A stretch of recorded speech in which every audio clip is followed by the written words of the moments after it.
He's not even looking. I was waiting. I was waiting to make sure you could see the interpreter, but you were just typing so ferociously. Uh, so we're going to be starting a few minutes late. We have a little bit of backlog of people waiting for the results from their tests. So yeah, we're going to start, 5, 10 minutes late just so we can let everyone in the hallway get through, get processed, and get in here. And then we will get started. So thank you.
All right. Are our interpreters ready? Awesome. All right. Our closed captioner, are you ready? All right. Thank you everyone for coming to yet another edition of the Game Accessibility Conference, or GaConf. I'm really excited to have everyone here today, both in person and online. The camera's over there. We moved the camera and this is going to mess with me. But I'm gonna try to remember that you live over there now, online audience. Um, a bit of conference logistics before we get started. So, the number one way to watch this if you are online is the Zoom webinar, and that is because it has the most customization options for accessibility. We, of course, do also have a YouTube live stream backup, so if for some reason you are unable to use Zoom, you can watch it online. It also means that if you need to rewind or catch something you miss, you will be able to check that out on the YouTube live stream. Now, for everyone, both in person and online, we do all of our networking in Discord. So all of the Q&A for the talks, all of the getting to meet the other attendees, that will all be happening in Discord.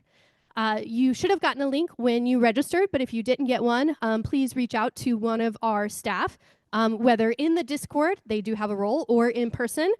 In person, they have a badge that is blacked out to help you get into the Discord. Now, we do ask that you try to keep things on topic.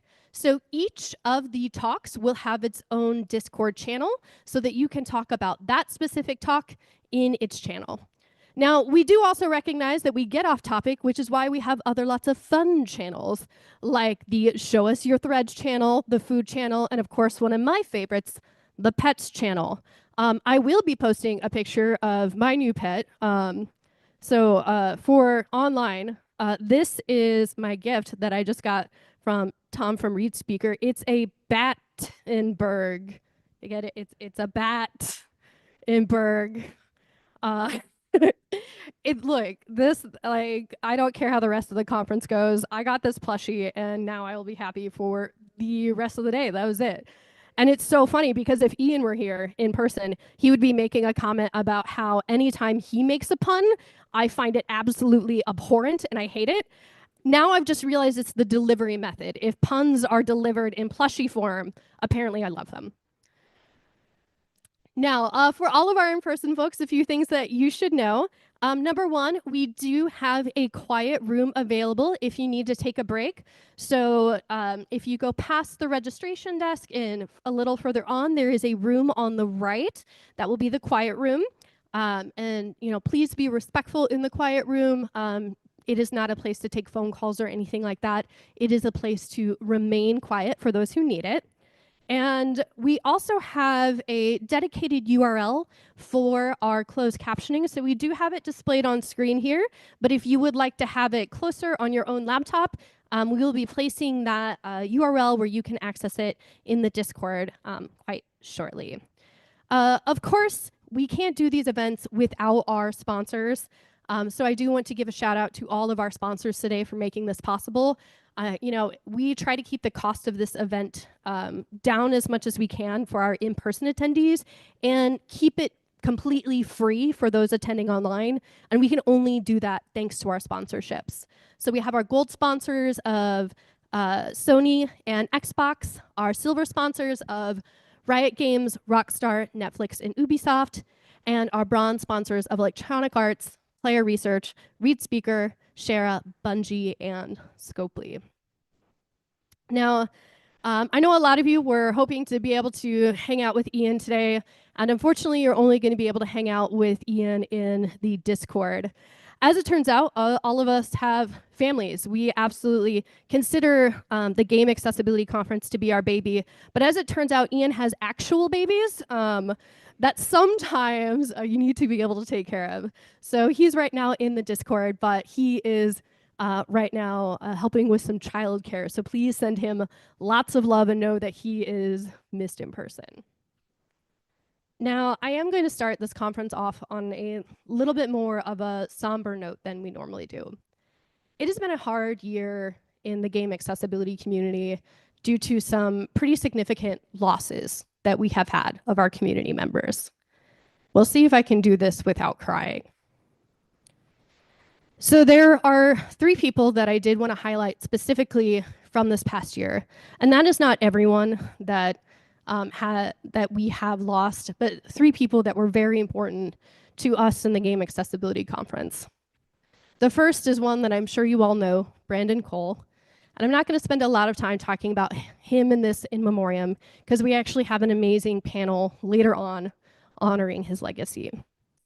There are 2 others, though, that I did also want to highlight that maybe you didn't know as well. So the first was Noemi Rebeli Zabo, and I probably butchered Noemi's name. I realized I'd never heard her last name said out loud until this morning. So for those of you who didn't know her, she actually did game accessibility over at Amazon. If you got the chance to meet her, she had this massive hunger and passion for learning. You know, she literally just reached out to Brandon Zahan one day and was like, I want to learn about game accessibility. And, you know, in our roles, like we get that a lot. But what was different about Noemi was she took everything that Brandon sent and read it all, dove in, went hard, and absorbed it. She had a passion for learning and helping others that was truly unmatched. And that lovingness and friendship carried over into the relationships that she formed. There were definitely people who knew her, who had great relationships with not only her, but her with their children, you know, calling her Auntie Noemi. We were lucky enough to have Noemi attend the Game Accessibility Conference last year. As all you guys know, we have everyone in here take a COVID test before you come in because we do have immunocompromised people who come in. Last year, Noemi was going through cancer treatment. And so she was really, really thankful that this was a safe place that she could come and learn. For a lot of us, we didn't know that it would be the last time that we saw her because she passed away less than a month after the last Game Accessibility Conference. So you know, it's really easy to think of the loss of a very, very passionate young woman who is doing amazing work.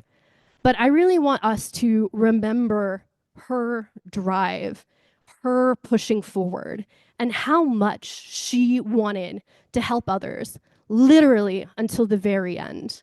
Like damn, like I am honored that she spent some of her last time sharing game accessibility with us. Now, the second one is the one I'm going to struggle with. So a lot of people who have actually attended the Game Accessibility Conference here at the Archer before, you have probably met a wonderful man named Jamie Lowe and had not even realized it. So Jamie did not work in game accessibility. He actually worked in Veterans Assistance and Veterans Affairs. But he was passionate about accessibility because of the overlap it had with his job. And he was someone who has been on GaConf staff literally until he moved out of state. And he just volunteered. Like he was like, I am passionate, I want to help. I can see how this would be important to people I'm helping. Let me be here for you. And it was amazing.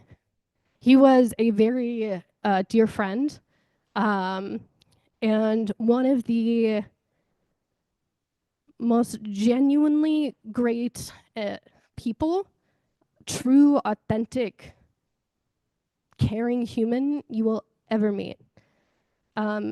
Unfortunately, we lost him about a month ago in an accident. And for the conference staff, it's been very hard. Because for us, we don't have a staff member here with us today. But as we think about Jamie, I want all of us to remember, even if you only interacted with him for just a second, that infectious smile that he had and how he could lift everyone up around him. And I know starting a conference off talking about all of the things we lost is really a little bit of a bummer way to start a conference. But for me, I wanted us to remember these people because their work was important, their passion is important, and the love we have for them is important. But I can say that although we have had a year of losses, it's also really important for us to roll into what we have gained in this year. So although it's been hard, as always, we have had massive amounts of accessibility news and accessibility updates that have happened across the industry. And so with that, we will kick off our first talk of the day by Ian Hamilton, the news update. Let's roll.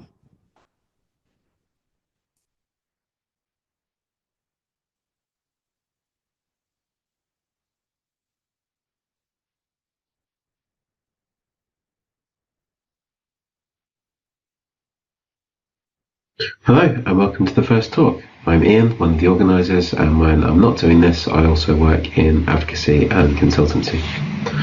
We're going to start today, as we always do, with a news update, a quick highlights reel of some of the wins that our community in general has seen over the past 6 months since the last edition of the conference. Even though it's just a highlights reel, it was a really packed 6 months, so there's still going to be a lot to get across, and it'll be coming over quickly. But don't feel like you need to keep notes or look things up. At the end, I'll give you a document that will include links to everything that I'm going to talk about. I'm going to cover 6 topics: assistive tech, resources for players and for developers, events, games, and people. So, starting with AT. Last time the news was all about PlayStation's Access controller. This time Xbox are taking a turn, and boy have they been busy. First, with updates to the Xbox Adaptive Controller. The first update upgrading the type of regular controllers that can be attached. So it now allows 12 controller buttons to be recognised instead of 8, a second stick and a hat switch, and all of that is per USB.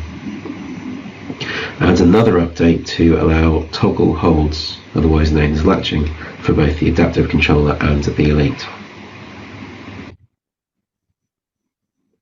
They also announced the Xbox Adaptive Joystick, which is compatible with the Xbox Adaptive Controller, but also through the newly renamed Controller Assist,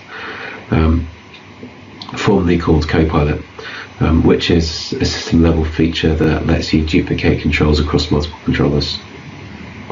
And also the adaptive joystick is just usable on its own.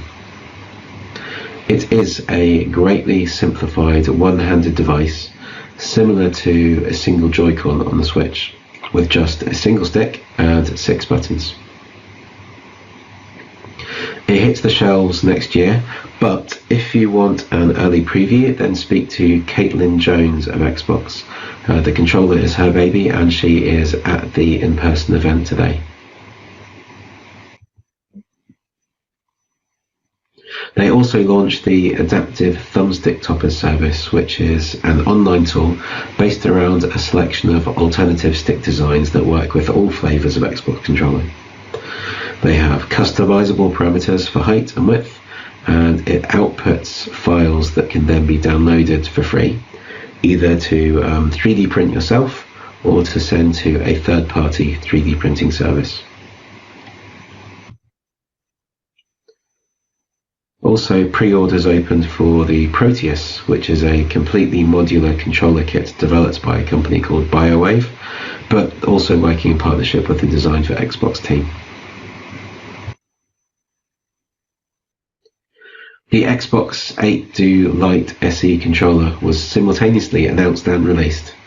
It's a small controller designed specifically for accessibility, usable while flat on the tabletop. It's been around for a while for the Switch, but now comes in Xbox flavour. And unique to the Xbox version are two large button switches out of the box.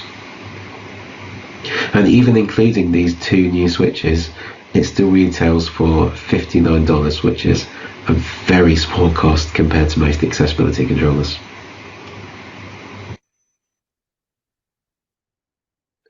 Stepping away from Xbox and their affiliates just for a moment, the U-Magic controller was announced. This was built in partnership between Bola and Able Gamers Brazil. It's a large metal base with a layout on top that is completely configurable through magnetised panels on the bottom of the inputs. There have been a couple of interesting AT advances outside of controllers too, like iOS 18 adding eye tracking through the front-facing camera, vocal shortcuts, and also a feature that lets the whole screen be controlled from a small region through a resizable virtual trackpad. And lastly, Audio Radar, which transforms in-game audio into directional light signals displayed through LED bars that attach to the sides of your screen.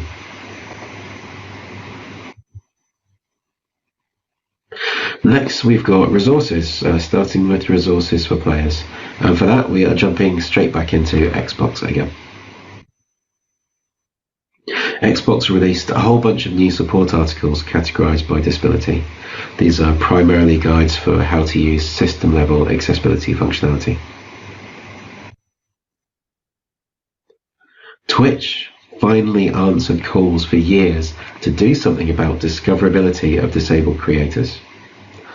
So they're creating a collection of disabled streamers and adding a section to the Twitch homepage to feature collections. That's going to be on rotation between disabled, indigenous, and military and veteran creators. The Para Racers Academy launched. This is a program run by Quatermass Motorsport in the UK, aimed at getting more disabled people into simulation racing, aiming to empower drivers with physical and psychological disabilities to compete at the highest levels. Already with a team of 10 drivers aiming to compete at events like the Virtual Le Mans through training and support, and also the development and provision of custom sim racing hardware and software.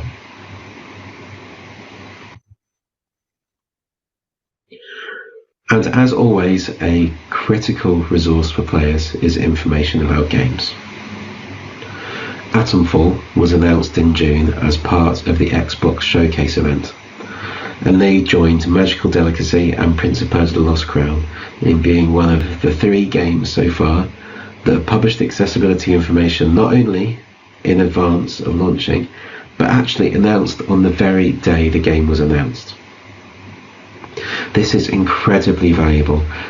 Any information at all that you're in a position to give early on means more players are able to get excited about your game, knowing that they'll actually be able to play it.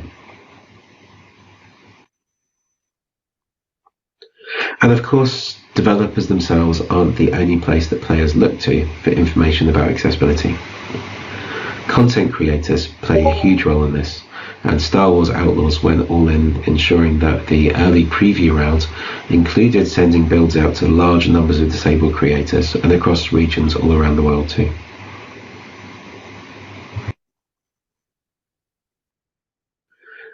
And one last note on getting word out to players. The voting process kicks off soon for the GaConf Awards, with the ceremony being broadcast in the middle of January. There are a couple of ad breaks in it, used to showcase upcoming or recent accessibility goodness. So if you've got something in the works that would be a good fit for that, anything from a game trailer to an overview of an initiative, then please get in touch. And so with that, moving on to developer resources. First of all, we've had a few nice sources of data. One is from King. Research they did a while back now is in the public domain. It's covering 40,000 players across Candy Crush Saga and Candy Crush Soda. And they found that 38% of their players were reporting some kind of disability. That might sound like quite a staggering number, but it's actually in line with what you would expect. There's data from Newzoo, which consistently reports 30% of players in the USA and the UK, and that's across all age groups, whereas Candy Crush games have a slightly older demographic. Most of their players are over 40. So actually that 38% then isn't too surprising.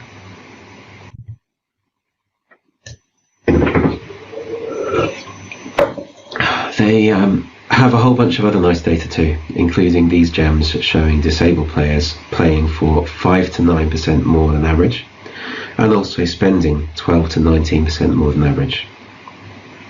I definitely recommend having a look through it all. It's all in the presentation that they gave at GaConf. Again, there'll be a link in the doc at the end. Still on the topic of compelling data, hot off the press, Call of Duty Black Ops 6 posted a nice piece just a couple of days ago about features in the game, and they've again shared some data in that post. This time it's that nearly half of their players are accessing the accessibility settings menu.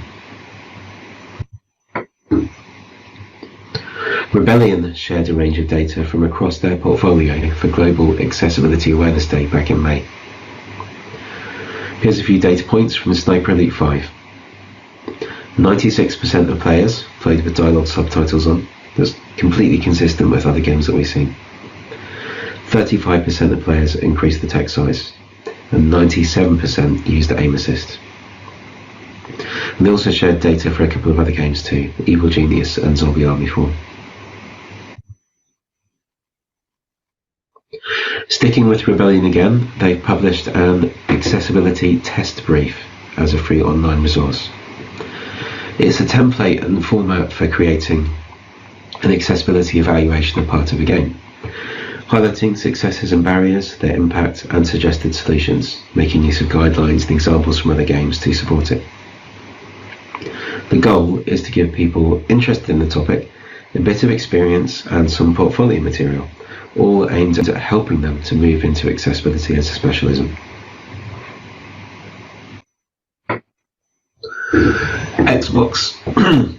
Xbox have also published a free developer resource, the Game Accessibility Workshop Toolkits. Player workshops are a method that has proven success. We've had multiple talks about them at the conference before. Xbox have done loads of them, and they've now shared materials to help others do the same.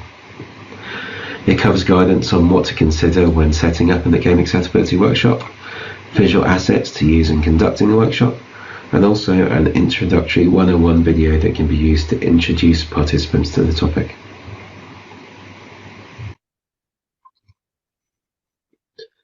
There have been some new guidelines too, actually both of them for accessibility in VR games.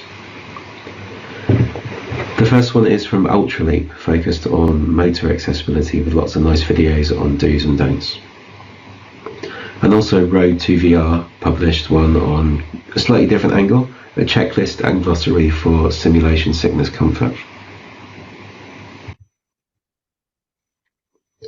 And we have two new books. The first is Ability Machines by researcher Skylar Rell Anderson, and the other is Game Accessibility Concepts and Examples by South Korean publisher Smilegate. And to finish up this section, we have quite a different resource. It's a legal reference about a very important case. What this is about is return to office mandates, which have been a big topic across the industry in the past year. Companies forcing all of their employees out of work from home arrangements into office environments thanks to C-suite directives, despite the mountains of research showing the harm that it causes. But as Cloud Imperium Games, who are the developers of Star Citizen, found out, it turns out that if you are doing this to an employee who needs to work from home for accessibility reasons, then in the UK at least, forcing them into the office is illegal. One of their senior developers was disabled. He was in the office pre-COVID, but lockdown showed how much better from working from home suited his needs. The company then implemented a return to office mandate. He requested working from home permanently on the grounds of his disability. They denied this request and instead they fired him. He took this to an employment tribunal, which is the UK's mechanism for ruling on and enforcing laws around workers' rights. They ruled that working from home was a reasonable adjustment. Therefore, failing to provide it was a breach of the UK's disability laws, and they made the company pay him substantial compensation. That ruling, that working from home classed as a reasonable adjustment, is huge. All UK employers are legally required to make reasonable adjustments to meet disabled employees' needs. So this case is a landmark one that both staff and employers, not just in games but across all industries, need to be aware of.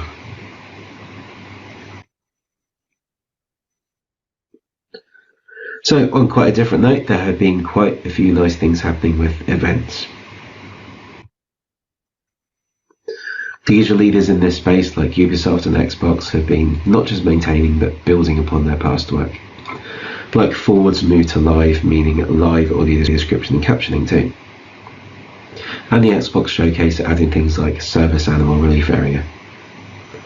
Their work on this extends to their presence at third-party events too, like GaConf, with a particular highlight being staff who are trained in audio description available to take guests around the Xbox booth and describe the various experiences, including game demos. And they've been joined by more too, events like Gamescom and TennoCon upping their accessibility games with things like ASL and captions, and also Able Gamers Brazil's presence at Gamescom Latam, bringing things like a quiet room and audio description for their stands. EGX in the UK had something fun too. As well as the addition of a quiet room and British Sign Language for a number of their talks and panels, they included a new BSL filter into their schedule page so people can easily find which sessions will be accessible to them. And some absolutely massive news too. I've already mentioned Gamescom, but actually they went further than the things they were implementing themselves. They also implemented standards and guidelines for exhibitors.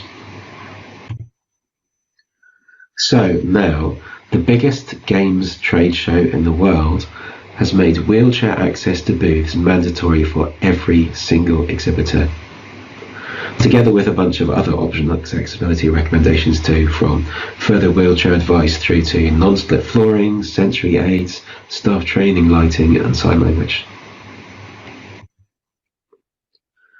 This top-down approach from events to exhibitors is something that, frankly, everyone needs to follow Gamescom's lead on. I mean, not just giving people rules, but the support and the advice that goes along with that too.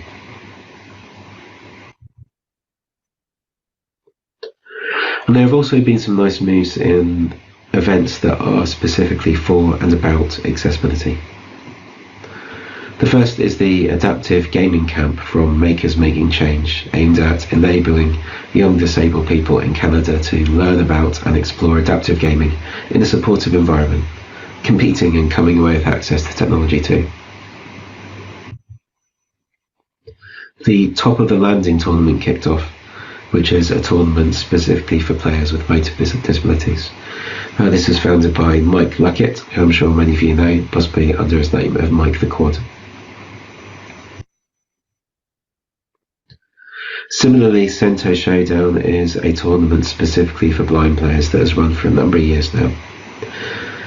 The fact that it's running for another year isn't big news in itself, but this time they went all out on the promotion with a slick, fully audio described trailer with narration by none other than Vic Chow, who is the voice actor for Kenshi, the blind fighter in Mortal Kombat. And there have been some nice events for industry folk too. Firstly, an academic one, the Game Accessibility Research Summit as part of the 23rd International Conference on Entertainment Computing in Brazil. The Game Accessibility Gathering, run by Carrie Waterton of Rebellion and Joseph Kulik of Splash Damage, This was a fringe event of the Develop conference in the UK, with panels and lightning talks. And also Nothing Without Us, run by Molly Evans, also known as Little Motuck.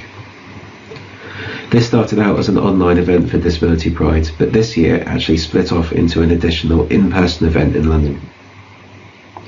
So together with the UK edition of GaConf, that means the UK now has 3 dedicated game accessibility conferences, an actual community of events. To have 3 in a single country is pretty staggering compared to where things were really not very many years ago.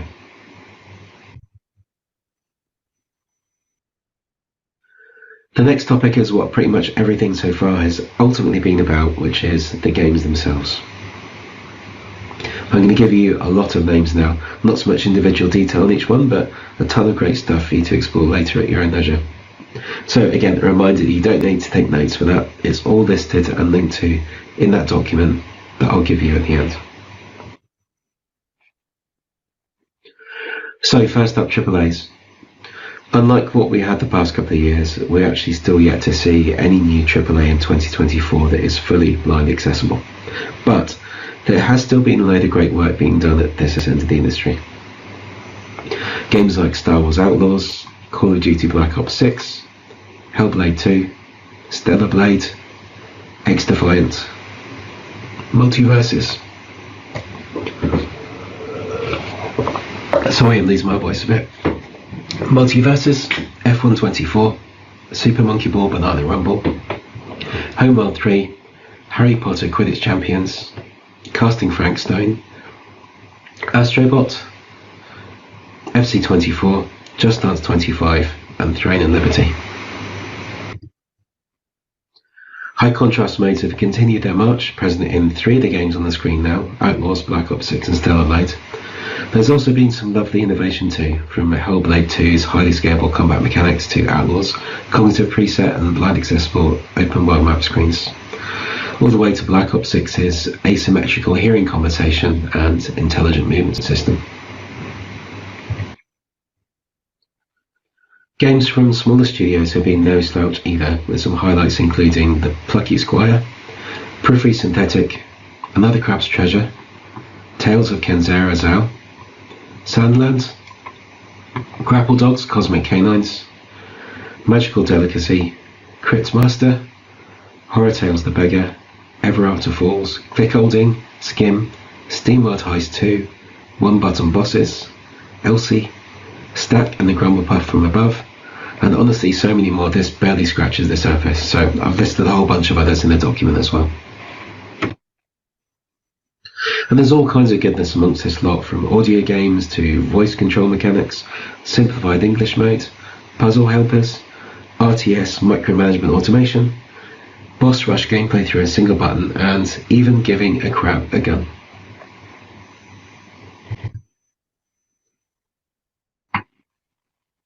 Existing games have continued to improve through patches and mods too. A few highlights include Diablo 4's new nav assist for blind players, and Balatro being modded for full blind accessibility. Walkabout Minigolf's Magnifier, Rainbow Six Siege's wheelchair using operator, World of Warcraft's Arachnophobia mode, and a swathe of other updates across games like Star Wars Outlaws, Prince of Persia The Lost Crown, Dead Cells, Alan Wake 2, Nerea, State of Decay 2, and Tales of Kenzera Zao.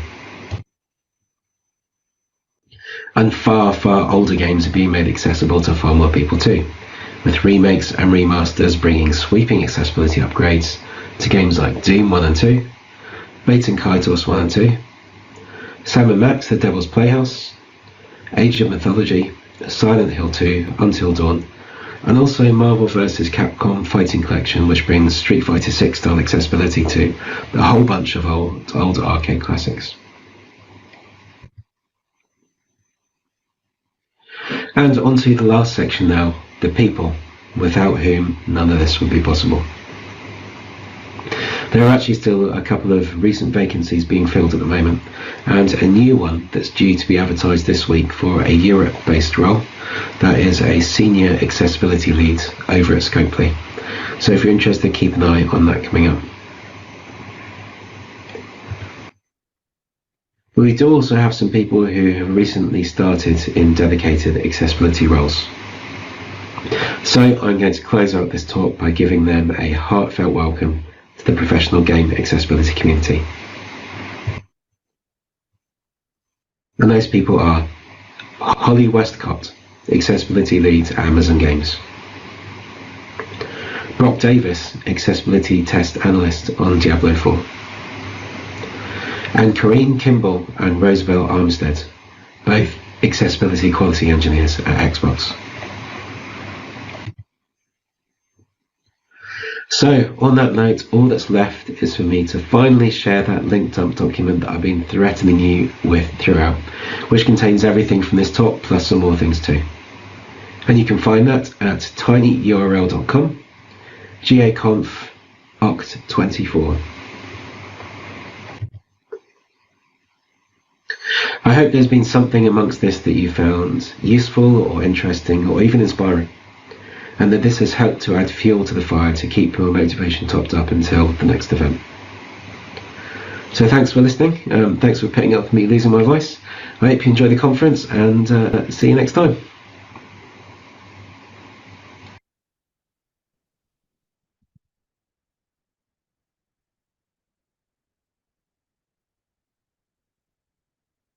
There, as always, is so many great things that we can look back on.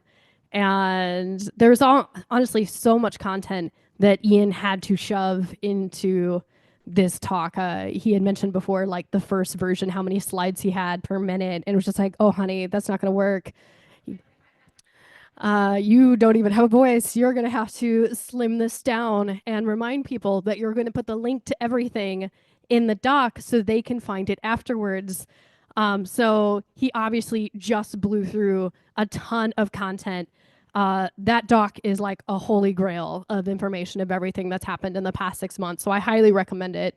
I mean, some of the things that I did just want to call out was, again, the fact that there are 3 dedicated accessibility events happening, conferences happening in the UK is utterly amazing. I mean, I remember when we went to just have the first, literally, so, oh man, so it's kind of a funny story. So how the conference kind of came about, this conference. So before Ian and I had the conference, we tried to have a game accessibility drink up alongside GDC. And so Ian and I actually went and we partnered with the bar to like reserve a space and all of this stuff. And, you know, there was supposed to be a certain amount of spend. And we're like, yeah, we're totally going to be able to do that. We absolutely did not. We were way under. And we just got lucky that the manager of the bar had seen the content we had up on screen and thought it was cool / felt bad for us um, and didn't charge us. So like knowing that's where game accessibility events started, that sad, depressing back room of a bar, where it's just like me and Ian drinking espresso martinis, to this is absolutely fantastic. And I loved, you know, Topher called out in the chat, you know, there were so many names of people doing great work. Like there are literally too many MVPs now. Like we as a profession are exploding, which is amazing. And even just seeing all the indie devs he highlighted at the end, actually talking with our tech folks who are working here. So one of our tech folks that we have supporting us today actually worked the event last year, and she came up to me. She said, all of the people who gave talks from indie games, I went and I followed them all. I'm seeing all their new games. I'm so excited. I can't wait to learn about new games to follow this time. And so we've started off the day by giving her some great content. And of course, as it was mentioned, Alan Wake 2 has some great accessibility updates in it that I haven't seen yet because I've been doing this. So I want, if you know me, I have not got to play the Alan Wake 2 DLC because I was working for this. So don't think I don't love you and I haven't done anything for you. Because again, if you know me, you know that this is a big deal. But again, so much awesome content. And it's always such a great way to start the day. So we're going to have just a short break for a few minutes, and then we will be back with our next talk. Thank you.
All right, let's return to our seats.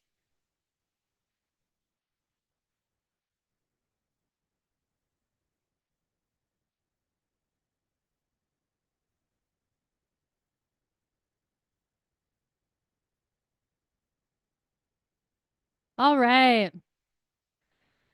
So one of the things that was mentioned in Ian's talk was updates to old school games that was making them more accessible. And sometimes these updates are coming from the developers themselves, and sometimes these updates are actually mods. And that's actually what our next one is going to be about. We're going to hear about a Toby mod and how it made Doom accessible. So we're going to kick off Accessible Doom, slaying demons with accessibility.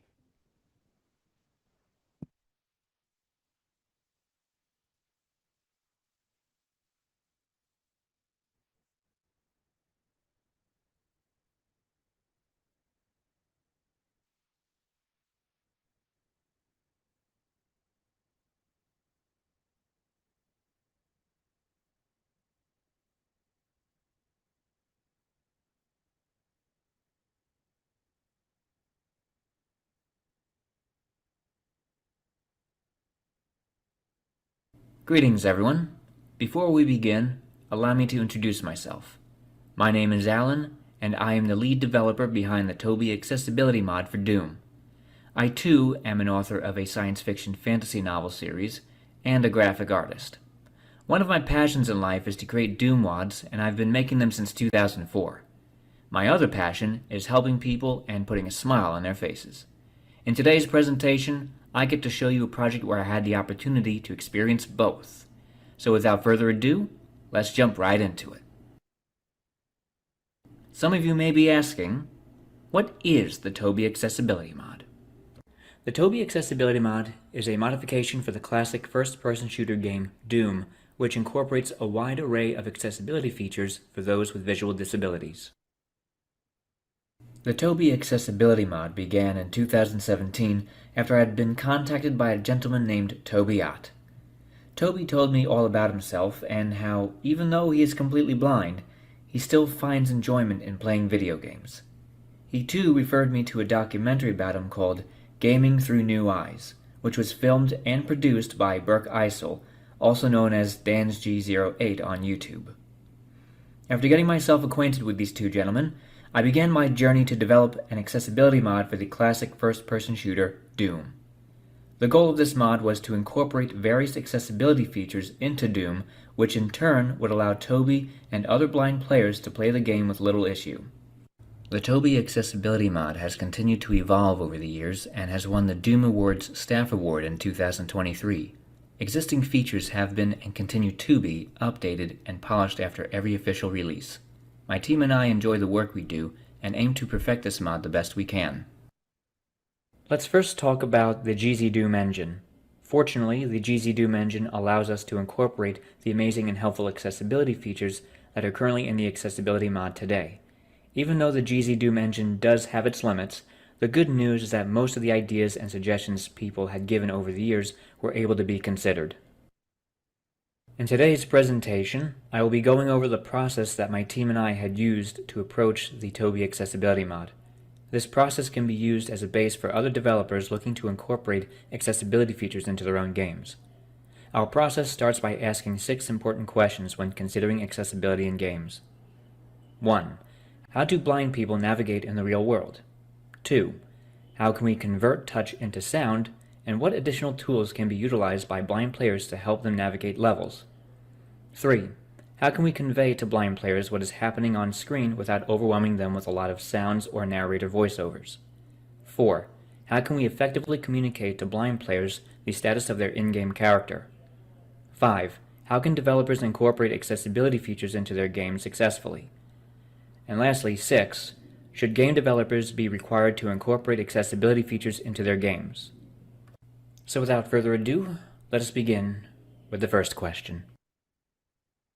How do blind people navigate in the real world? When considering accessibility features for those who are visually impaired, one must ask, how do blind people navigate in the real world? For an individual who is blind, they can utilize sound, touch, smell, and taste. In video games, however, sound is the only thing you can work with. Even though game controllers for the Xbox or PlayStation have tiny motors in them that vibrate, which can be used for accessibility purposes, however, keyboards and mice don't. So how can we convert touch into sound? And that brings us to our next question. How can we convert touch into sound, and what additional tools can be utilized by blind players to help them navigate levels?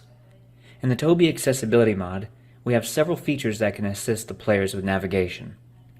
First, we have the impact detection system, which generates a subtle sound cue whenever the player comes in contact with a wall, object, or anything else that's impassable.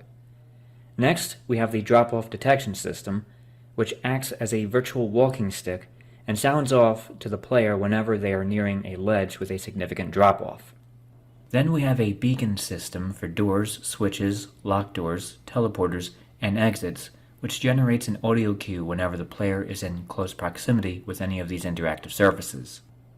Another system that can greatly help players navigate is the compass system. This system is divided into 3 parts. Pressing Q on your keyboard will tell the player what direction they are currently facing. Pressing either E or R will snap turn your character to the next cardinal direction. E turns you left, while R turns you right. And lastly, pressing F will default you to north. Next up, we have an integrated map marker system, which allows players to place an audible map marker in the level to use as a point of interest. Players can access a special menu interface, which will allow players to have full customization of how they want to utilize these markers. Each marker has a unique beacon sound, so if players wanted to deploy a marker that represents health, ammo, or armor, they can. Players too can create a breadcrumb trail if they so choose. In addition to the map marker menu, we also have a really neat navigation system called Pathfinder. Pathfinder is essentially a virtual seeing eye dog, which can help players navigate to points of interest, such as placed map markers, locked doors that require keys, the exit, and even the beginning of the level. And speaking of levels, level designers can place audio landmarks within their maps to help blind players gauge where they are and where they've been. Properly placed audio landmarks can greatly improve a blind player's experience while playing through the game. Audio landmarks can be utilized by ambient sound effects or decorations that give off sounds such as torches, bubbling explosive barrels, or a buzzing tech lamp. Last but not least, a new feature we will be adding to version 8.0 of the Tobii Accessibility mod are detailed footstep sounds. What this entails is not only will the player know if their avatar is moving, but they too will hear what type of surface they are on. Whether it be water they're splashing through or running on a wood or metal surface, the sounds will illustrate to blind players what kind of environment they are in. This too can be used in conjunction with audio landmarks. And this brings us to question number 3. How can we convey to blind players what is happening on screen without overwhelming them with a lot of sounds or narrator voiceovers? One of the trickiest balancing acts to consider when integrating accessibility features is how can we convey enough helpful information to the players without driving them crazy and overwhelming them with a bunch of sounds. The first thing is, don't have sounds that can become irritating over time. The more subtle they are, the better. Also, the sounds should still illustrate or give a general idea of what it is. For example, the sound of clanging metal representing an armor pickup, or ethereal or magical sounds for a special power-up. In the Tobii Accessibility mod, each pickup in the game has a unique beacon sound as well as a unique pickup sound. In addition, a voiceover will announce to the player what they had just picked up. When considering the right balance of sounds, think about the frequency at which the pickup will play its beacon sound. Having it play every 2 seconds is a reasonable time span between beacon calls. Also, giving a certain proximity at which the player will hear the sounds too can minimize the chances of players becoming overwhelmed. As mentioned, it's all a balancing act. In addition to unique sounds for pickups, the Tobii Accessibility mod too has unique sounds for all the monsters in the game. Instead of demons sharing some of the same active and pain sounds, each one has its own set of sounds. In turn, this will allow blind players to identify what specific type of threat or threats they are dealing with in real time. The monsters too play their active sounds more often, so players will know exactly where the enemy is and how close or far away they are. Next up is the area scanner system, which scans for objects within the player's field of view. By default, the area scanner will tell players what direction an object is and how close or far it is from them. For example, on Map 2 of Doom 2 Underhalls, if the player presses V on their keyboard, the area scanner will respond with, "In front of you, medium distance, 2. Zombie men, 3. Health bonuses, switch. On your right, medium distance, zombie man." Players too can customize the area scanner and how it relays information to you within the Customized Controls menu. Next, we have some features pertaining to combat within the game. As you know, Doom is all about the big guns and blasting away at demons like no tomorrow. But how can blind players be able to fight the denizens of hell when these demons are moving all over the place? Well, we have something to compensate for that. Starting off, we have the targeter system, which makes subtle beeping noises when the player's crosshair is on a shootable target. There are 2 different sounds the targeter makes depending on what is within the crosshair. If it's a monster or another player, it'll have a higher pitched beep. If it's a shootable hazard, such as the explosive barrel, it has a lower pitched beep. To work in conjunction with the targeter is the snap to target system, which will snap the crosshair to the nearest target. In case you come across fast-moving enemies, such as the elusive Pinky Demon, using the snap to target system will keep your crosshair on him, allowing you to blast him away with your good old double barrel. The snap to target system too can allow players to circle strafe around enemies with more ease. One other thing that works in conjunction with these 2 other systems is the hit marker system. The hit marker system tells players if they successfully hit their intended target and whether or not the target has been killed. So if your enemy is far away and you can't hear them well, the hit marker will let you know if you hit them or even kill them. Next up is the power-up wear-off indicator, which lets players know if the power-up they picked up is wearing off. For example, in Doom, if the player picks up the invulnerability sphere, they have 30 seconds until the power-up expires. About 3 to 4 seconds before a timed power-up wears off, a sound will play letting the player know that the power-up is expiring. And last but not least, a narrated menu interface. Effective communication is paramount, especially in game menus. For blind players, accessible menus with narrated voiceovers will greatly assist them in navigating the menu options and allowing them to customize the game to their liking. The main menu is not just for starting a new game, saving or loading games, or simply exiting it, but to customize the settings like the control scheme, the volume of sounds and music, or any other setting that will make the player's gameplay experience comfortable and fun. Text-to-speech systems too are an acceptable option. Speaking of effective communication, that brings us to our next question. How can we effectively communicate to blind players the status of their in-game character? In the Tobii Accessibility Mod, we have a series of features that relay to players the status of their in-game avatar. We call these the stat checkers.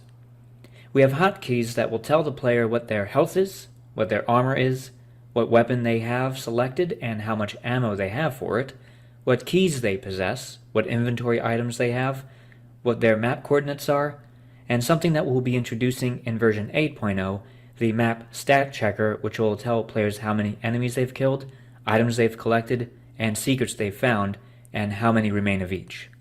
Before we continue to question 5, I would like to take this time to show you these features in action. The video demonstration I'm about to show you uses version 7.5 of the Accessibility Mod. Enjoy! In this demonstration video, I will showcase some of the features we have in the Tobii Accessibility Mod, just to give you a general idea of how it can be applied to a game like Doom and even a first-person shooter in general. So without further ado, here we go.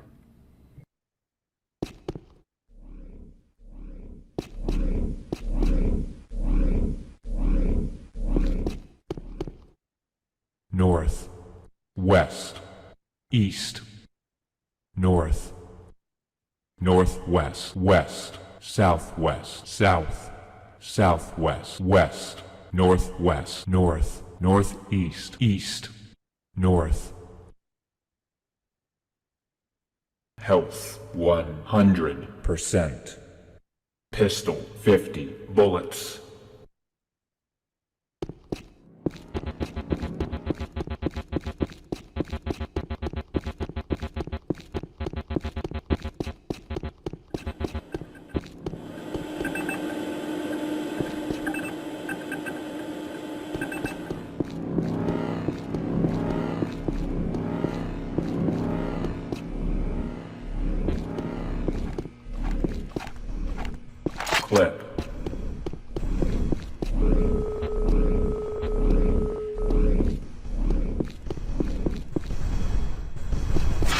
armor. Armor bonus, armor bonus, armor bonus, armor bonus.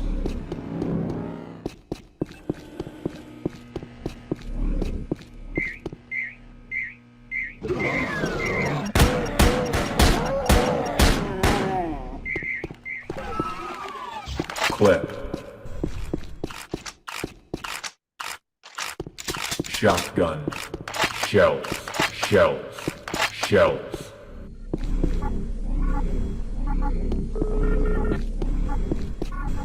Armor bonus, armor bonus, armor bonus, armor bonus. Health bonus, health bonus.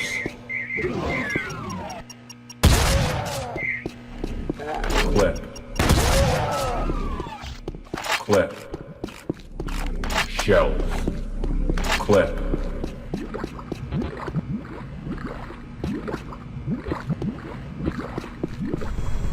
Armor bonus. Red door.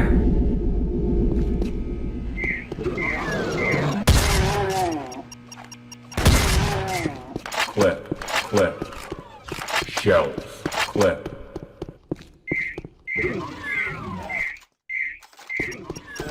Chain gun. Mega armor. Clip. Clip.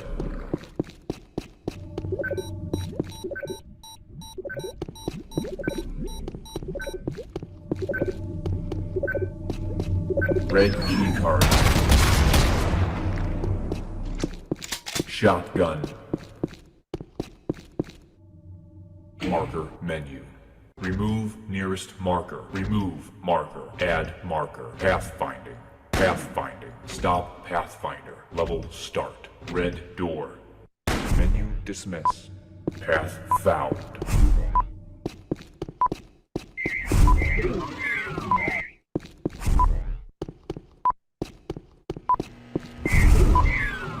Destination Red reached. door. Red access granted.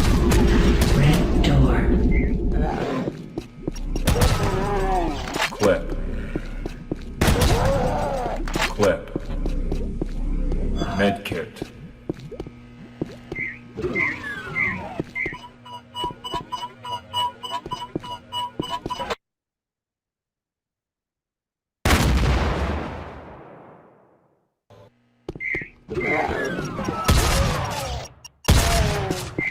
Clip. Clip. Shells.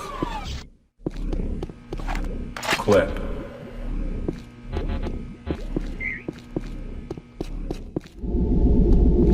Red door.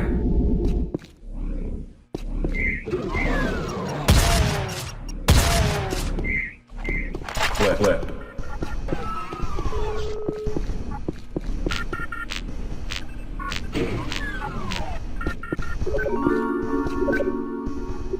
Yellow key card.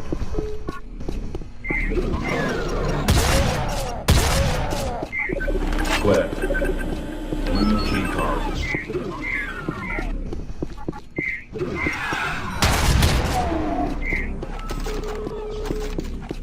Chain gun.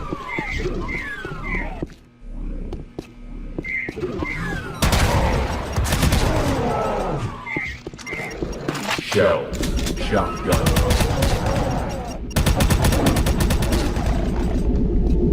Blue door. Clip. Clip. Armor bonus. Armor bonus. Clip.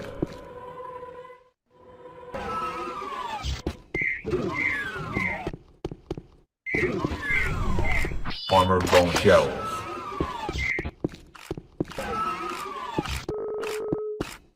Shotgun. Shells. Shotgun. Yellow door. Yellow access granted. Soul sphere.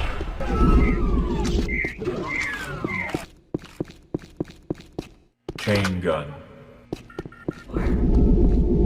Blue access granted. Blue door.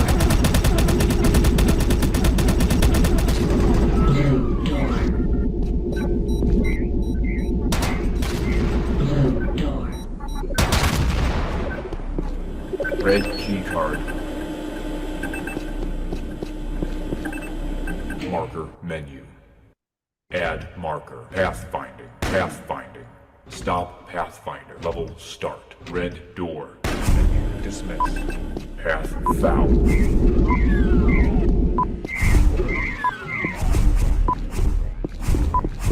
Destination. Red door.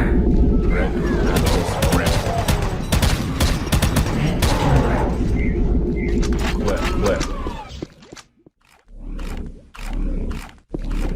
Clip.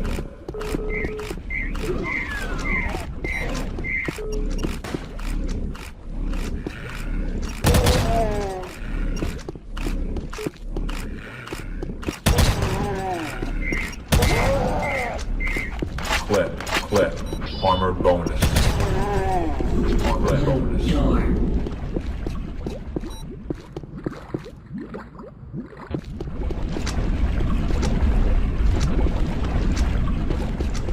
Clip.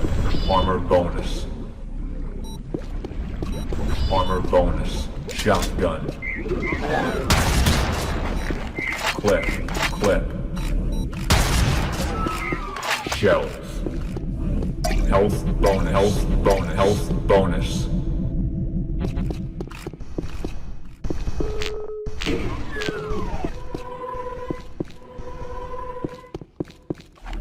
Yellow door. Health bonus. Armor bonus.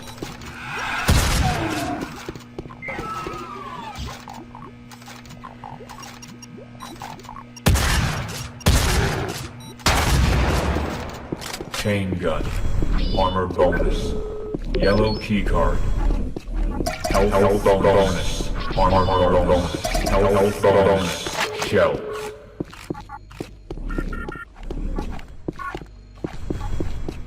Armor bonus.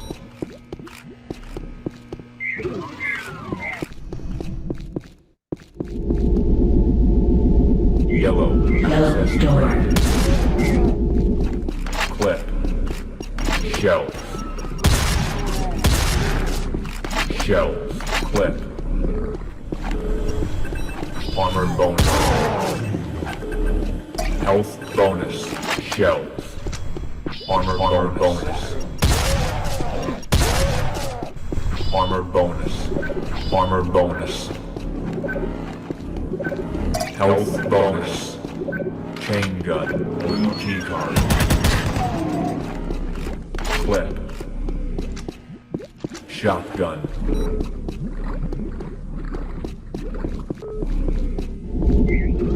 Yellow door. Marker menu. Pathfinding. Stop pathfinder. Level start. Blue door. Menu dismiss. Path foul. Shotgun. Destination reached. Blue door. access granted. Shotgun. Blue door. Blue.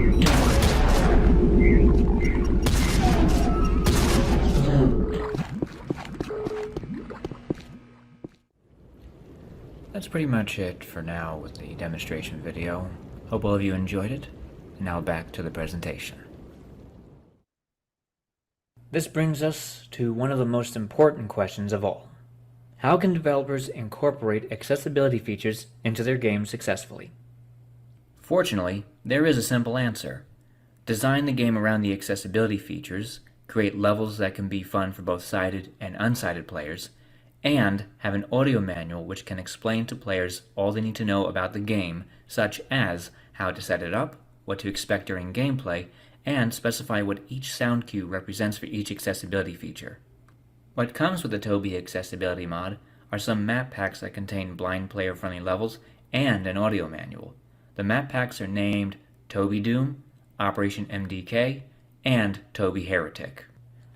What is demonstrated in these map packs is that game developers can still produce top-quality games without sacrificing the artistic aspect of game design. It's very possible to develop a game that can be both fun and accessible. If you'd like, I invite everyone to check out the Toby Accessibility Mod map packs, and see for yourself how a fun gaming experience can be created for everyone regardless of one's circumstances. And for our last question, should game developers be required to incorporate accessibility features into their games? The answer? No. No developer should be forced into putting accessibility features into their games, especially if they don't have the money, time, and/or resources to do so. In fact, the best approach to accessibility in gaming is to encourage developers to consider it and give them the time and space to gradually incorporate it into their works if they so choose. The goal of the Toby Accessibility Mod is to not only give blind players a chance to play one of the most legendary first-person shooters of all time, but to inspire and encourage developers to consider adding accessibility to their own games while giving them the freedom, confidence, and room to evolve and grow. This approach will allow both the game developers and their fans the freedom to exchange and share ideas, working together in producing a game that can be both fun for everyone and be accessible to those with disabilities. The Toby Accessibility Mod is where it is today because of that freedom. The freedom to share ideas, the freedom to grow at a pace that is good and healthy for both the developers and fans, and the freedom to pursue this endeavor in the first place.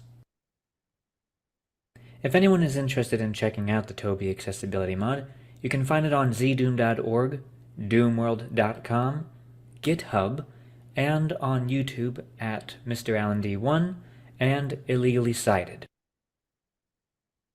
I would like to take this time to give a big thank you and shout out to my dream team, Team Toby, who consists of not only me, but Gerald and Predoa, who are two of the most amazing programmers who made many of these features possible, Jesse Anderson for helping to mold this project into what it is today, helping with the beta testing, and for helping to promote the Toby Accessibility Mod on social media.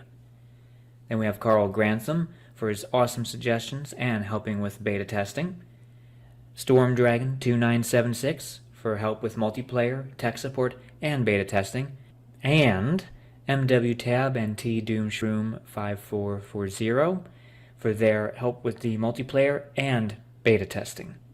Thank you guys for all the awesome work you've done. This project wouldn't be what it is without you. I too would like to give additional thanks to those who had contributed additional code. They are Zeke Shadow, Techish, Silent Zora, Xterra, and Kextos. Also, I'd like to give a big thank you and shout out to the guys who were the catalyst for this project, Mr. Tobiat and Mr. Brooke Eisel, for their love and support over the years. And I too would like to give a big thank you and shout out to Al Chessbreach, Janice3003, and NJ for their support. And lastly, I'd like to thank Ian for allowing me to be part of the Game Accessibility Conference, and to everyone else who has put this event together. Before I wrap things up, I would like to let everyone know about my science fiction, fantasy, action, adventure, comedy novel series known as Adventures of the PPA. I currently have 5 novels published and are currently available on Amazon.com, and ebooks are available. If science fiction, fantasy, action, adventure, and comedy are your cup of tea, and if you're looking for a new and fun book series to dive into, my stories are for you. Your adventures start here. So that's all for now, folks. Thank you all for being here and listening in. I hope you all have a great day, and stay true. Take care.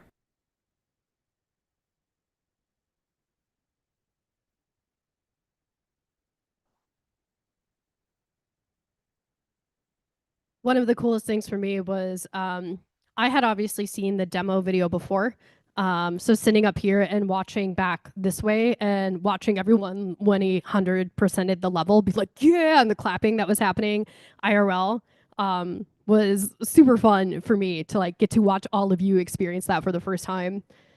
I think one of the best things about this mod is you can see that it was a really complex balance between cues and spoken language that all integrated seamlessly to create this experience. It felt in world. It felt natural to Doom. Like it truly felt part of the universe.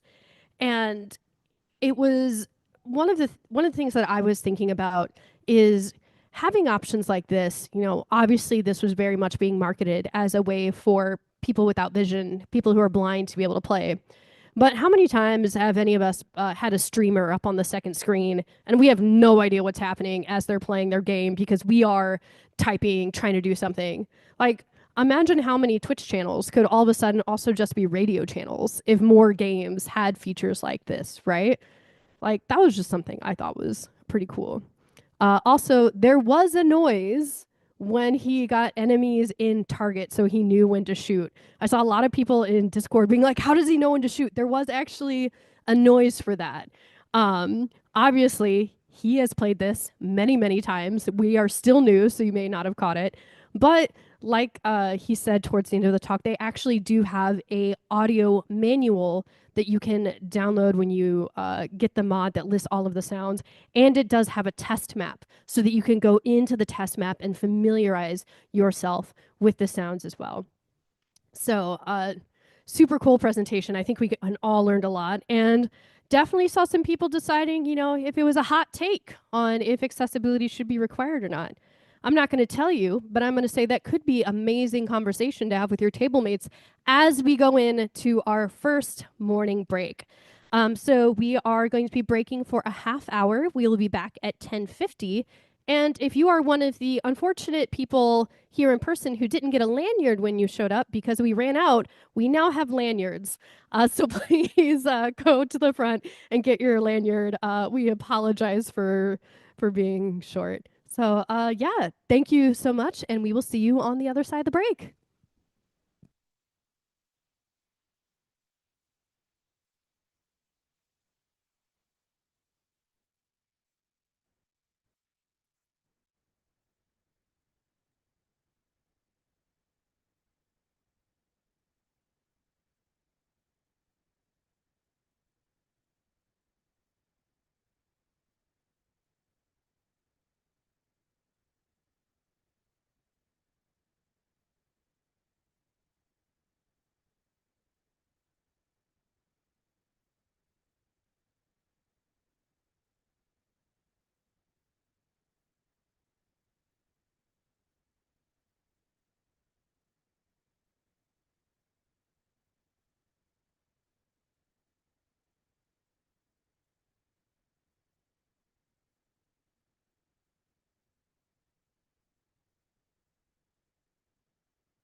Hello, hello. I'm whispering for the people online so I don't scare them. Hello, everyone.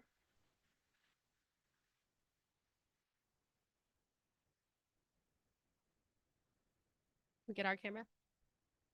Our camera. All right, let's return to our seats. We all were having such a great time. We accidentally ran over 5 minutes. That was my bad. All right. I hope everyone had a fantastic break.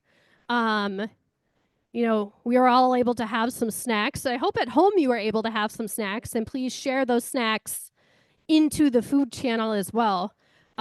The food channel is very important to us here at the Game Accessibility Conference.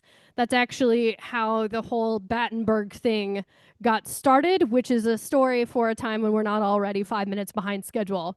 But we are a conference that loves our memes that we generate ourselves. So please continue to be active in the Discord, share your stories, share what you're wearing, share your pet, share everything. This morning we're rolling with the pre-recorded talks, and this is one that I actually really love to watch. So I am someone who struggles with motion sickness in VR games, which means that a lot of VR games are games that I cannot play because I will vomit, which is not the most enjoyable experience. But there's a lot of work being done to make VR games more accessible to people like me and other gamers with disabilities. So this next talk is all about that in Assassin's Creed Nexus.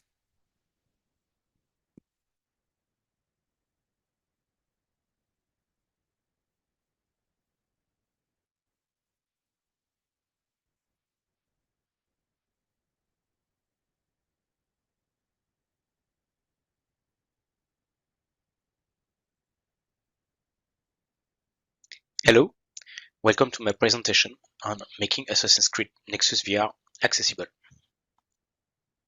So first, I'd like to show you a video of the game. This is the Abstergo Cloud. It's an archive of memories stretching back through time. So I want you to visit these memories and bring back the information I need. Wait, you're Connor Kenway. Good thing for you that I am here, then. Today, you are to see a traitor to the crown, hanged by the neck until dead.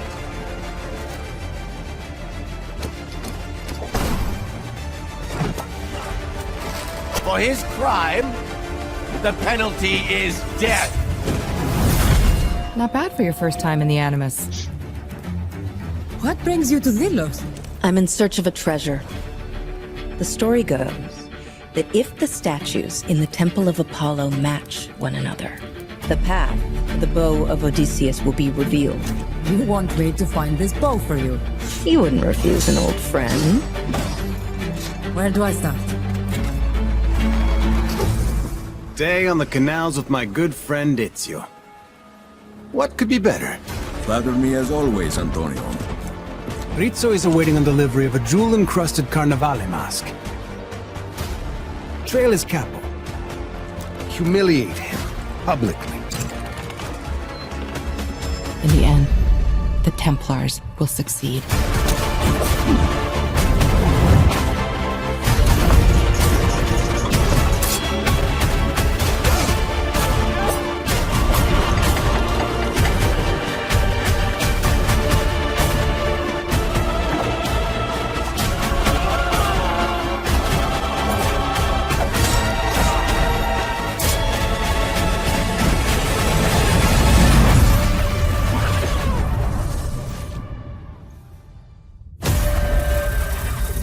What the hell? The Hunter Protocol has been activated.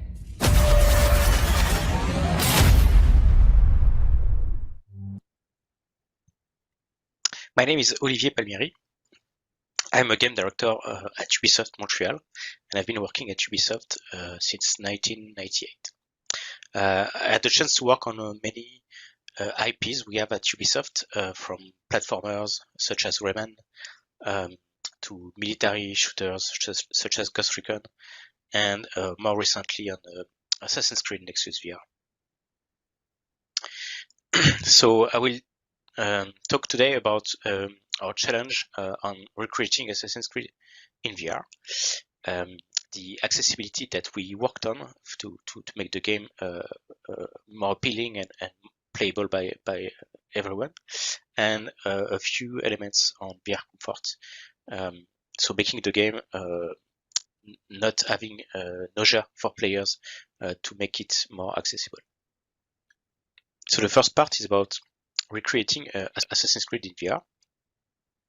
And first, I'd like to start with 2 videos of players with iconic moves we have in Assassin's Creed and how they appear in Nexus VR. So the first one is the Hidden Blade. Oh my gosh, that is so cool. I've always wanted to do that. And the second one is the iconic Leap of Faith. See you soon, brother.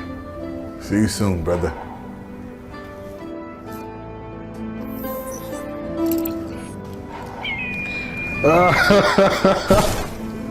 That was dope. Wow.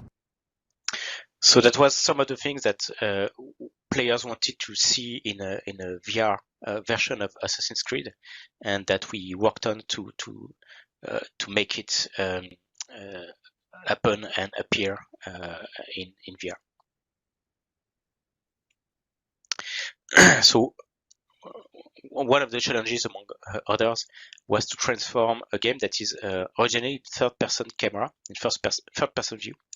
So you have the camera seeing the full character, to a first-person view where you are the assassin. You combat seeing your hands first-hand. You climb on buildings, you do the stealth yourself. So it's really a new perspective, a new view on the brand. Also, coming from gamepad controls for Assassin's Creed, now we played with motion controls. So you move your hands around in the world, and it's a new way to fight with a sword, to aim and shoot with a bow, to climb, to do the air assassinations, and so on. So accessibility for Ubisoft, it's to allow all players to enjoy the games without frictions, without being frustrated. So it's for anyone that could need or want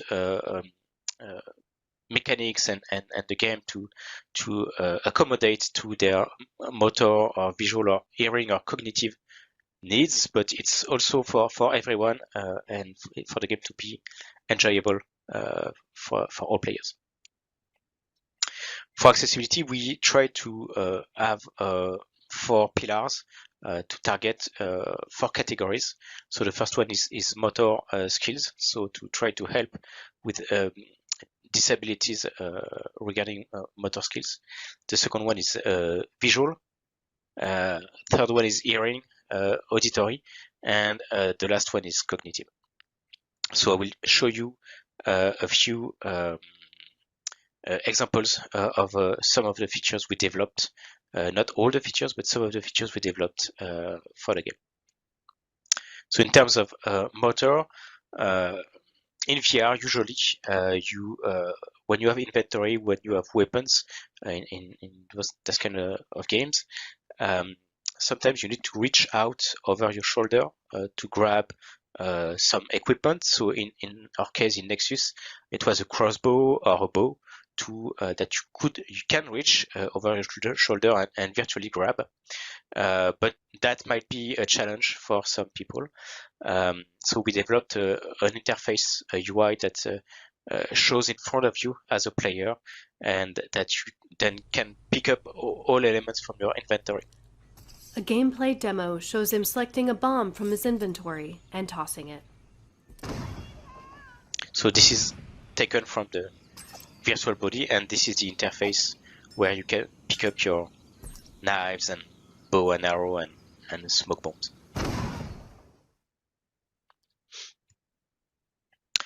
Another feature we developed, and that was quite some challenge during work from home for everyone, it's stabilizing the hands for some people that might have shaky hands. So we tweaked a lot and tried to find the best solutions with different settings that you can play with and change to allow to comfortably aim in the game, or manipulate your sword, or climb buildings with your hands stabilized in game. And we have been very happy to see the feedback from the players. And here's one we received for which the team was really happy, and that some players now have been able to play comfortably and the game and enjoy the game with that kind of feature. So this is like a simulation of a hand that is shaking, where aiming and targeting to an enemy is difficult. And when you activate the accessibility feature with different settings, then it becomes possible to aim and shoot enemies. And as I said, it also works with many features that we have in the game, so climbing, stealth, combat, etc. Seated mode allows you to play the game seated, so the full game, the entire game is playable.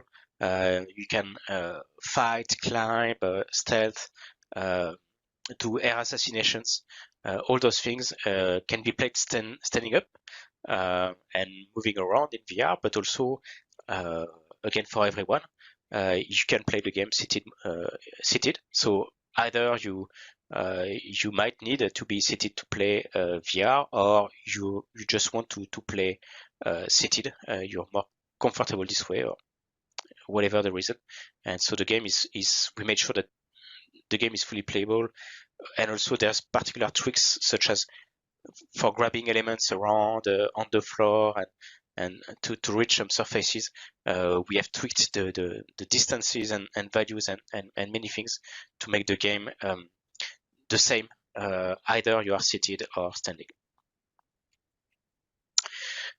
Auto parkour is another motor skill accessibility feature, where the idea was for players maybe that might have difficulties to hold buttons for a long time. So in the game, by default, you have to move forward and hold the A button to parkour.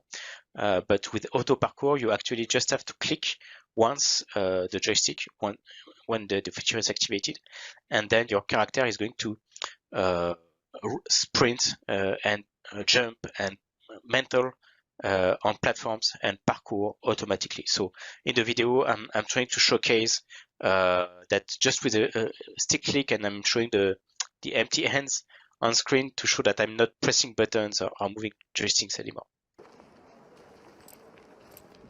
There's also some visualization on the jumps, such as you see, to tell players if they are going to do a jump to fit, if they are going to mental to climb buildings. So this is a hand icon to show in advance that you're going to grab.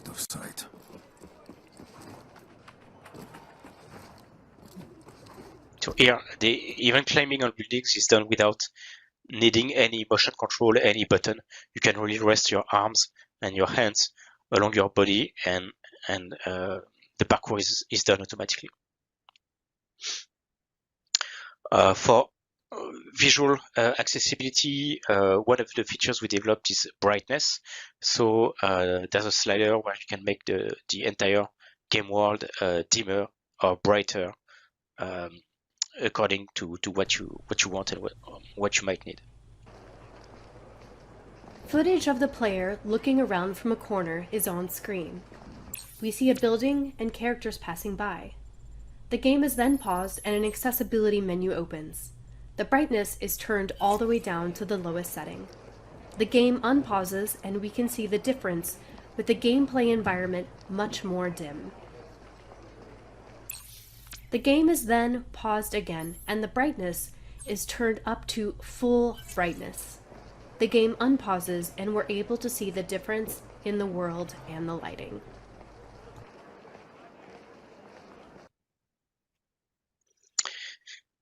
In terms of visual accessibility and also cognitive, we developed a feature to help with the fear of heights. So we know that in Assassin's Creed, you climb up on buildings and you might want to do the leap of faith. And as VR is very immersive, you might have the feeling of fear of heights. And so we try to develop a feature called Animus Grid, where you can display lines on the ground or even a box around you, simulating where is your real ground and giving you a point of reference in VR of your real environment.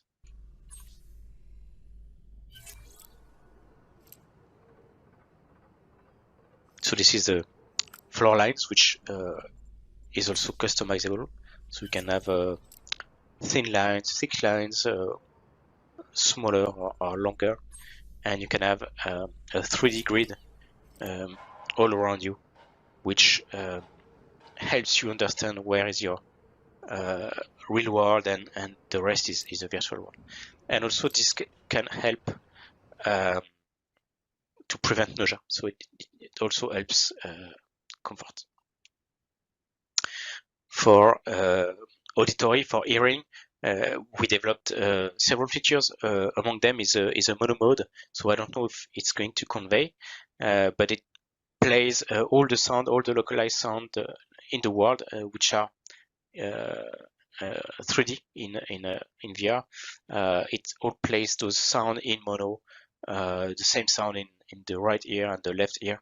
So we are sure that no matter if enemies are on the left, on the right, behind you, you can hear everything and you can play the game.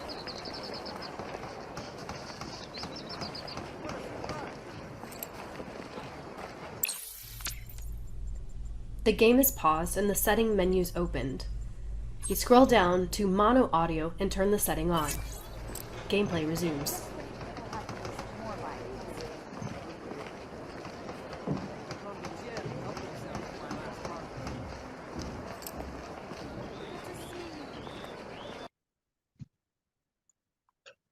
We also have subtitles and what we call subtitle plus. So not only for narrative moments, but also any voice, any dialogue, any that the living world, like the characters in game, but just passing by, they might cheer you, they might say hello to you, and so all of that is subtitled, so you don't miss anything.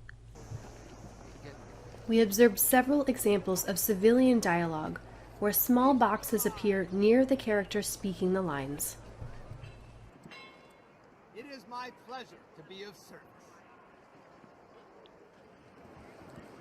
Welcome, welcome. Hey, come take a look.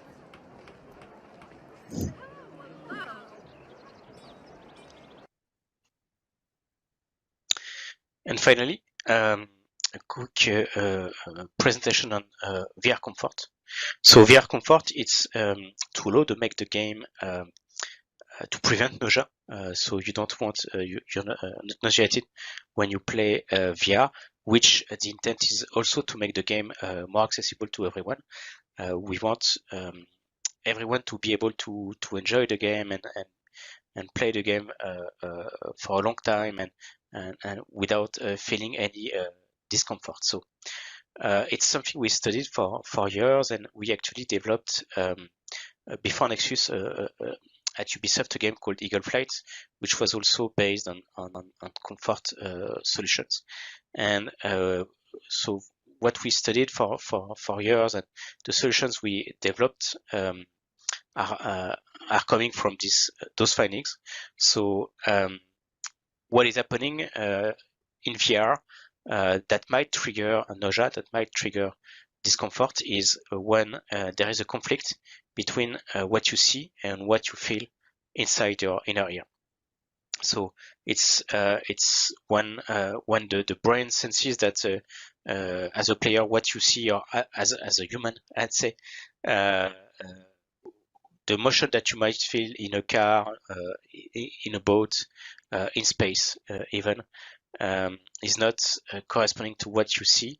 It might trigger nausea. So in a car, it can be, for example, if you are reading a book, and you are in the back seat, and your eyes are telling you that the book is not moving. You read the text, but as the car is moving around, your inner ear tells your brain that it senses some motion, but your visual system, your eyes, say otherwise. So that's conflicting, and that might trigger nausea. On a boat, if you are in your cabin, for example, and you don't see the horizon, you don't see how the motion is happening, it's a bit the same thing. So your room is not really moving, but you sense the boat moving around, and as you don't see the horizon changing, then it triggers the same conflict. And in space, it's actually that because there's no gravity in space stations, for example, then your inner ear cannot really work properly. It needs gravity to understand motion and orientation. So as in space, you are all constantly falling, and the gravity is removed, then you see things, but you don't sense them, and so it might trigger nausea as well. And from our findings, it's coming from a defense mechanism from the brain that might have the feeling when there's a conflict between what you see and what you feel in your inner ear, that it might be a poison that you ingested. So what it's trying to do, it's trying to eject the poison, and that's the nausea feeling that you can have.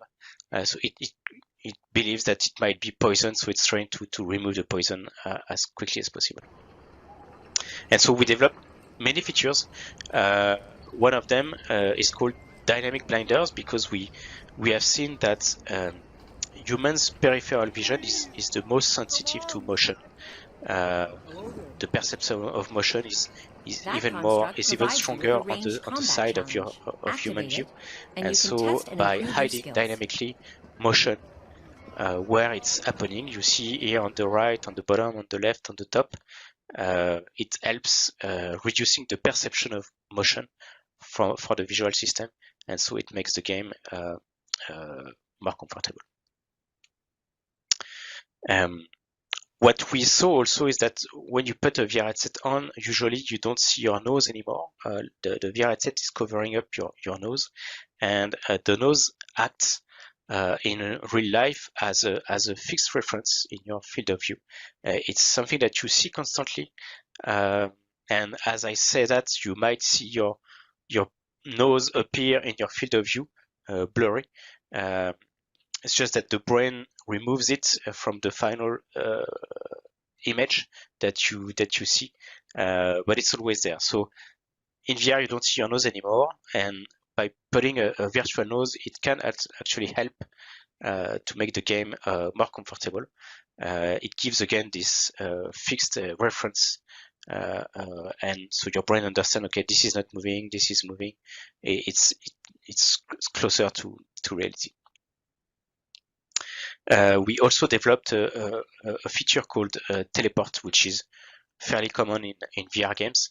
That was a challenge because in Nexus VR, there's a lot of things to climb, to parkour, and we wanted to make sure that the game is the same. Either you move through the world or you use teleport locomotion. And we tried to include many features, such as the ability to use both joysticks on the left and right hand. You can strafe teleport on the side, you can backstep teleport, You can even climb teleport, which we believe is pretty new. So here we teleport to the hand, and so we can do all the climbing without motion actually. And if you remove the motion, if you remove the perception of motion visually, then it's not in conflict anymore with your inner ear that tells you that you are not moving through the virtual space, because you are teleporting, because you directly come from one location to another. Then your visual system and inner ear system are in agreement, and this is the most comfortable mode, the most comfortable feature that you can have in Nexus. And to make it simple for all those comfort features to be selected, we developed comfort presets. So you just have to, based on some questions, based on a questionnaire that you have at the beginning of the game, if it's the first time your first time in VR, if you are nauseated in cars, for example, if it's happening often to you, and so on, then based on those answers, we recommend a certain preset, and as a player, you just have to select this, and many features will be automatically selected, and with some values, some presets, to make it simple for anyone to be comfortable without knowing anything about those features.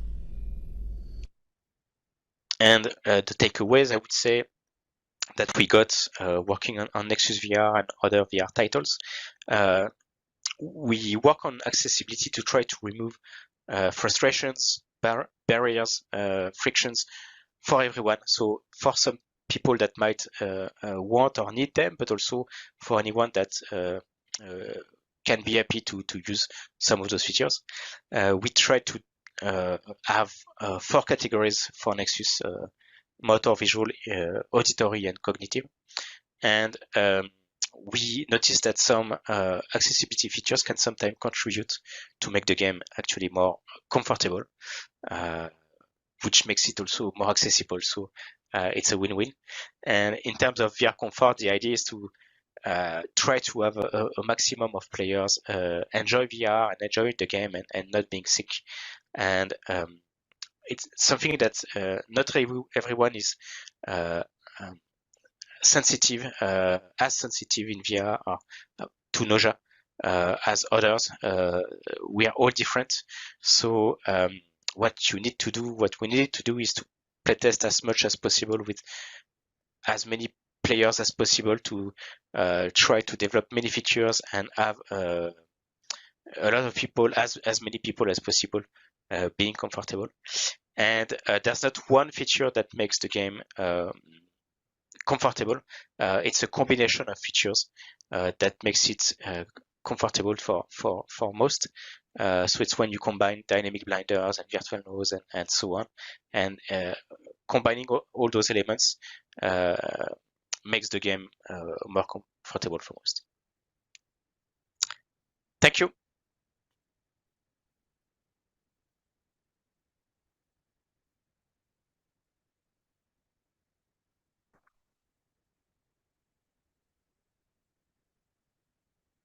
My favorite part of that presentation was, as Jenna commented in the Discord, all of the sighted people in here now consciously noticing our noses in our field of view. That was 100% accurate. Everyone suddenly had their eyes crossed and was like, oh, I do have a nose. But I think what was even more amazing, I don't know if you caught it in the Discord, there are actually 3 different sizes of noses that you can select. So it is a customizable accessibility feature that you didn't know you needed. Look, I'm trying to fill in for Ian. He's not here to make these terrible puns, all right? This is not my specialty. But in addition to the nose, which was amazing, there was obviously a ton of investment from the team over at Ubisoft working on this, from the presets and the questionnaire, which all of us want to check out now, from the teleporting, the weapon select. And like I said, I am very excited about everything they did for motion sickness as someone who suffers from it. And you know, there's so much that we can learn. Of course, they're in the Discord answering questions right now. So if there's anything else you want to know, please get those questions in there. That's why we have the Discord. And with that, we will take another very short break, and we will be back in just a few minutes for our first panel of the conference. Thank you.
Whispering, whispering for the people online so I don't scare you.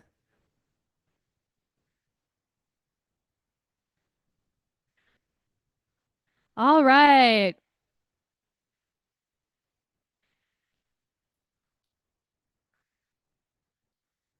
So every year, we always have two separate panels that we host.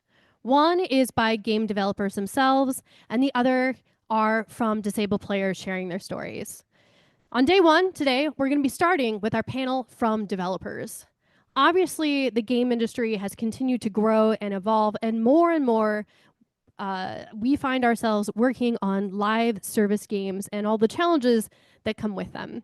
So this next panel is for amazing developers talking about the challenges and solutions that they have found when working on a live service game and how to make sure that they are serving their players' needs and keeping their games accessible. Let's check it out.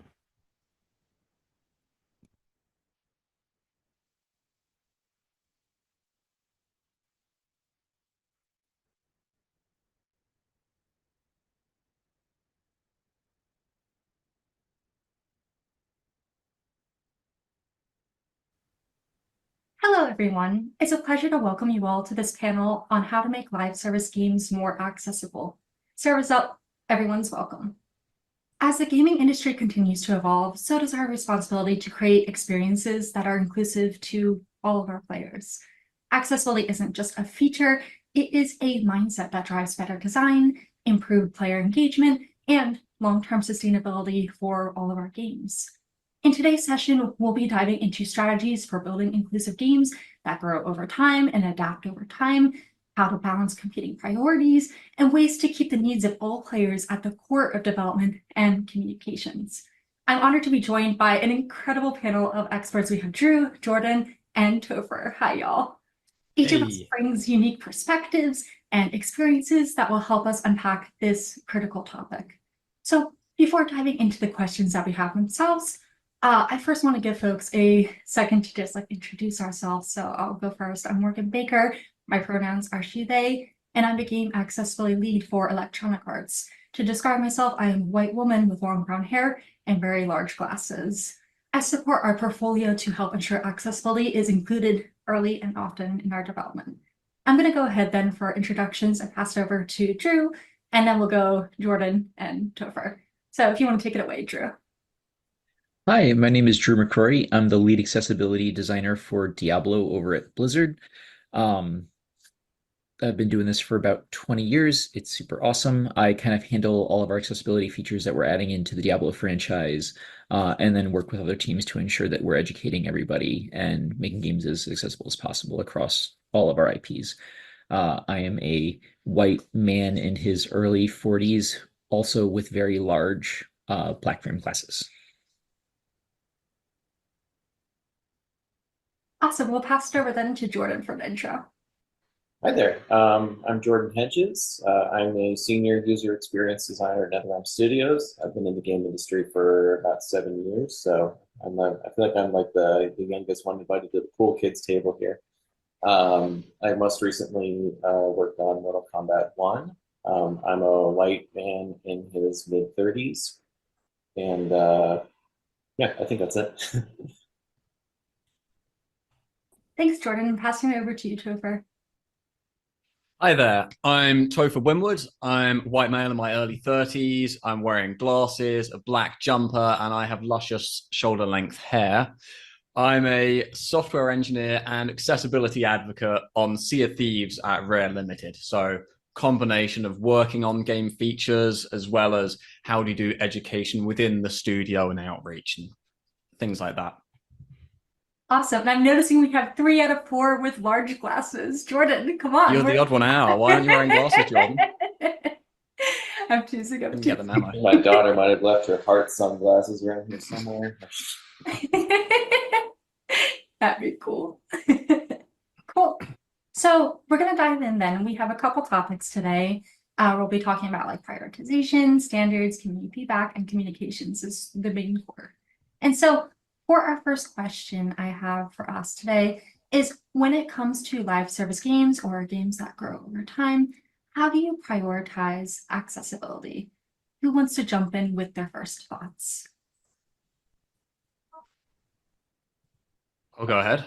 Hey, go ahead, man. Yeah, sure. So, prioritization of any game feature, of anything in game development is hard, right? There's so many different things you've got to balance. There's so many areas like, is this going to make the game more fun? Is this going to take a lot of time to build? Is it expensive? How many teams are going to be involved?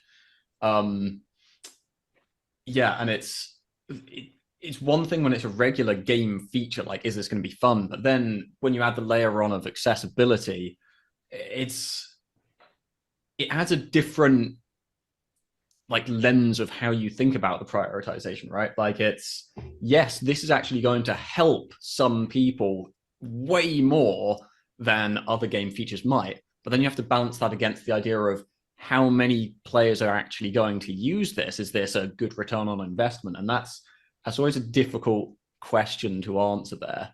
So I guess that's where I'd start with that question. It doesn't answer how you prioritize, just what things you have to think about, right? Yeah. Go ahead, Drew. Thinking about the ROI thing is always an interesting thing, especially if you don't have a lot of, legacy data to pull from to see how many users are using the features.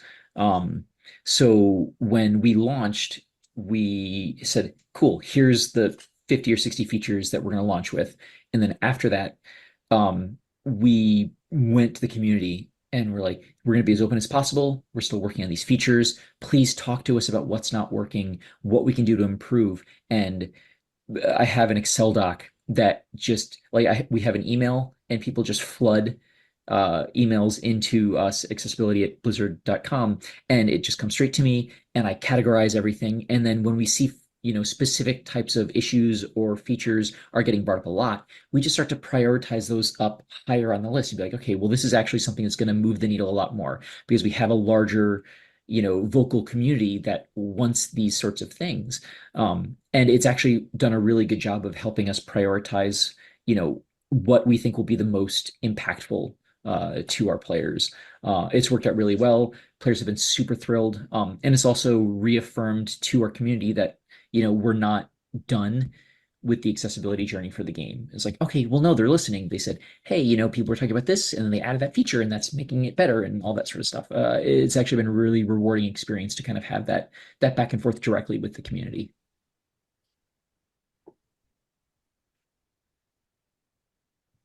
Yeah, I think like one thing that always helps when prioritizing features is like when can making the feature accessible be like just part of its core design. Like for example, like if you have a UI style guide, making sure that like your minimum font size is already like roughly in an accessible range, and like that can help save a lot of time just by eliminating a bunch of low hanging fruit all at once, so that your base groundwork that you're working from is like from the start reasonably accessible, and then like that can help potentially leave room for like more specific accessibility related features down the line.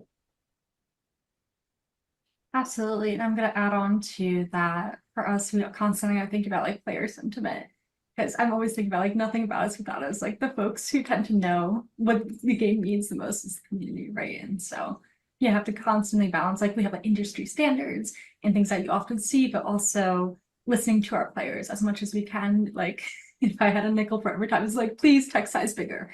And it's like, okay, clearly text size need to be bigger. We hear that from everyone, regardless of ability, background, culture, everything. And so that's something we're constantly taking into consideration. But Jordan, I think that you bring up a really good point too about prioritization, because oftentimes when we think about like ROI, we think about like tracking settings, but it's kind of hard too because accessibility can manifest by design as well. It's like, how do you prove that out when you're doing your prioritization? Do y'all have anything to like add in terms of like how you can kind of like weave accessibility into the design and the processes, specifically when we're thinking about like live service games and ones that grow over time? So when we look at new features, we're always looking X number of seasons ahead of what we're currently working on. And when we have all of those meetings, I'm sitting down with all of the designers who are like, in those initial machinations. And we start to design things with accessibility in mind. The intent is that we're not shoehorning accessibility features on after the fact, right? Like it is way easier and way more cost effective if we just make features initially that are going to be more accessible at the beginning. And the fact that I kind of have that inroad to ensure that new features that we're building are already kind of working from an accessibility standpoint has saved us a lot of money and also made our game more accessible.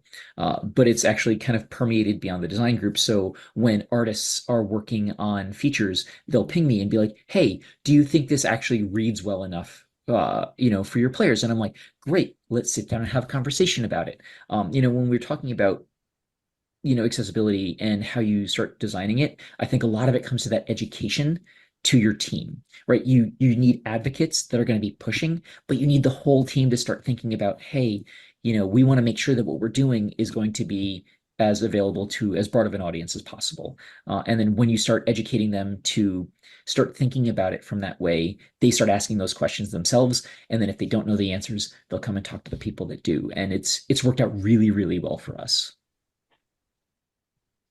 So I think I'd like to add on to that. So I agree with that. And then an interesting thing on this is we're not just talking about games, we're talking about live service games as well here.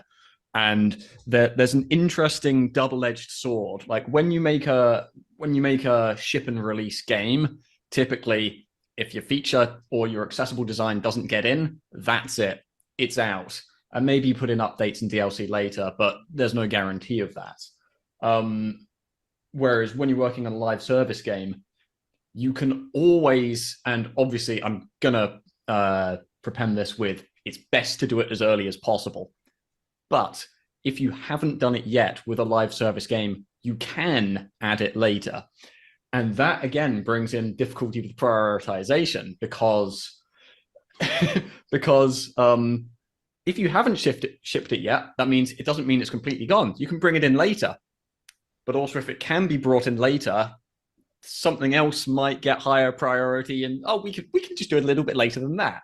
So yeah, it's a double-edged sword again, but it's and I'm talking from a game that Sea of Thieves, when we launched, it's not that it was an inaccessible title per se, but we've been able to add so much in afterwards. But a lot of that would have been much easier if we'd put it in before we'd even shipped in the first place. So yeah, that's the joy and also the difficulty of it being live service specifically, right? Oh yeah, for Yeah. sure. Especially And, like retroactive accessibility. I know we've said this and everyone says this, live servers or otherwise, it's extremely expensive and time consuming. But I really like the point that you brought up that with live service games, it's like definitely a double-edged sword because you're like, we can do it anytime. Therefore, when do we do it? And it's yeah. Obviously, we are biased as this group because we're like, we do it now. But you have to convince your stakeholders, like, we should probably be doing this early. Like, yeah, we can end menu narration anytime. And it's like, yes, but let me explain, this is costly. And we want to get that tech prepared now. So it's like very, very tricky. Jordan, do you want to exactly, like, yeah. yeah, exactly. Like on my end, like I haven't worked on a live service before. So like from the perspective of like a shipped game that gets updates, it's like crucial to make sure that your like core groundwork for most of the major features that accessibility features that you want to get in, like it's really good to launch with those. Like it's better to launch with like say like screen reader covers like 80% of the game, that like you can fill in that 20, it's a lot easier to fill in that remaining 20% over updates because you've got that groundwork laid, as opposed to like trying to add a brand new feature post launch. So like that, that's something I try to like. Of course, I'm extremely new at this, but that's the focus that I've tried to aim for, is that like at least like our foundation for each of these major features is in. Yep. So another pro of it being that you can do more is that you can work on ambitious things and not have to worry if it's going to miss the next release, because you will get it out in a later one. You can do those big things that otherwise, if they would have missed the initial launch date, might have got cut anyway. So That's actually an amazing point. So we did that on Diablo recently, where for season 5, our intent was to launch a suite of accessibility features aimed towards low vision and blind players. And we realized that the features just weren't cooked enough. So instead, we launched them in a beta state on the PTR for season 5 and reached out to the audience. We're like, hey, play these features, let us know what's working, let us know where the rough edges are, and then we're going to take everything back and then rehash things for its subsequent final release. And the community absolutely loved it. They were so happy that they were involved in the process. They could kind of see how things were working. And we got invaluable feedback from players way earlier than we would have otherwise in a very controlled environment. So then we took all of that feedback and then had that extra runway to ship it with the expansion as opposed to season 5. And what we ended up with was a much better overall product. But again, since we had that ability to go, all right, cool, well, it's not done now when we needed it to be done. Well, it's cool, we can move to the next thing. But then, how can we utilize that time the most efficient way possible? And it was great. Like, the fact that we're live service let us, kind of have that slightly moving bar to make sure that what we were giving the people was exactly what they needed. I love this point a lot, and I want to add on too, because you think about like the portfolio that I support where we have live servers, games that get DLC, I see it all. And that's like the one really nice thing with live service games is that you get active community feedback all the time. Because it's very difficult when you have like set up like it's like hard like secret single player project. So you have to like, set up play testing, bring people in, and you have a limited pool for what you can do due to like NDAs and just playtest limitations. Whereas like if it's a live service game, it's the whole community can take a look at it. And I actually think that's a fantastic point. And I want to take this then and segue in. We have one of our topics then is about community feedback.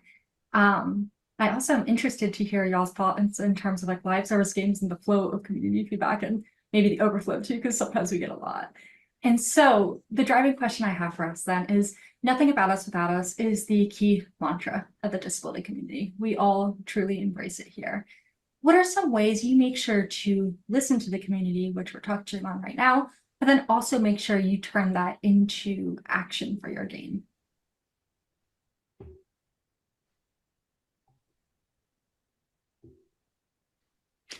Who's going first? So I'm gonna I'm gonna go for the one that I think is my favorite. It's like there are a lot of ways to listen to community feedback in many channels, but I think the one that gets so much is so effective in so many ways is proper user research with paid disability consultants, right? Paying an expert for their time to really like talk you through what they're thinking, their lived experience, and see what you're working on and be very open and candid. I think that's fantastic for you as a designer of the game. I think that's fantastic for the disability community. I think that like every time I have been part of a user research session, not only have I learned unbelievable amounts, but I've seen everyone else on my teams who are taking part in that just level up in so many ways and go, wait a minute, I knew that I need to account for X, Y, Z, but I didn't know it. And then you're faced with someone who can tell you that firsthand and really build that empathic connection.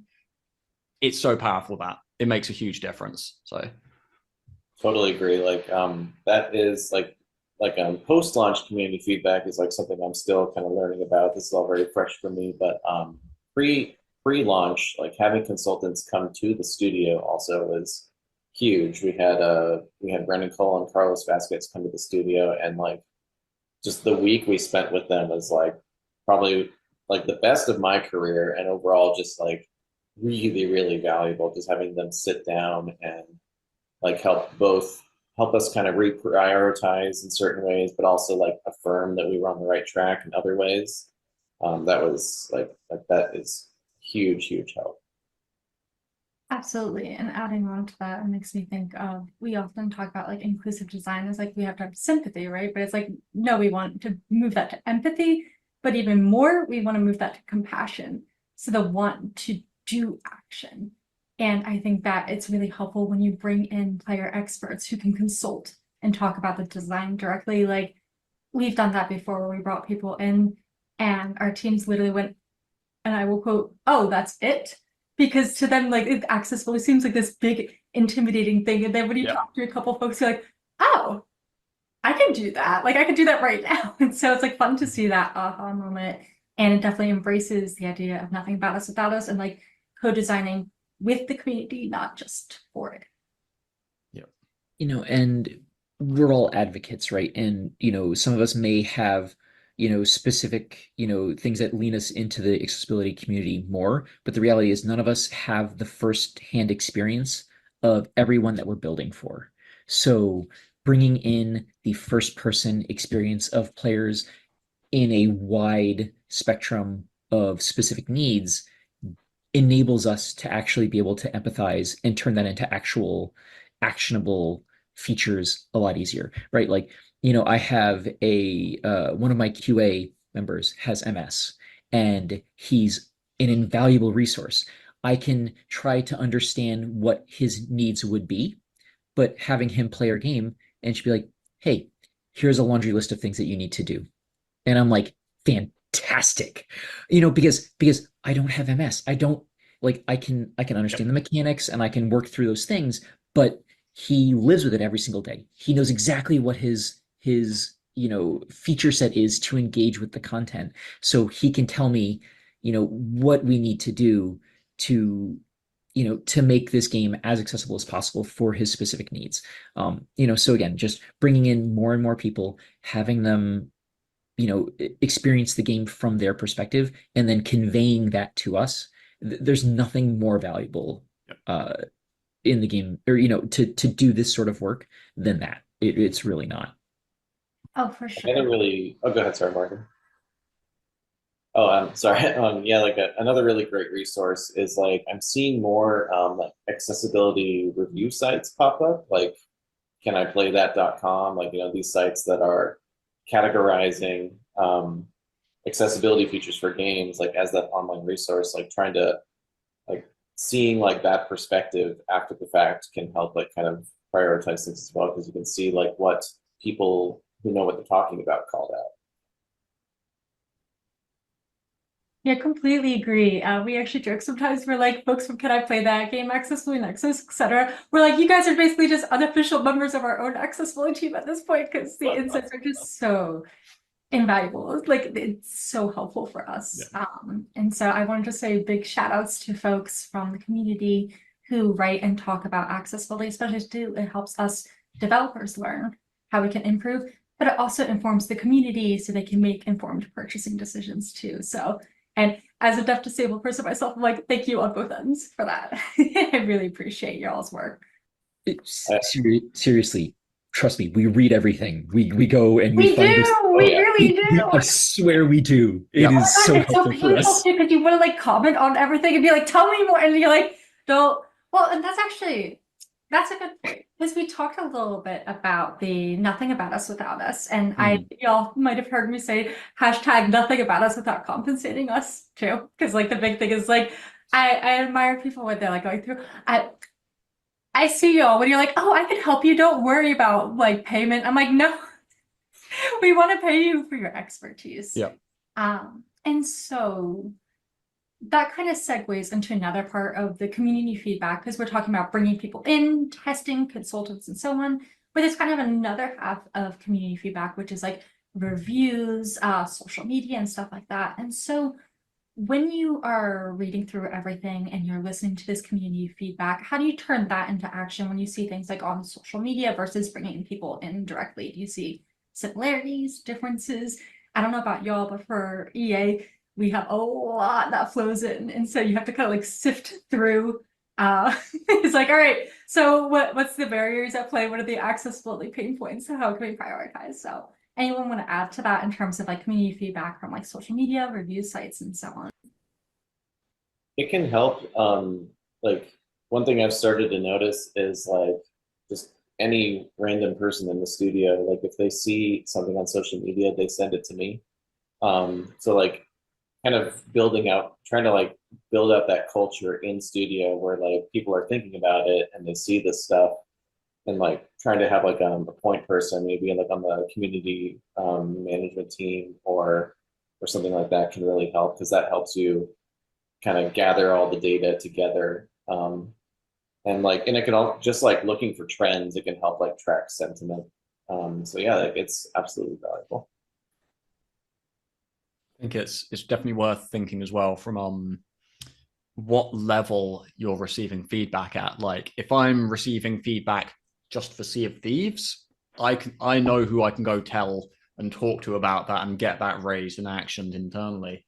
Morgan, if you're talking about getting feedback for EA, that's such a wide area, right? It's going to be much harder to be able to filter down and go, oh, this needs to go here and there. So yeah, it's definitely being able to have targeted, I guess both targeted and catch-all accessibility feedback points can make a big difference. So visible points of contact on social media, as well as just a clear like accessibility email address or support request on the websites, so it can get filtered into the right place sooner. It's definitely a way to make it easier to get actions. And we take all of the stuff, like, so we scrub websites that are doing reviews. We look at Twitter. Can't call it X, it feels wrong. Neither. And in all of these social media platforms, right? And we look to see what's trending, what are people talking about, and you pull out the stuff that's vitriol and hate because it's the internet, but there's a lot of really good stuff there. And the great thing, we were talking about ROI earlier, when we can see, certain topics trending really high, we know that that's actually something that's going to be more impactful and potentially drive more, more money on the back end. Because I would love to say that every company is going to invest in accessibility because it's the right thing to do. We know that that is not the case. And companies often want to see the dollars make sense. But if we have enough data to show that this is going to, move that needle enough, because again, hey, well, there's, 15,000, mentions of this specific thing about our game. Hey, maybe that's something that we should look at, because it's clearly a thing. That makes it a much easier sell for us, when we're looking to make changes that may be more, quantitatively difficult or more scopy. So again, it's a really helpful tool for us to make the case to add more features. Oh, absolutely. I know for us, I'm like some insider, not really though, but like we work very closely with like community management, and shout outs to literally community teams. Y'all are MVPs, like you deserve it all. Absolutely. Like fantastic. But for us, we do like for like each game and each thing, we'll like have like separate Slack channels where anyone can just like drop things in. We're just constantly collecting, sifting through different types of sentiment and stuff like that to see. And at least for us too, because we have several different live service games. So looking at the similarities to see if there's any connections that we can make there. And then, well, I'm spoiled because like a lot of our live service games are on similar engines and stuff like that. So it's like, I wonder if we can do a tech for one and move it over for another. And so that's always kind of like a fun thing. And especially too, as you all were mentioning earlier, because it's live service, we have the advantage of you could add it at any point. And so, we can borrow, go back and forth. I do want to add to, because we're talking about community feedback, and sometimes like it can be like overwhelming or you get like a lot. And one thing I've noticed is sometimes people focus too much on the disability aspect and not necessarily on the accessibility barrier. Bear with me for a second. So the idea being like, these players are blind, they can't play our game. What do we do? Versus like, oftentimes I'm chatting with folks, it's like, focus on the player experience. So like, for example, it's not helpful to say, I have ADHD, I can't play your game. It's more helpful to say, I have ADHD. Sure, cool, that's helpful. But then being like, and I'm having difficulty with concentration and focus during the objectives. And it's like, hold that thought. Tell me more. Like, I don't know about y'all, but like I'm always digging into like what's the exact pain point. And sometimes players do get frustrated with how they're conveying, and like that's first of all valid, get it. But I feel like as developers and designers, like our key goal is like, all right, what is the exact barrier we're talking about right now, and then connecting it to potential solutions. So shout outs to everyone. Please keep tweeting, Xing. What did they say? Keep redditing, keep discording, keep doing everything because we are listening. And I The cool kids are on Blue Sky and Mastodon these days. I know. I'm on Blue Sky now. I'm like RIP co-host. completely moved over, man. Yeah, but anyone want to add on to that? I just wanted to reaffirm what you're saying there about don't look for the disability, look for the access need, because as you say, like you can have multiple people with a variety of different disabilities who all have the same access need. I can't do this one thing. And when you can find what that is, the classic phrase you'll probably hear a lot at GaConf is solve for one, extend to many, right? You find what the problem is, you solve that, and it helps lots of other people. But I just wanted to also go back to the point you said about focus on what can be done, not what can't be done. So from there, you were just talking about as someone giving feedback. I'm just going to talk from the game design point of view. An interesting thing, say, with Sea of Thieves is that we're very open that, say, a blind person won't be able to navigate the islands very easily. That's just not part of our core design, unfortunately. But they can sail the ships. So we put a lot of effort into listening to feedback to how do we make that particular section, which they can take part in, as good as possible. So it's, again, it's focus on what can be done, not just what can't be done. I like that. You want to add on, Drew? Oh, nope, I lost it. No, I'm sorry, I didn't. I was just gonna add on and just say that I like the idea of we talk about like high quality player experiences and focusing on like what we have already in this live service game or games that are iterated and built over time. And it's like, do we already have, and how can we improve it to be the highest quality experience possible for players of different abilities, backgrounds, and cultures, and everything really. It's all intersectional. And so that actually drives me into our next topic that we have, which is about like standards then. And so we were talking a lot about like prioritization, community feedback, but there are like a lot of things that we consider like the best practices, the things that we should be getting in there. And so how do you make sure you're maintaining accessibility standards when you have newly added features, whether it's through DLC or through like patches and live updates? I think an invaluable resource when trying to maintain features is like making sure that your QA team is on board and with maintaining accessibility features, because then you get all these awesome people making like calling out like, hey, this screen isn't being read, or there's a color blindness issue on this screen. Like just kind of that whole like expanding the studio culture, but also just like establishing those standards, like that just empowers your QA team to keep doing what they already do best for your accessibility features too. Which I'm going to say a giant shout out to our QA folks for helping support accessibility. Like y'all are the backbone of all this work. So hell yeah. Yeah. I have dedicated accessibility QA, and I can't express how vital that is. Like Diablo 4 is too big for me to be able to see all of it, or any one person to see all of it. And having people that are constantly playing the game, specifically looking at accessibility, has made sure that we're not dropping the ball in a lot of places because there's so many nooks and crannies. They are absolutely critical to our game being accessible. It wouldn't work otherwise. But we also like, myself and our QA, read through updates to CVAA regulations and all those sorts of things to ensure that we know what the current rules are. And we actually hold ourselves to a higher standard than what all the legal requirements are. Because the CVAA guidelines are great to make sure that everyone is meeting that min bar, but I don't think the min bar actually meets uh the emotional purpose of the laws, right? Is like meeting the letter of the law is fine, but I want us to be like, well, this is the spirit of it, which is way better. So we have like these internal things that are just like, the plus plus version of all of the CBA requirements. And that's kind of what we go on as, what our internal requirements are. That way, if we meet our internal requirements, we blow all the CBA requirements away and don't have to worry about any of them ever. So I'm gonna take a slightly different tack. We're talking about maintaining standards and like thinking about what is the current best practices.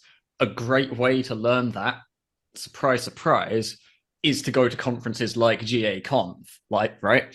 I don't know if I'm going to get a free Battenberg for saying that or anything, but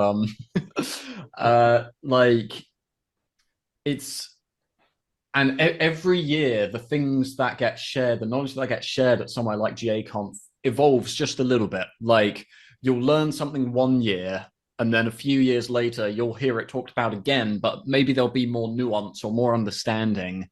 It's not often that it completely changes. Oh, wait, that was best practice before, now it's bad practice. But definitely specifics and implementation details do change over time.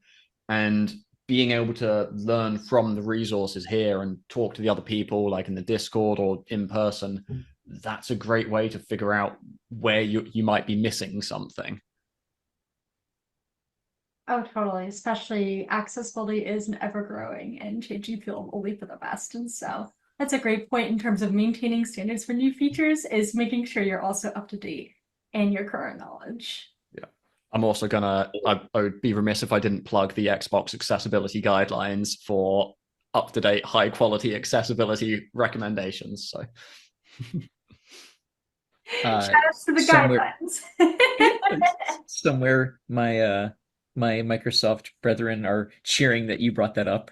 I mean, they're super helpful. They really are. And, they're constantly updating them. It's a really great place to start. I think it's an awesome, like, if you're looking to get into accessibility, go read the Microsoft guidelines. It's a really, really good fundamental point of like, cool, here's my baseline of what is going to be a good place for our game to be.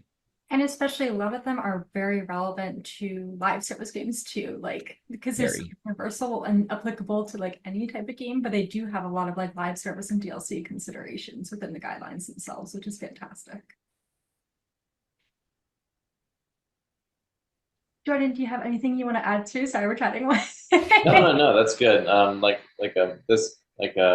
Again, it's all very new for me, but I found like sites like gameaccessibilityguidelines.com super valuable. Shout them out too. Just being able to just look at all the best practices, get them into a spreadsheet and be like, all right, does this apply period to the game? If it's something to do with a feature that definitely isn't going to be in your game, you can start filtering everything out, and then from there you get your okay, here's like my list of ones we can actually do that will make a big impact. So yeah, absolutely. Oh, totally. Especially the one nice thing is the game accessibility guidelines, because they're oriented based off like cognition, hearing, and motor. And yes. There's different types of guidelines and how they're portrayed, but the game accessibility guidelines has the advantage of like, if you're getting feedback, like blind players are like, I can't play your game. And then you're like, I don't know what that means or where to start. Then you could go like, okay, these are all the low vision blind considerations. So it's a very good way to dip your toes in. But then the Xbox, they're both good. I like them both. I'm like, I love all my guidelines. I'm like, come here, my guideline children. Cool.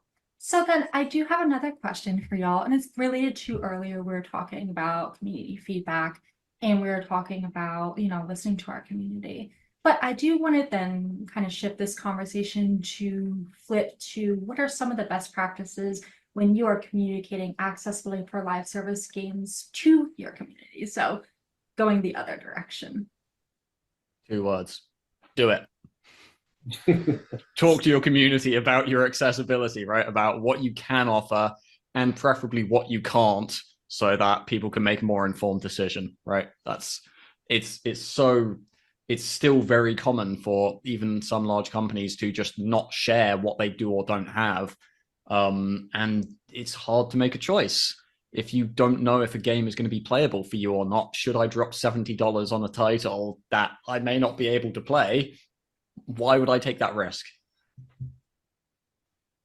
Yeah, absolutely. Like making sure that that is communicated like on your official website. I mean, like it's easy to be like, well, some YouTuber will tell everyone, but like at the end of the day, it's good to like make sure that like you are like your studio, your company is the one, because like the one delivering that message. And then like when it comes to like maintaining that and like additional releases of ship game, like you know, calling it out in the patch notes.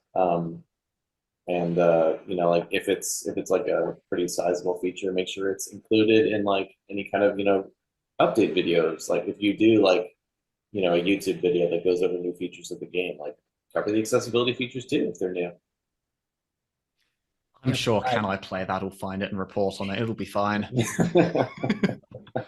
I mean, like things can get like updates can get pretty big, you know, when you're talking about live service games, like what you're pushing out is a lot of content, you know. So like we have in our patch notes an accessibility specific feature, so players can immediately go there and see what we've added that's specifically targeting them, which like when we first launched we didn't do it, it was all just inline, and people, they're like, can you please just, you know, give us a section where we don't have to hunt and peck? And I'm like, we can absolutely do that. I'm sorry.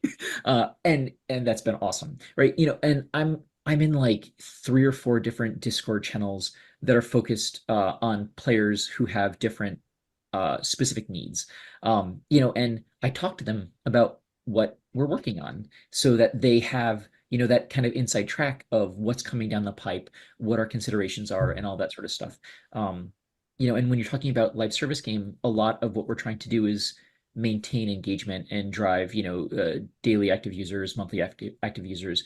And when players know that you're still thinking about them and their needs, and that you're working on features that are going to help them, they stay more engaged because they know you're not done, and then saying, hey, all of your problems that you have right now are never going to get fixed. So the more open we can be about the fact that we're still trying to help, the better off we're going to be. Absolutely. I completely agree that transparency is key, showing that commitment. I like the note about like patch notes and making it easier to find the access, because sometimes y'all see it's like, oh, the patch notes are long and it's like, wait, which are the things that I should be reading? And it's like over here. So I definitely agree. And I know for us, we have the EA accessibility portal, which is really cool if y'all have seen it, because like it goes through and shows like pictures and stuff like that. And actually I want to praise Mortal Kombat, because I remember one thing that was interesting was when you see like, oh, audio descriptions, whatever, like a lot of times it's like hard, like what does that mean? Like some players, that's like a very new concept, whereas like y'all have like a demo, like this is what it sounds like, and it's like, got it, very clear, I understand. So like being able to like showcase the accessibility features in a way that people can like understand, and so they can make an even more informed purchasing decision. It's easier to say UI bigger, audio description here, but it's like, no, here's a video, here's a picture, here's a demo. And so I'm like, I'm just doing that call because I just love those videos. By the way, Jordan, we share them around because when It's people so ask cool. me, I'm like, let me show you my favorite. We did not think, like I did not think we were going to ship with the audio descriptions, and I'm so glad we did, because they're so great. It's like my favorite. I love them. Cool.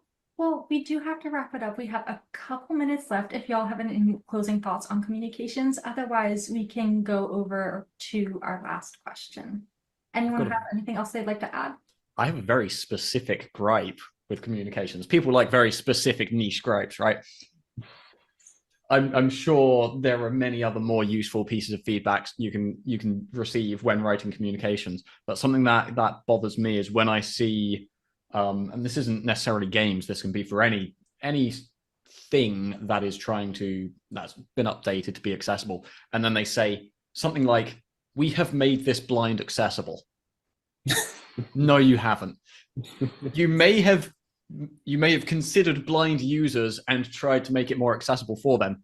You have not made it blind accessible or whatever, because there's always something else. There's always so many ways that you know, the wonderful diversity of humanity means that we cannot solve everyone's problems, sadly. We can do the best to make it as good for everyone as we can. But don't claim that you've solved everything because you will be wrong. Oh. Yeah, like you gotta be specific. Say like we updated screen reader. We like make it a feature update, not a yeah. What's the access need there again? Not what the disability is. Yeah. Oh, absolutely. Especially it's like, where's our humility? Like seeing like most accessible Blink game, and it's like sometimes I'll just like ask the question to whom? It's like and to whom is it the most accessible? Because there's just always room for improvement. And so I think that's why we often hear like accessibility is a continuous journey. And the nice thing is with live service games, we can continue iterating as we build our games and they grow over time. But of course, we have to deal with priorities and just the funness of game dev too. But I think that's great. Thank you for calling that out, Topher. I think that's a really good call out. So, as we are near the end, then I want to wrap up with one quick final question for all of y'all. If folks are going to take anything from this talk, the too long don't read, the most important thing, what's one piece of accessibility advice you would give to others who are working on live service games or games that grow over time? Get as many people in your studio on excited about accessibility as you can. Because like I think from that it just kind of spreads and folks are just like thinking about that fundamentally as part of their work. Like I was saying, like, you know, QA is making bugs. You know, like even like gameplay engineers are making sure that like they tick all the boxes. Like it's when you have people just thinking about it as part of their daily work, like it just overall is an improvement.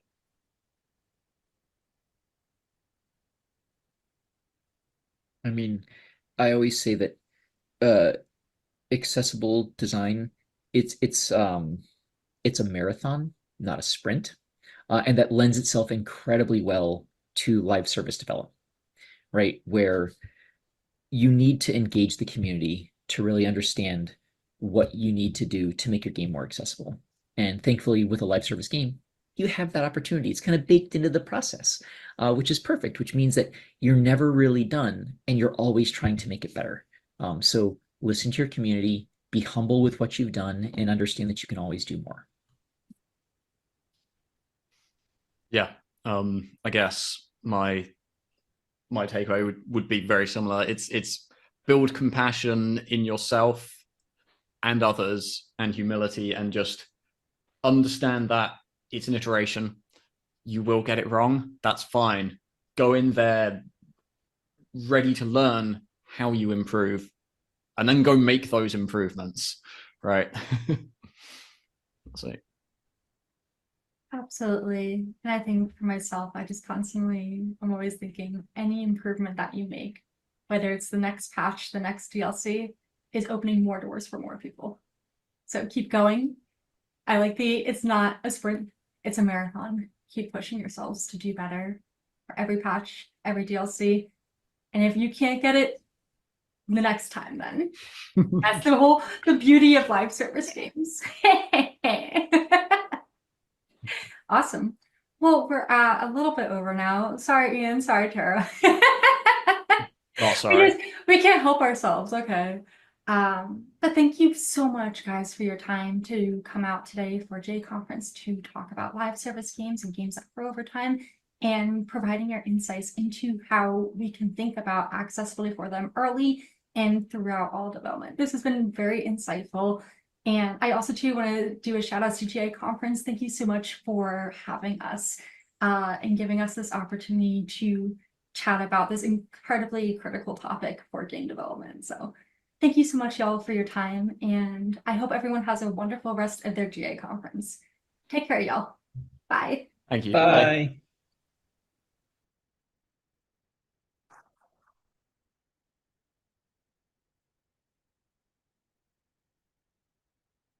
I first want to say that Morgan's not actually sorry. She went over. She's not. And I don't think any of us are really that upset about it either. Even though you are cutting into lunch, Morgan. So Thanks. There were so many great things in that panel. I mean, I think they did an amazing job at breaking down that live service games are incredibly unique with advantages and disadvantages when it comes to accessibility. I mean, obviously with the live service game, you have to think about what do you want to have in the game when you initially launch, but you do have this opportunity to continually grow and improve, but you have to be aware of what you're doing because you could find yourself in that very dangerous place of retrofitting if you go too far forward before you start implementing the accessibility that you may have missed at launch for reasons outside of your control. And you also have to put a plan in place as you go forward because the other unique things about live service games is you can break your shit. You can have something that was really accessible last patch that because the right testing wasn't in place, you broke it and made your game less accessible than it was before, which is why QA are the true MVPs of accessibility because, again, like, God, QA, I love you. You are the best. And it's not just going and getting your game tested for the functionality. Again, the community feedback, the paid research opportunity so that you are developing a game with the community to make sure that it's accurate.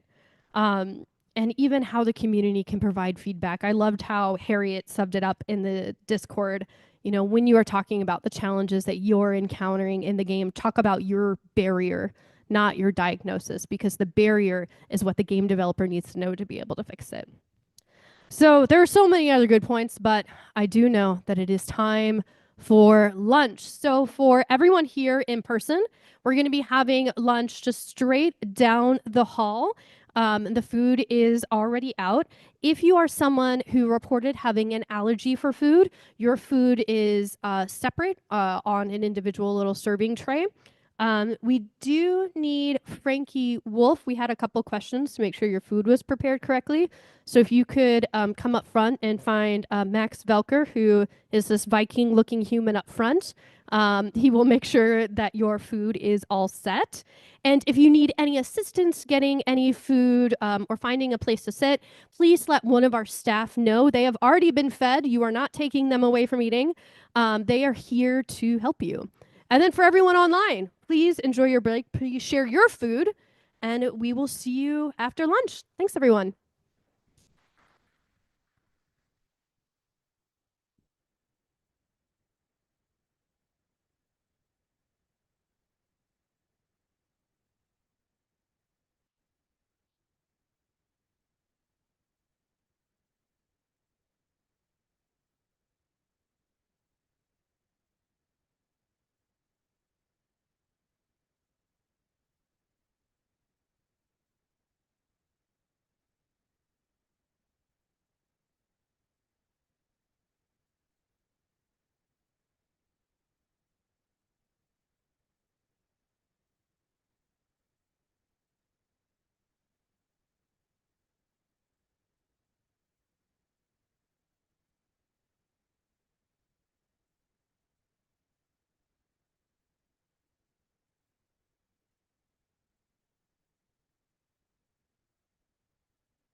Gentle whispers for the people online. Gentle whispers as we are returning. This will be your microphone. It's already on, so you won't have to do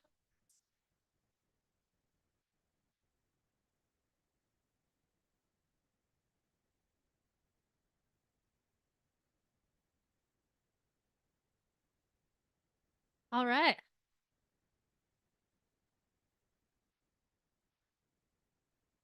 Our captioners are ready, waiting for our interpreters coming back from lunch. All right. There we are.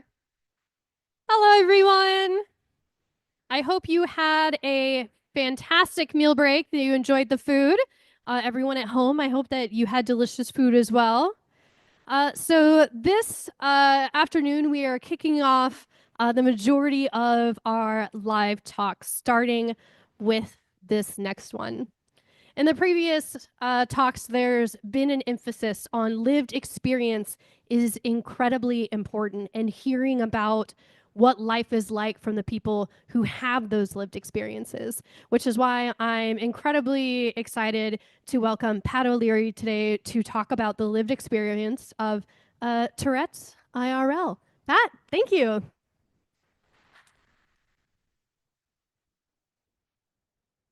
Thank you so much. Hi, I'm Pat O'Leary. I'm a gameplay engineer at Maxis Studios. My pronouns are he, they, and I'm a white male in his late 30s with a wickedly long goatee. And my talk is called Tourette's IRL because I have found that there's a pretty big gap between the actual real life lived experience of people like me with Tourette's and the notions that people have in their heads about what it's like to live with it and the representations that show up in the media that we create. And so I wanted to take these 15 minutes that Ian generously gave me. Actually, he threw at me last year to hopefully dispel a few of these notions that people have. I also wanted to talk a bit about what it's like to actually work with people like me, as well as and how to make working like me with people like me a little better, as well as talk a little bit about what Tourette's has been, how Tourette's has been portrayed in the media, and how we as creators of worlds could do it a little better. So again, hi, I'm Pat O'Leary. I have Tourette's. I was diagnosed at the age of about 22, but that hasn't stopped me from having a career in games. I was actually working in games at the time, and really the snowball that led me here was the fact that I came into this diagnosis and I realized there was not really a whole lot of educational material available for people like me. Tourette's it still is kind of seen as mostly a thing that kids have and they tend to grow out of. But for people like me whose symptoms persisted into adulthood, I was left kind of scrambling. I had to figure out how to message the things that my body was doing to my workmates so that we could all work together and make awesome worlds. And so as a result of that, I rabble roused directly with the TAA, who's the Tourette Association of America, and they gave me the opportunity to start to write some tips based on my own lived experience. And at first they published them on their website, and then they flew me out to New York to put me on a CDC funded PSA that I'll link to later. It's up on YouTube. It's just 5 simple tips for making the workplace a little bit better for people with Tourette's.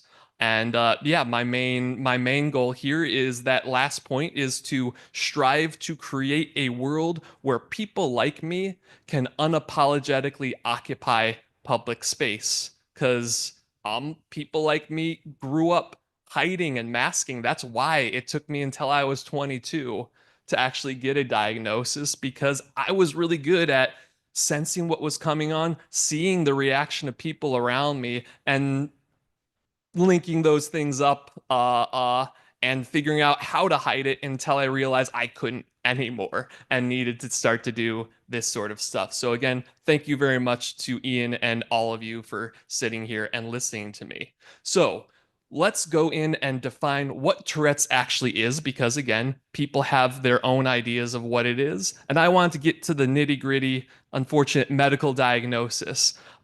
Tics are sudden, involuntary muscle contractions, and Tourette's is a tic disorder, which means for you to have the diagnosis of Tourette's, you need to have at least 2 motor and 2 vocal tics that last for more than a year, and the first tic needs to come before the age of 18.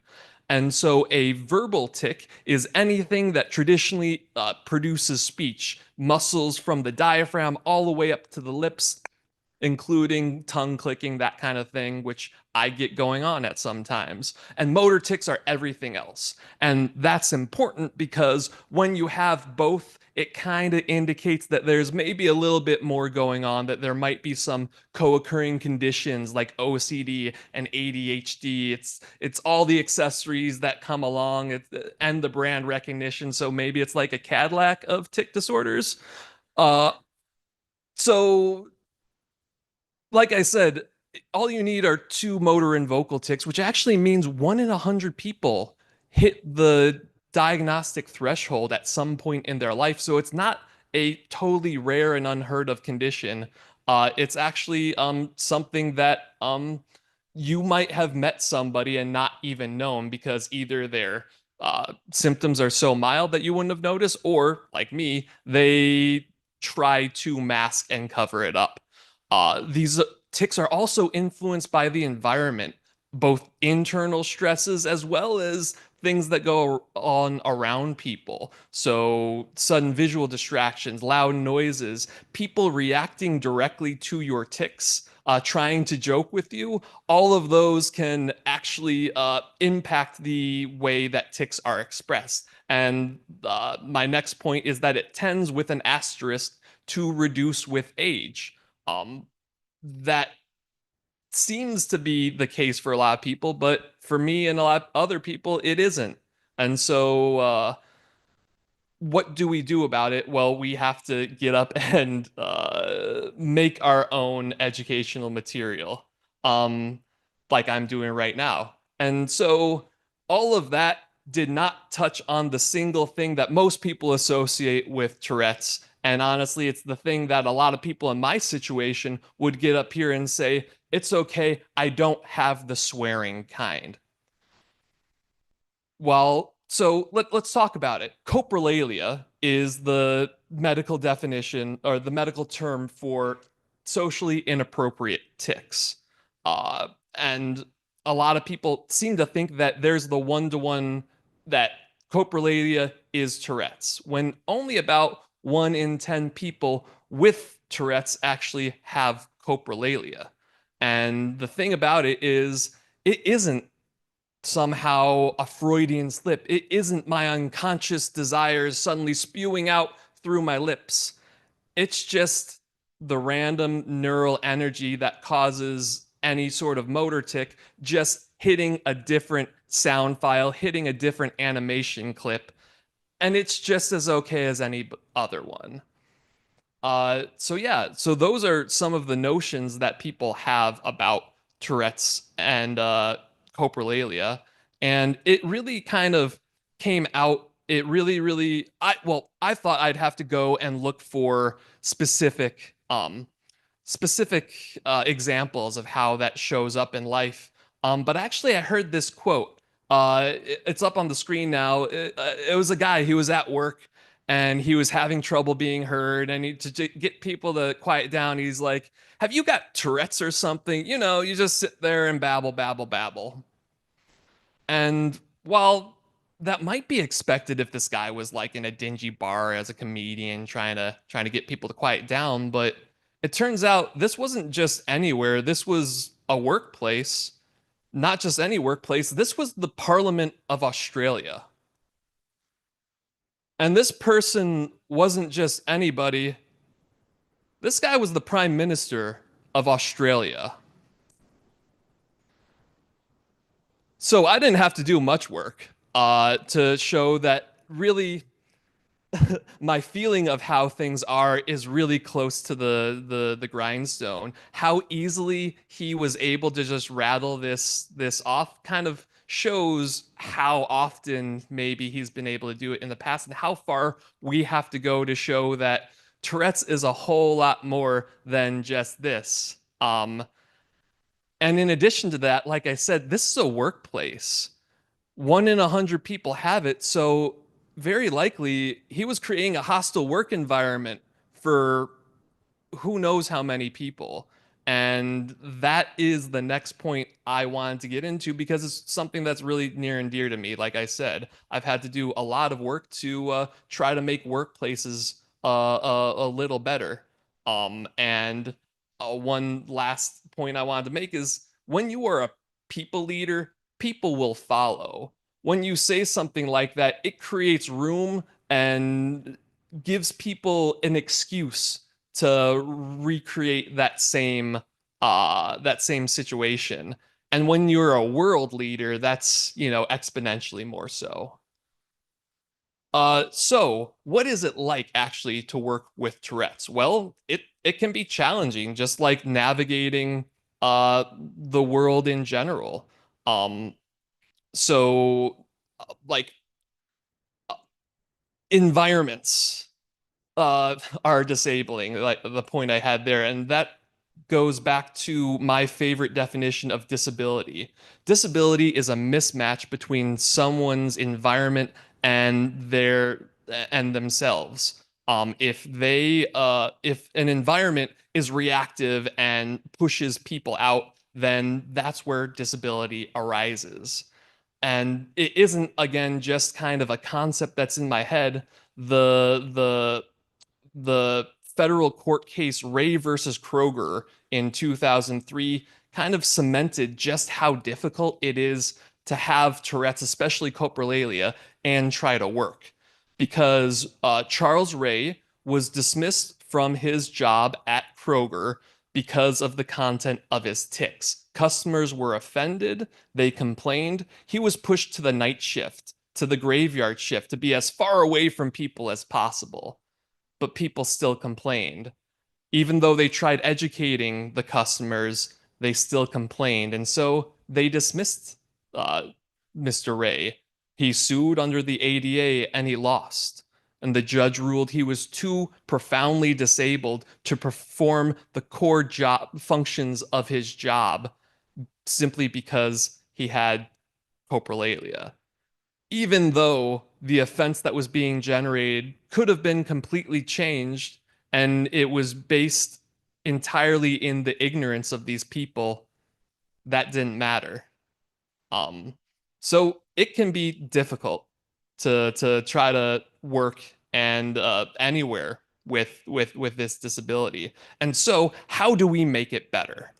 I've done a little bit of work to try to educate people on how to create more inclusive working environments for people with Tourette's. My 5 tips, I have a link up on YouTube. If you just search for 5 tips for Tourette in the workplace, it will show up. But the main points I like to talk about are first, tics wax and wane. They change. Just because somebody has one day and one not the next day doesn't mean that they're doing anything intentional. That's just the way things are. You can minimize distractions for people to make sure tics aren't influenced by sudden changes in the environment. And my favorite thing is to be tick neutral in your interactions. So if you are familiar with someone and you hear them tick or see them tick, do what you can to just see through it and not react. Because again, that environmental feedback can influence people's tick expression. And simply just educate the team and people you might encounter to prevent the same situation that Mr. Ray had. And finally, like anybody should be aware, and it should be obvious, ticks don't necessarily reflect the intent that I have. Uh, they they they aren't at all reflective of what I intend to say or my values. They're just random noise. Um, and finally, yeah, So Tourette's in the media. You don't really have to go far to find pretty inaccurate representations of people like me. In fact, there's an entire study that I've linked to right here that says the portrayal of Tourette syndrome in film and television pretty clearly says what I'm already thinking. Tics depicted had a disproportionate representation on corporalia. People love to hone in on the most explosive and controversial symptoms just to get a laugh instead of portray us accurately. And so, how can we, as makers of media, do better? Um, how can we how can we not only do it in a way that we can pat ourselves on the back and say good job, and it's not simply a way of um, virtue signaling, but this might actually make the lived experience of people with Tourette's a little better. So finally, all you have to do is one, don't make a toxic workplace like the Prime Minister of Australia. Make sure you accommodate your employees in the way that they need to.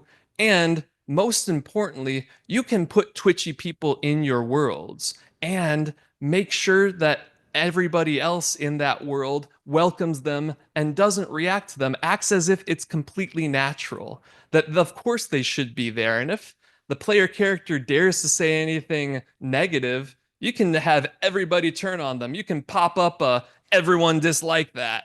You can have them say, what do you mean? Do you not have people like that in your worlds? Do you not, or do you just lock them up? Do you think that they're way too controversial to see the light of day? What a sad planet you must come from. So yeah, that's my talk. Thank you so much. That's Tourette's IRL, and have a great rest of your conference. Thank you so much for that presentation. I think one of the things that was most surprising from that lightning talk is people seeing the 1 in 100 number and realizing how common Tourette's actually is. But we have seen so many bad media examples of Tourette's that we don't actually recognize it when we see it in the people around us. And, literally at the end of the talk, wrapping up, it's so simple to make the world better and more accepting for people with Tourette's. Don't make toxic workplaces. Sounds pretty duh. Accommodate your employees and put twitchy people in your worlds. At the very end, Pat had said, you know what? Just put it in. Make it look natural, like it's supposed to be there. But it is. It is natural. That is the world. That is the real experience of people. And everyone wants to not only be able to experience video games, but see themselves in a video game. So I challenge you all to put twitchy people in your worlds and make your studio a more inclusive place for our friends and coworkers with Tourette's. So with that, we will take a short break and we'll be back with our next lightning talk. Thank you.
mic, it is already on, so it is live, so just don't say anything embarrassing into it. I do tend to do that. Perfect. Okay, well, yeah, get it behind the podium, we'll get you set up for presenting. Guide you around so you don't trip.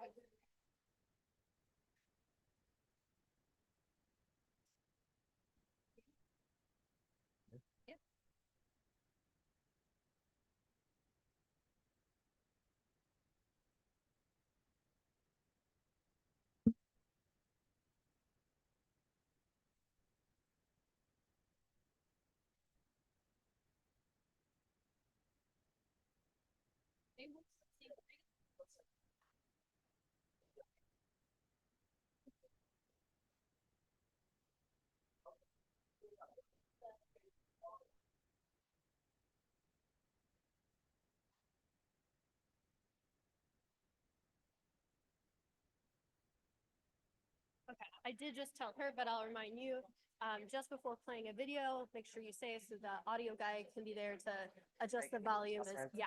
Okay. So we've been doing pretty good. We haven't had issues so far, other than the leaf blower incident, but.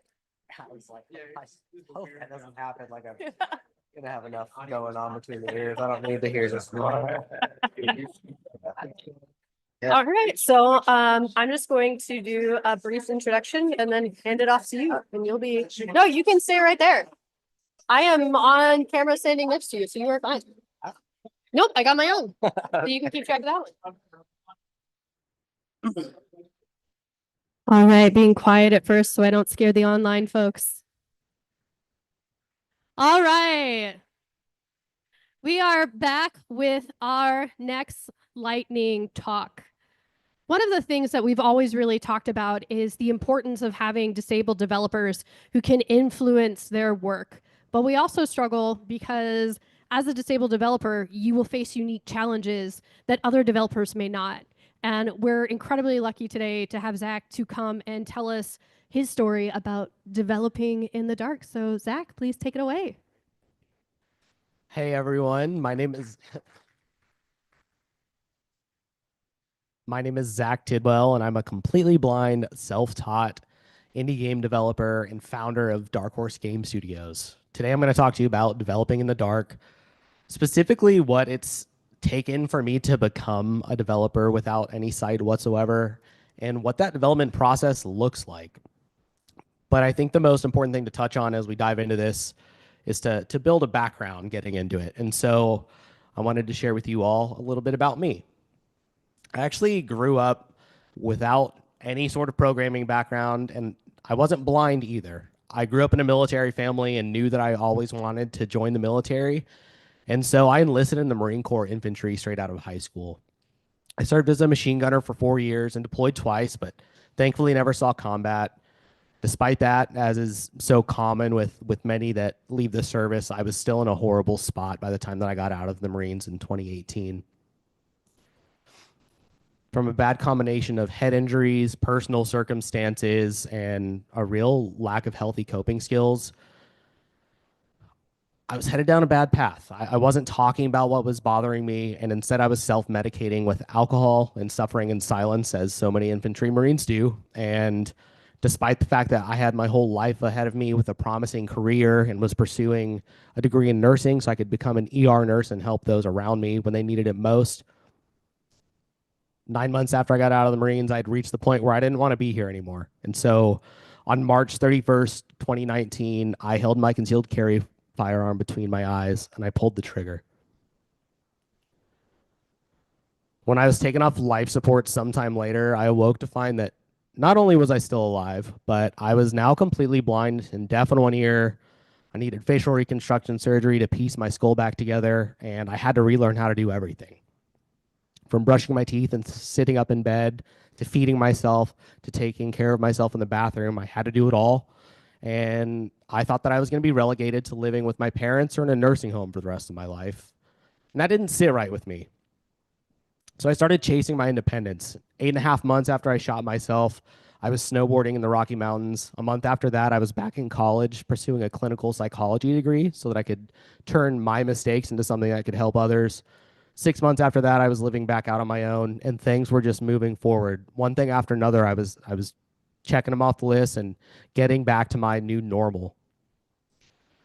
That all lasted and was going fine for about a year and a half until I reached my first math class, which is notoriously difficult for both blind people and Marines. But in particular, this was a huge issue for me because I took this class over a summer semester. So my school's disability resource center was short staffed and ultimately dropped the ball on making all my course content accessible. I couldn't read my textbooks, I couldn't do my homework, and I couldn't take tests on my own. So instead, they assigned someone to be my eyeballs. She would read everything to me and be a human screen reader and input everything into the computer while I did my calculations on a talking scientific calculator. I do want to reiterate that I hate math. And so, once again, I was at this point where I was a little pissed off by my situation. By this point in time, I was skiing, whitewater kayaking, I was rock climbing, I was competing in Brazilian jiu-jitsu against anyone without this or anyone with disabilities, excuse me. And there was this weird point in time where unfortunately I could still pay my mortgage bill by myself, but I couldn't do my math homework. And that pissed me off. So I started researching what caused these disconnects in the accessibility. Why could my screen reader do some things and not others? And why was I dependent on other people for having access to the digital world when I could do so much in the physical world?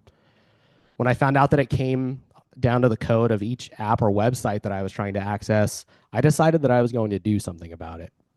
So in October of 2021, I dropped out of college, and like a rational thinking person does, I decided I was going to teach myself how to code so I could have a positive impact on the world.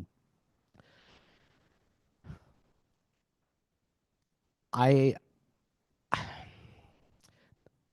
had this almost sobering realization after I had made this huge move and set out on this endeavor that hey, the accessibility issues aren't going to stop in college just because I drop out and decide that I'm going to start Googling how to code and all the tools that I need to code. The accessibility issues are just as prevalent. So I spent months and months trying to find accessible articles that I could use or tutorials I could follow or editors that I could use, and I wasn't having any luck. Thankfully, The Last of Us Part 2 had come out around the same time that I lost my sight, and so I had this bright idea. I figured if Naughty Dog was able to do what they were able to do with that game and make it accessible to everyone, then they must have been doing that with accessible tools. And so Dark Horse Game Studios was born. I was shifting my energy, and now I was going to create accessible games first and then move into the bigger picture stuff. And that sentiment lasted for about 30 seconds.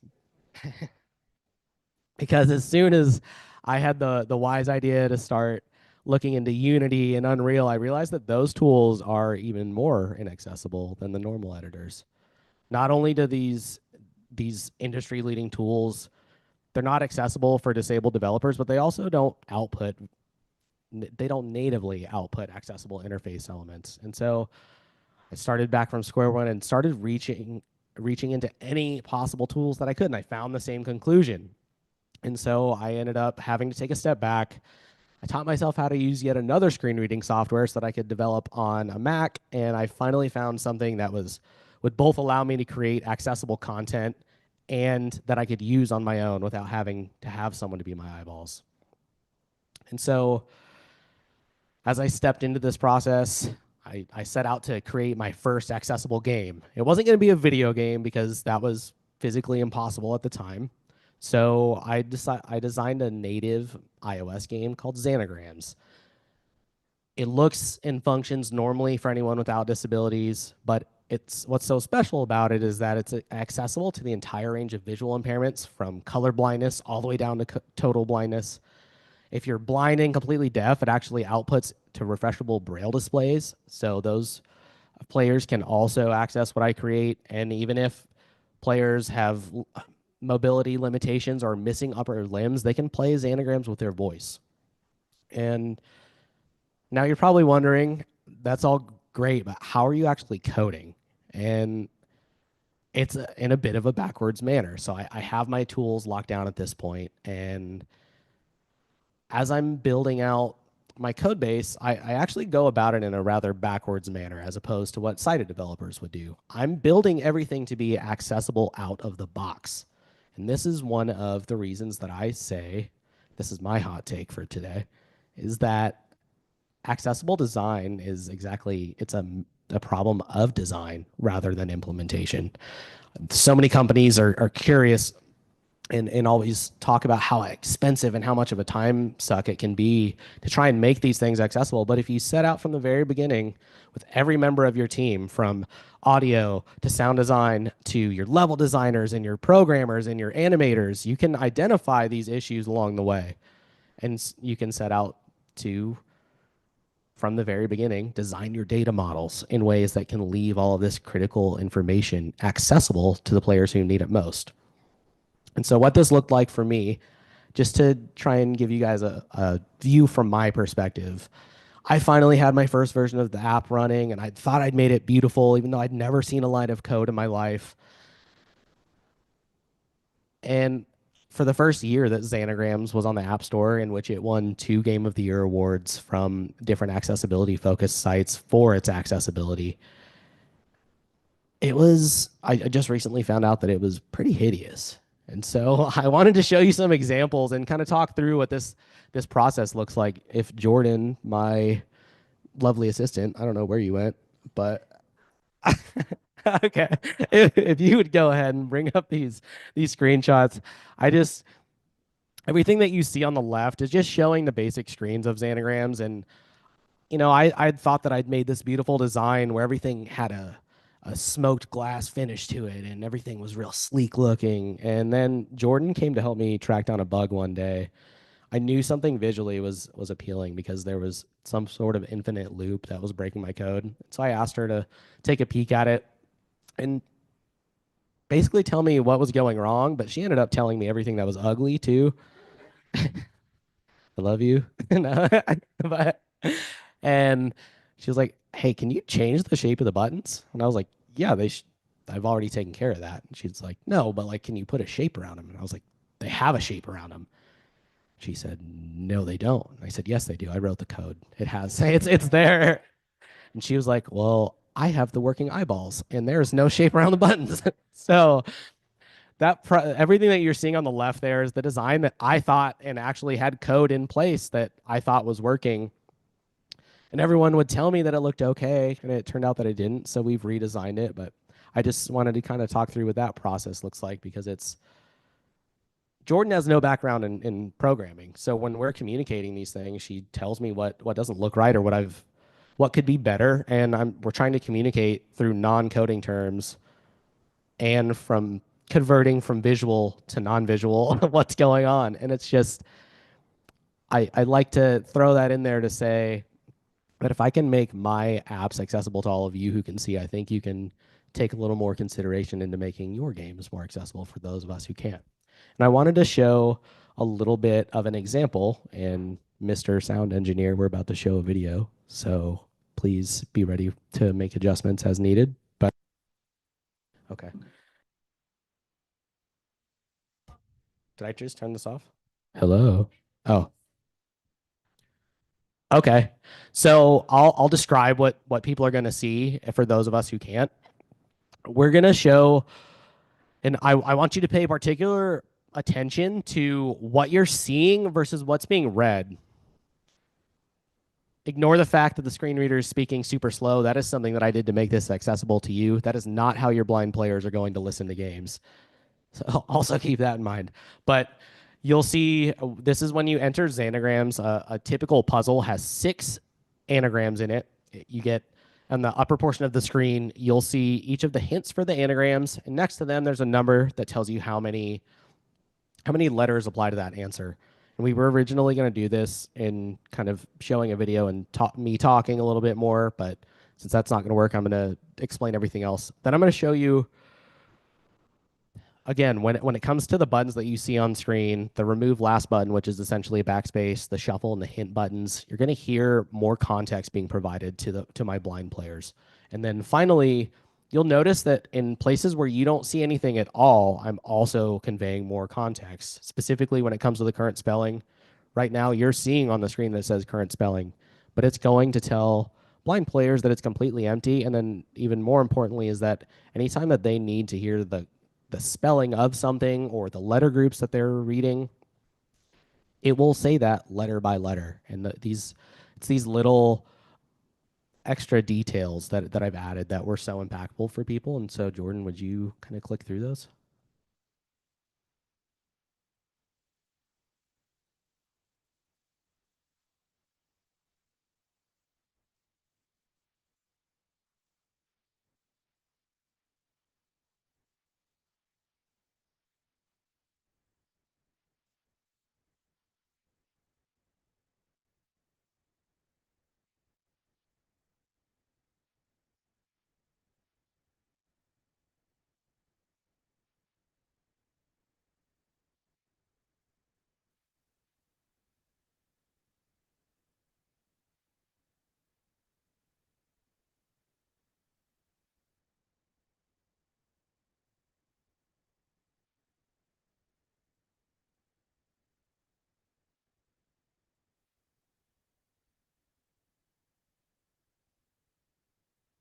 Tool used to listen to heartbeats. 11 letters.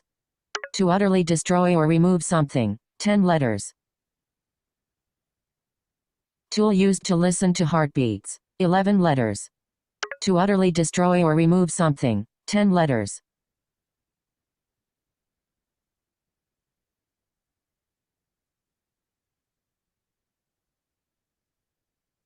Added essentially alt text to them. I've hidden them from the screen reader, and then they, what would typically be more intuitive to someone who can see, that's not necessarily the case. If it reads a tool used to listen to a heartbeat 10. And so whenever we get this working, I'm gonna try and describe these other things. All right, go for it. Remove last button. Removes the last letter group from your current spelling. Shuffle button. Rearranges letter groups. Hint button. Use one of your 10 hints.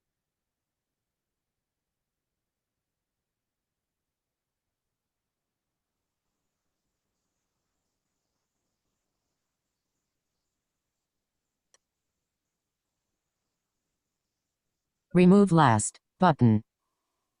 Removes the last letter group from your current spelling. Shuffle button. Your current spelling is empty. Your current spelling is empty.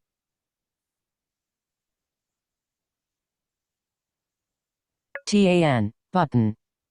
LE CO hit shut remove last. Your current spelling is TANLECO.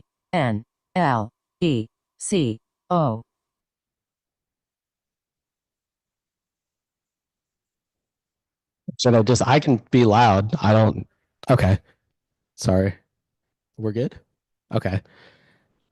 Am I coming through? Okay, now I can hear myself. I'm sorry about that. So that was supposed to be about a 30-second scenario there that we was just going to show some of the accessibility that's going on behind the scenes, because I think when I talk about that to people who can see, they don't necessarily recognize what's going on. And as you may have seen when I press the different letter groups that are down at the bottom of the screen and they are visually disabled, there's a basically a tertiary state there where they can be disabled. And then also once a player has solved one of the anagrams, the letter groups become permanently disabled. And so visually they don't change, but they get hidden from the screen reader entirely, because for you to solve each puzzle, you have to use every letter group just once. Every letter group will get used. And again, this outputs to Braille for people who need it. This can be played by voice, and I apologize for us getting derailed a little bit. But as I mentioned, Xanagrams did go on to win two Game of the Year awards from accessibility focused sites for what it's done, and I'm continuing to try and work towards building this company so that I can, at least in the mobile world, hopefully one day when all of you wonderful teams in the audience put pressure on companies like Unity and Unreal to increase the accessibility of their platforms, that I'll be able to have a real development team and continue to lead the way in inclusive design. And so, with that, to wrap things up, did wanted to reiterate accessibility does not have to be scary. If you address these things from the very beginning, just like I have, the only thing that's going on there with all of this code and those announcements is I've designed my data models to leave the data that is needed to be conveyed to people who can't see, or to the software of people who use voice control to navigate, or people who use Braille, to for that data to be exposed to their access technologies.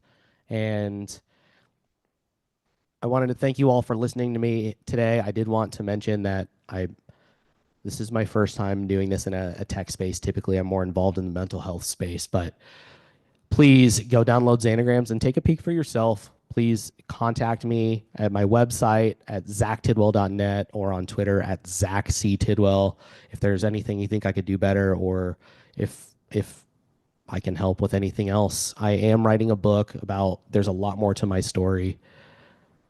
I really dive into all the nastiness that led to it, all the mistakes that I made, and everything that I've done right since. And once again, thank you all for dealing with us during the tech issues here. But thanks.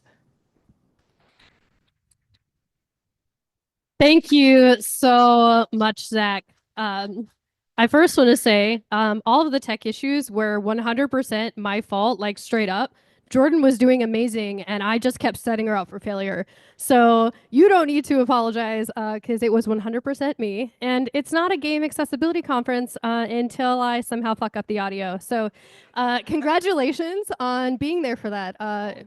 You know, I want to thank you so much for sharing your story and for sharing your work. For all of you who are interested in downloading Xanagrams, it is now pinned in the Discord so that you can have a direct link.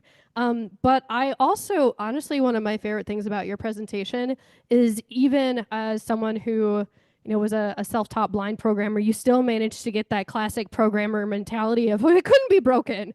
And luckily you had Jordan here, again, being the real MVP of accessibility QA, which I have reinforced is incredibly important. And I think for a lot of us, what was really unique is, so often we're making products and having to work to make them accessible to others. And I think this is a unique circumstance for probably a lot of people here, where all of a sudden we're very lucky that Zach decided to make his product accessible to us. Which I think, again, for a lot of us, you may have not got to experience that. And so, thank you for making your product accessible from the beginning, and for all of us folks who rely on our site to use apps. And again, thank you so much for your talk. Thank you. Yes, yes. We'll be back in just a minute.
All right, quiet whisper so I don't scare online folks. All right, everyone.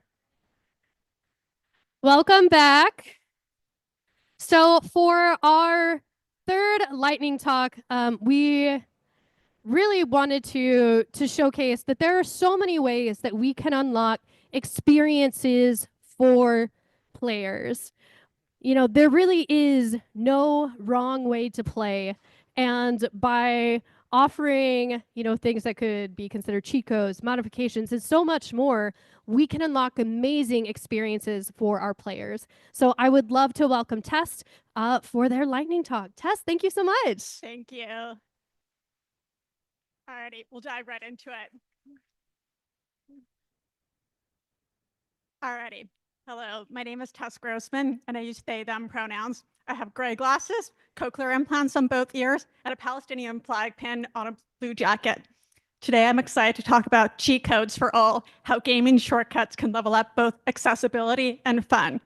All slides have a background drawing with artsy curves and circles that include a wheelchair and a forearm crutch. So let's clear something up.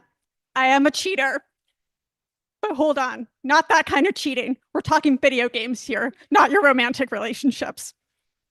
Cheating in games, I love it. It's a victimless crime. I'm not taking anything from developers. In fact, it can be a net positive. One-shotting a boss, duplicating items, or supercharging my characters. Cheating makes the experience fun. Before we dive deeper into this presentation, let me clarify two things. First, this presentation is strictly about single-player games. We won't be covering MMOs like Final Fantasy XIV or MOBAs like League of Legends or any games with a competitive focus. Cheating in those spaces is a more complex topic, especially when it comes to accessibility.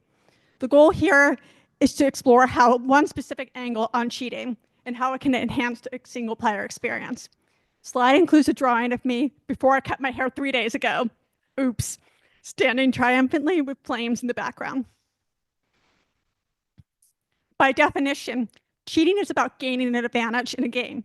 But if you think about it, guides, tutorials, and walkthroughs all fall under the same concept, and they're essential for accessibility in building game communities. As a developer, trying to eliminate cheating in a single-player games for the sake of fairness is a highly subjective idea. It can actually limit accessibility. So I ask, if I'm playing Stardew Valley, Subnautica, or Baldur's Gate 3, and choose to cheat, who is it really harming? As players, we're still paying to participate in an experience, even if it's not exactly as the developer envisioned. And let's be honest, is glitching through walls in Elden Ring or skipping trials in The Legend of Zelda Ocarina of Time exactly how developers envisioned the games being played? Probably not, but the community thrives on these unexpected moments. In fact, we even celebrate them, creating speedrunning records that reward players for discovering and using these glitches, skips, and clips. So blocking cheating may inadvertently block entire communities from finding joy in your game. Let's talk about guides. What do they provide and how do they help us cheat? Guides are often created by the community and shared on platforms like Steam, Reddit, game journals, etc. And they're invaluable for cognitive accessibility. They provide helpful hints, giving players that crucial first step so they can tackle complex challenges without feeling overwhelmed by an excessive cognitive load. With that small nudge, players can still enjoy solving steps 2, 3, and 4 on their own, avoiding unnecessary frustration. Guides also come in handy when returning to a game after a break. Forgetting how to open up an in-game journal, switch weapons, or interact with objects happens to the best of us. I've definitely had my share of accidentally punching an NPC when I meant to pick up an item, all because I mixed up the A and B buttons on the Xbox controller. Slide has a drawing of a magnifying glass over a treasure map. Guides are key to building strong community engagement. Thriving game communities are made up of players who share tips, strategies, and resources, dedicating time to write guides, provide feedback, and find new approaches to challenges. These interactions create more welcoming spaces for disabled players, supporting both the growth and longevity of the community. Word of mouth has a significant influence in gaming. Just consider the impact of popular streamers. Even if developers might see certain forms of cheating, including guides, as incorrect, this type of community attention ultimately benefits the game overall. A supportive community lets people like me, who are deaf, share strategies for sound-related challenges. This often comes from non-deaf players who approach things empathetically, rethinking ways to solve problems. When I ask for help, it opens the doors for others to do the same. Sharing strategies and seeking help and guidance builds belonging, and in turn, asking for help is just another way of creating guides. It strengthens the community piece by piece. Now let's talk tutorials. Tutorials often intersect with guides in terms of accessibility. There's a growing community of disabled gamers sharing tutorial videos and personal experiences, helping others find new approaches to games. Unlike guides, which are more informational, tutorials are interactive, providing in-depth, step-by-step instructions for character build, puzzle solving, achievement hunting, or control setups. Personally, I love video tutorials. When I'm stuck on a particularly difficult boss, I turn to YouTube to see how others manage to conquer it. I met with countless creative and imaginative strategies, and yes, some are a bit more cheating. Both guides and tutorials are invaluable for accessibility and building community. This slide shows a drawing of a hand hovering over the press play buttons like those found on tutorial videos. But what happens when guides and tutorials aren't enough? What if the game lacks accessibility options you need? The truth is, it's nearly impossible for developers to make a game that is 100% accessible. Focusing on specific disability isn't effective when there are over 2 billion disabled people globally, a figure that's likely underestimated. No studio can account for every single disability and its unique intersection. Disability is often multifaceted. That's why, as developers, the goal should be to create an accessible experience. Shifting from a disability-centered to an accessibility-centered approach opens games up for a richer experience that more people can enjoy. So if achieving 100% accessibility is out of reach, what can we do? We cheat. Like guides and tutorials, cheating empowers players to adjust the games to meet their needs, whether by becoming immune to hits, getting max health, or one-shotting a boss. It's another way to customize the experience and make gaming more accessible for everyone. For the developers who might say, but we already have an easy mode. Here's the truth. Easy mode is a myth. What's easy for one player might still be difficult for another. For instance, imagine someone with mobility challenges. They may have trouble moving quickly in a fast-paced game with tough, high-health enemies due to muscle spasms or cramps. This player might desire the option to slow down the game or pause it, allowing time for recovery. An easy mode might offer the opportunity for slowing things down, but also reduce enemy strength and health, contradicting the desired experience they're looking for. They want high intensity, just at a slower pace. Easy mode typically reflects a developer's idea of what makes the game easier, like fewer enemy spawns or more upgrade opportunities. But as I demonstrated in my example, those adjustments don't always align with the individual accessibility needs. This slide features a drawing of 3 game modes: easy, normal, and challenge, with the cursor over easy. If easy mode is a myth, then what is the answer? Cheating. Cheating gives players the freedom to adapt the game to their specific accessibility needs. They can slow down the gameplay while still experiencing the intensity of the battles. To the pearl-clutching designers who feel that cheating ruins the experience, I ask, what are you really losing? Are we so attached to our own ideas or vision that we can't allow for other ways of engagement? Cheating is a legitimate way to enjoy a game. Even without it, no 2 players experience a game exactly the same way, even in linear games. Cheating is a net positive. The player is still playing, sharing in discussions, creating guides and tutorials, and expanding the community. This slide features a drawing of the Master Sword from The Legend of Zelda with sparkles shimmering around it. To close the presentation, I'd like to leave you with this thought. Players don't start a new game with the intent to cheat. Cheating often arises as a way to reduce barriers and meet specific challenges. I don't launch a game and immediately look for cheat guides or tutorials. I do that when it becomes necessary. Cheating then, by extension, becomes necessary in games. It's community-created accessibility. As a game developer, I believe easy mode isn't the answer. It's a flawed solution that doesn't fully address accessibility needs. Instead, we should embrace cheating as a customizable tool, empowering players to shape their experiences. Thank you all so much for having me here today. And remember, cheating is good. The final slide shows a drawing of me proudly eyeing the word cheater with play fair in the background, casually ignored. If the game state is unfair, why is the expectation that we should play fair? Thank you. Thank you so much.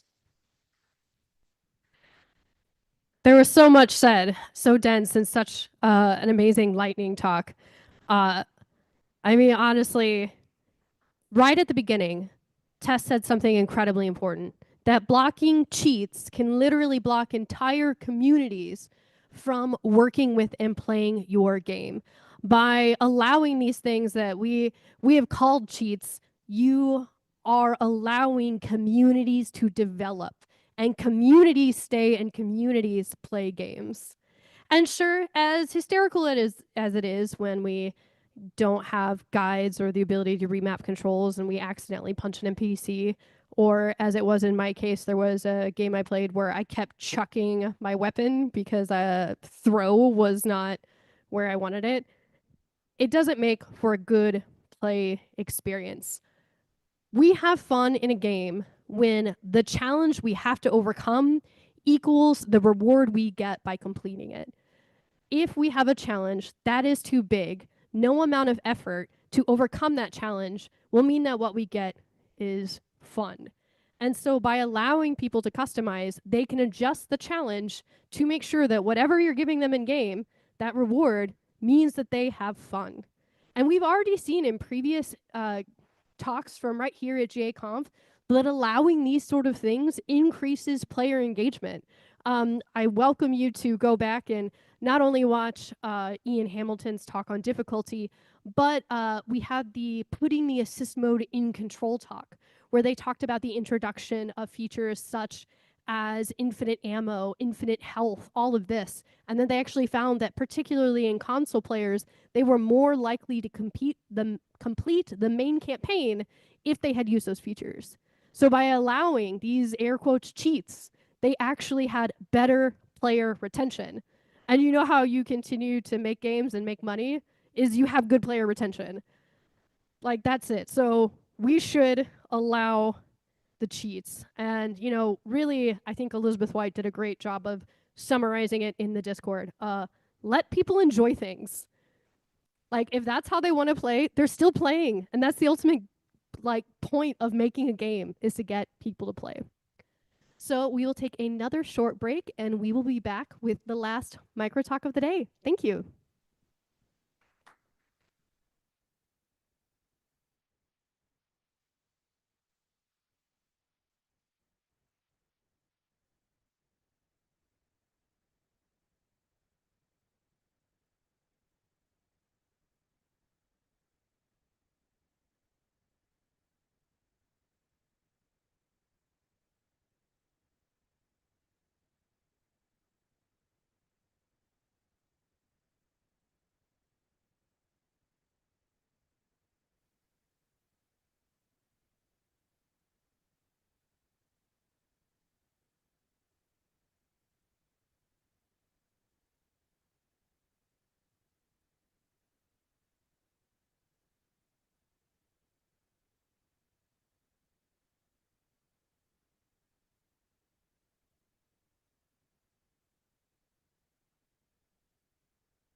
All right, ASMR whispers for the people online, so I continue to not scare them.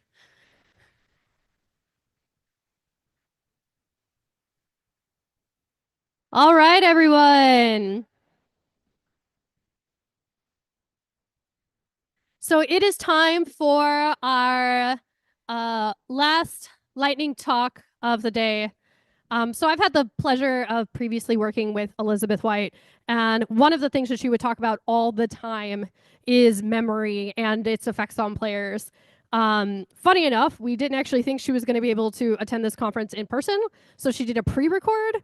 So now Elizabeth gets the joy of hearing her own voice uh, on the pre-record, which I believe is a special kind of hell. Uh, so with that, we're gonna kick off Elizabeth's talk, and she will be active in the Discord answering questions. Let's check it out.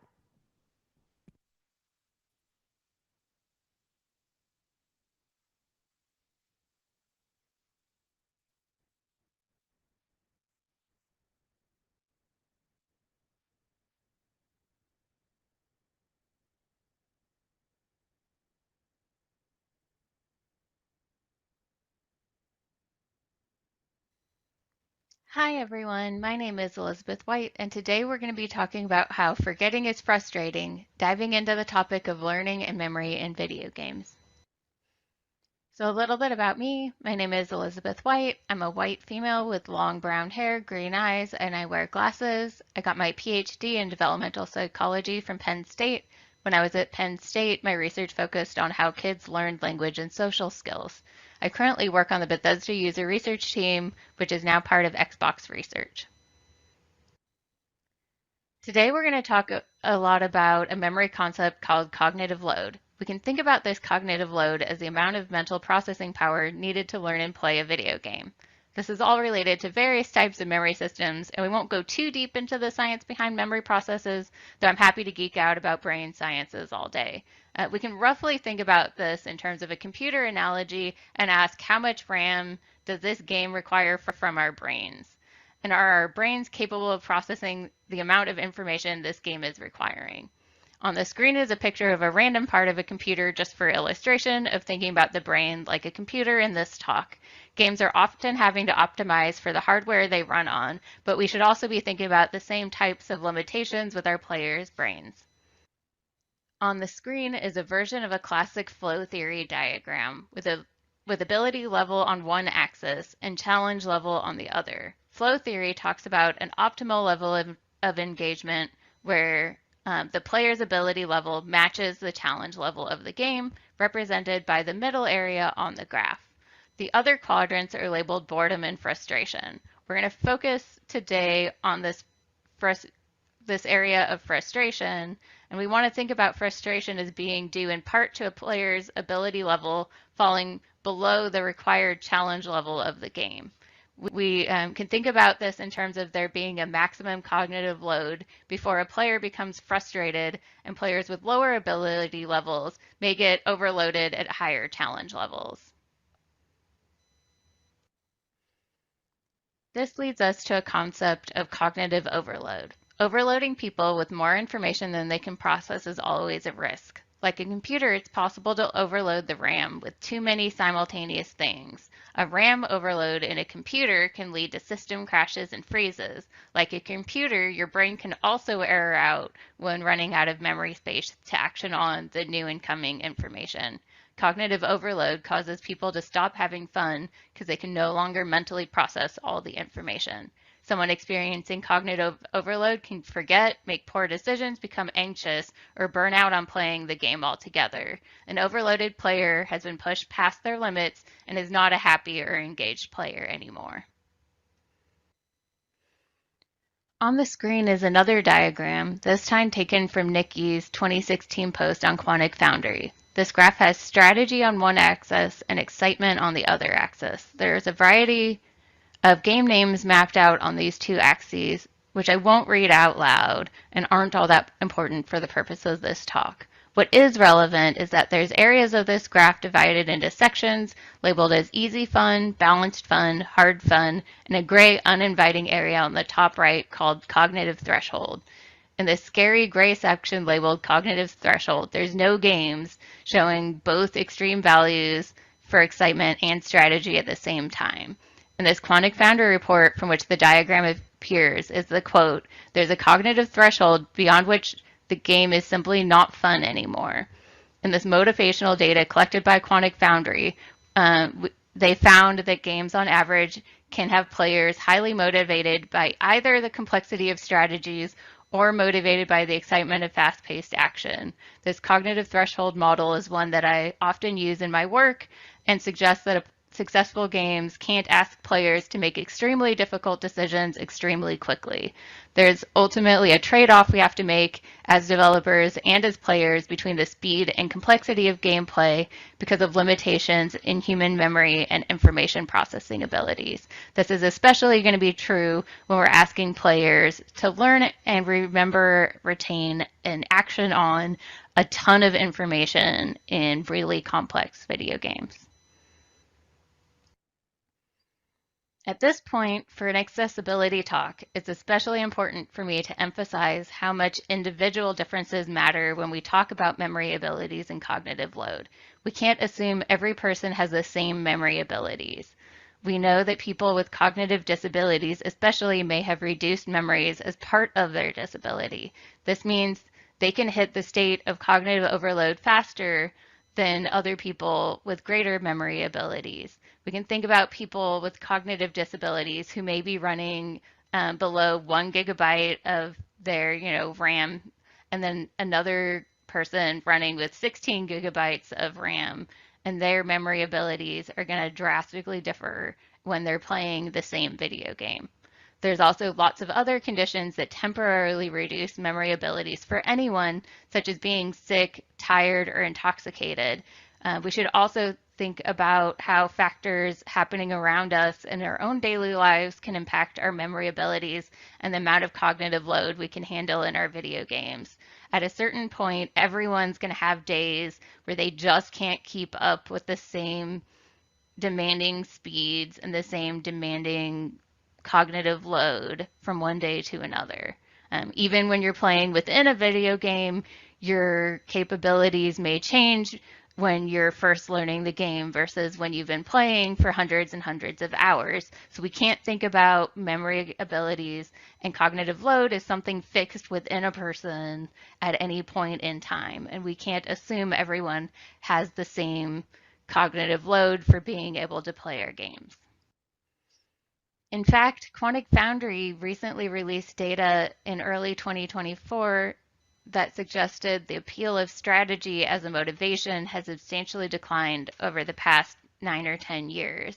So the data contributing to the cognitive threshold model I presented earlier is changing around us and might not be a stable characteristic we can count on always being the same. This reduced strategy motivation finding isn't related to factors like age or location. Overall, this data suggests that players today are less frequently saying they're motivated by long-term thinking, planning, and careful decision-making in their video game play. If this is true, the risk of cognitive overload may be higher today among players than it was a decade ago. Regardless of the reason, we as developers need to be sensitive to the fact that some portion of our potential player base may be too overall and worn out and tired during video game play, or just less motivated by having to figure things out on their own, making this risk of cognitive overload as something that might be a more serious conversation, especially for games that look to be really complex and fast-paced. In this next section of the talk, I'm moving into some concrete examples of cognitive overload risks and what we as developers can consider related to those risks. The most obvious part of the game where cognitive overload risks are the highest is in onboarding in the game's opening hours. During onboarding, the more complex the information is, the higher cognitive load that the mechanic is to learn. This leads it to become more difficult to learn and remember more complex information. It might be that the concept of jumping is relatively easy to learn in the game, but some melee punch combo system is really more difficult to learn in the game. In addition, failing to learn one mechanic in onboarding has a risk of impacting players' cognitive resources when learning later mechanics. For example, if players are struggling to swap weapons, it might impact their ability to know how to use those weapons. If players stop using a mechanic after being introduced to subsequent mechanics, it is likely that they haven't had enough practice or time for mastering those abilities. For example, if people stop using a fire ability after being recently introduced to a water ability, it could be an indication that the player's limited memory and abilities simply forgot about one of the abilities that they should be using. So what are some options we can use to consider smoothing out onboarding and thinking about cognitive load in these early hours of the game? Well, first, we can consider developing opportunities for people to practice multiple times before something new is introduced. It might improve your game to move entire mechanics later in the game if too many things are being introduced in the opening minutes of the game.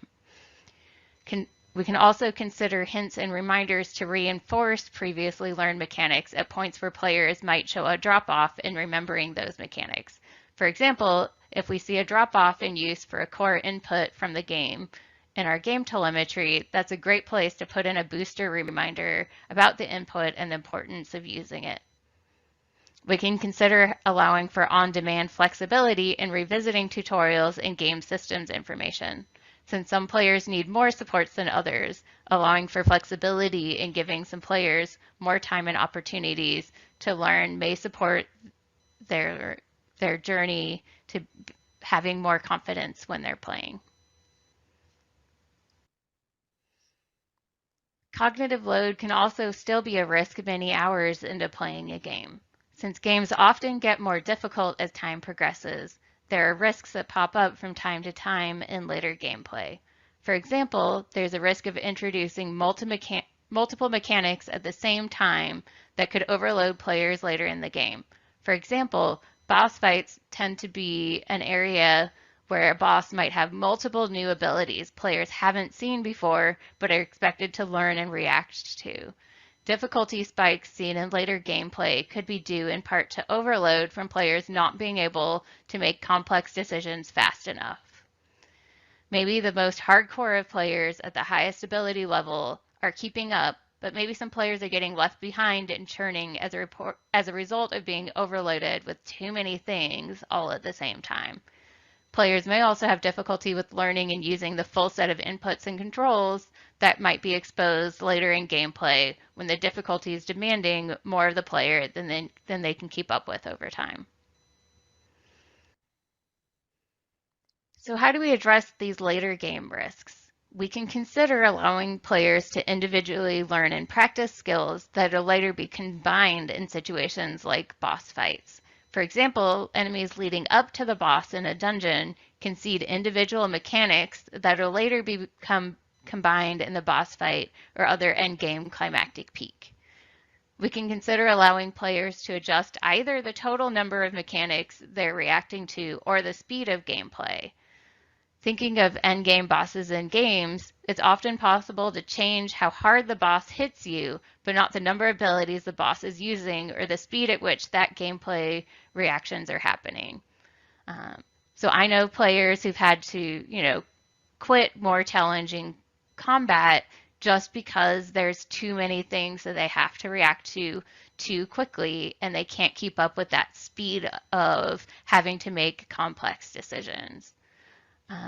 When we think about the challenge of cognitive load, there's other tuning points to consider or accommodate a wide range of ability level in terms of the cognitive load of the gameplay, not just how hard enemies hit you.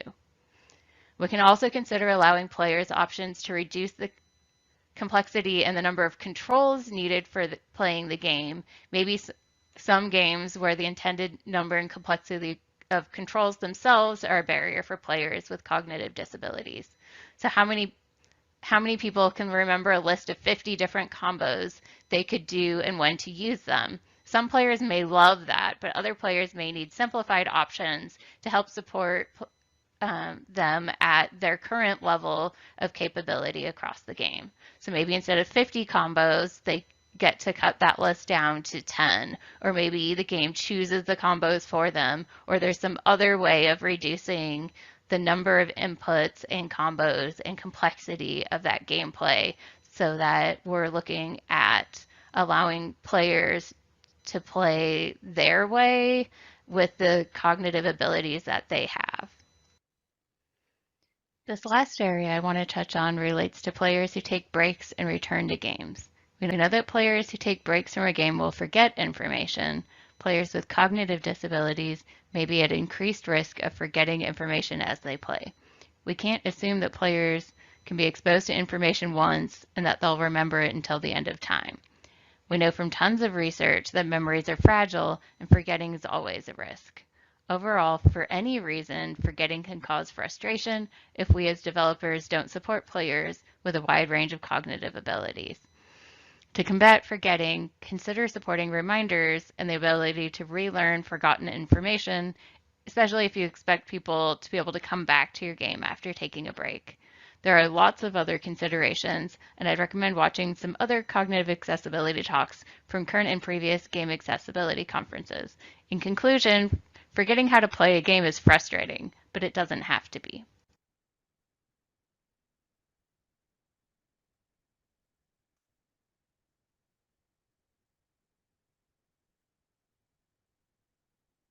I think what's really important to take away from this is that we have to be aware of individual differences in memory, just like Elizabeth said at the very beginning.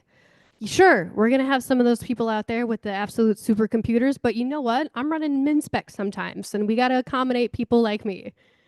You know, I absolutely love also Elizabeth's motivation for this talk, which she did put in Discord, which is explicitly, I made this for all of us to be able to share it when you're tired of explaining cognitive load. And you know what? Sometimes it's really, really great to just be like, ugh, just watch this talk.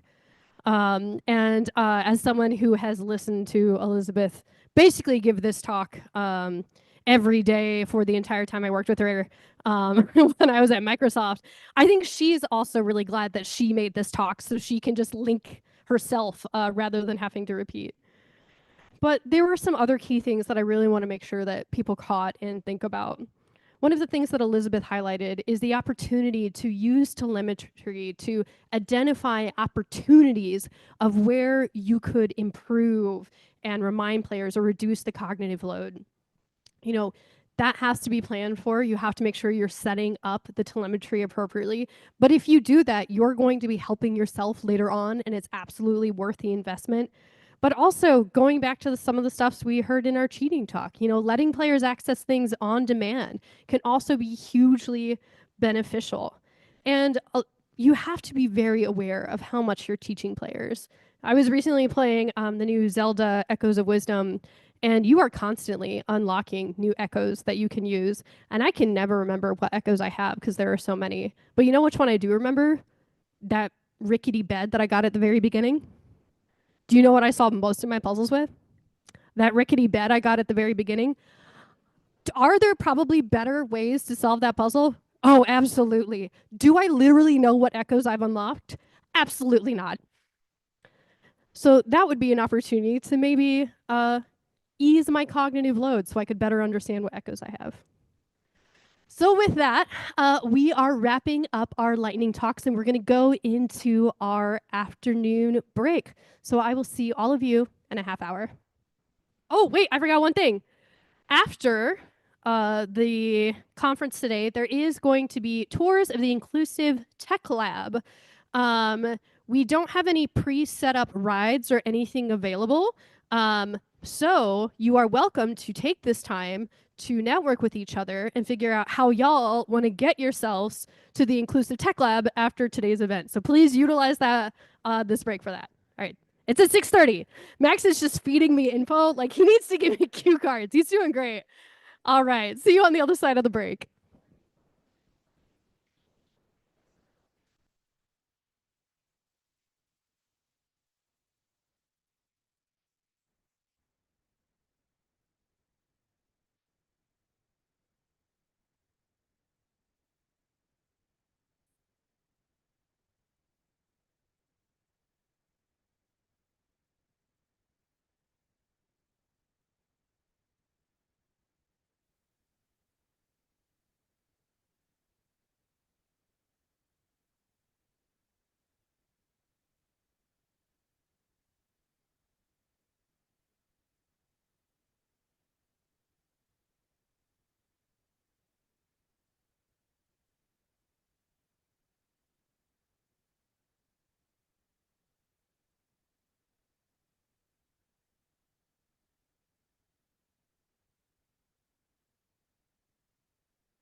Hello, online folks. Hello.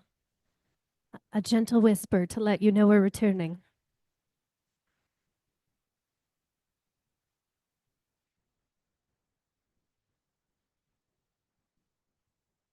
Hello, everyone. I hope you all had a fantastic break.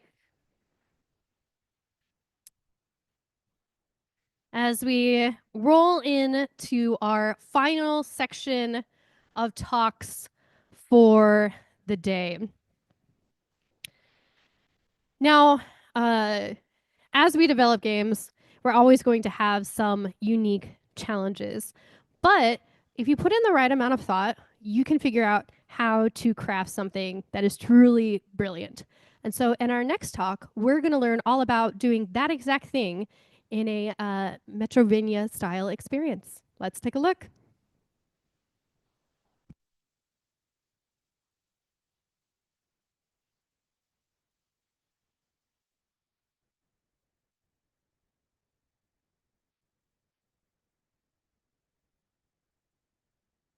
Hey, let's talk about overanalyzing and synthesizing, or how I crafted the accessible Metroidvania experience of Periphery Synthetic. I'm Shift Backtick, and I use they/them pronouns. For full disclosure, I'm an independent developer, and this talk is just about my own experience in developing an unconventional project, one that challenges our reliance on sight and not necessarily a one-size-fits-all blueprint for better accessibility in games. So, let's see. I'm a human from planet Earth who is sitting in my home office. I'm pale, against a Barbie pink wall in the background. I'm wearing all black, with sunglasses, my favorite studio headphones on my ears, a concept of a beard, and very long hair, or exactly how you might expect I look. I'm also a web developer by trade, a computer musician by night, and I advocate for accessibility from both perspectives. I create elaborate synthesizers that are played like games in the web browser, mostly smaller ones created for game jams, and 4 of which are fully polished and released on Steam, including, most recently, Periphery Synthetic. It's a chill and non-violent Metroidvania game where you collect materials, unlock new abilities, and reveal its story across a desert planet with shifting sands and hidden structures, a water world with waves to surf and caves to explore, and its icy moon with vertical terrain and mountains to scale. But it's also an interactive, generative ambient music album where the game is an instrument itself. That's a lot to unpack. So here are the key features of Periphery Synthetic. Everything you hear is purely synthesized, on the fly, in real time, from its ambient music systems and environmental sounds to your own footsteps and a playable instrument. The musical worlds that you explore are procedurally generated to provide a uniquely personal journey for every player through ever-changing, never-repeating liminal spaces. To traverse them, you're given full freedom of movement in 3 dimensions, including jumping and climbing, driving and drifting, swimming and diving, and flight capabilities. Importantly, all of this is fully accessible without seeing the screen, including full screen reader support for menus, notifications, and special in-game hotkeys to access additional information.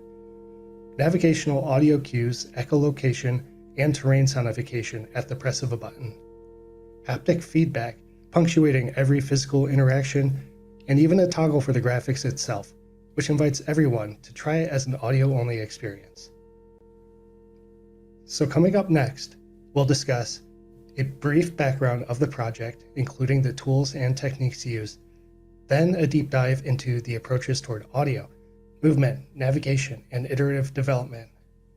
And finally, we'll close with what's next for me, some key findings and takeaways for you.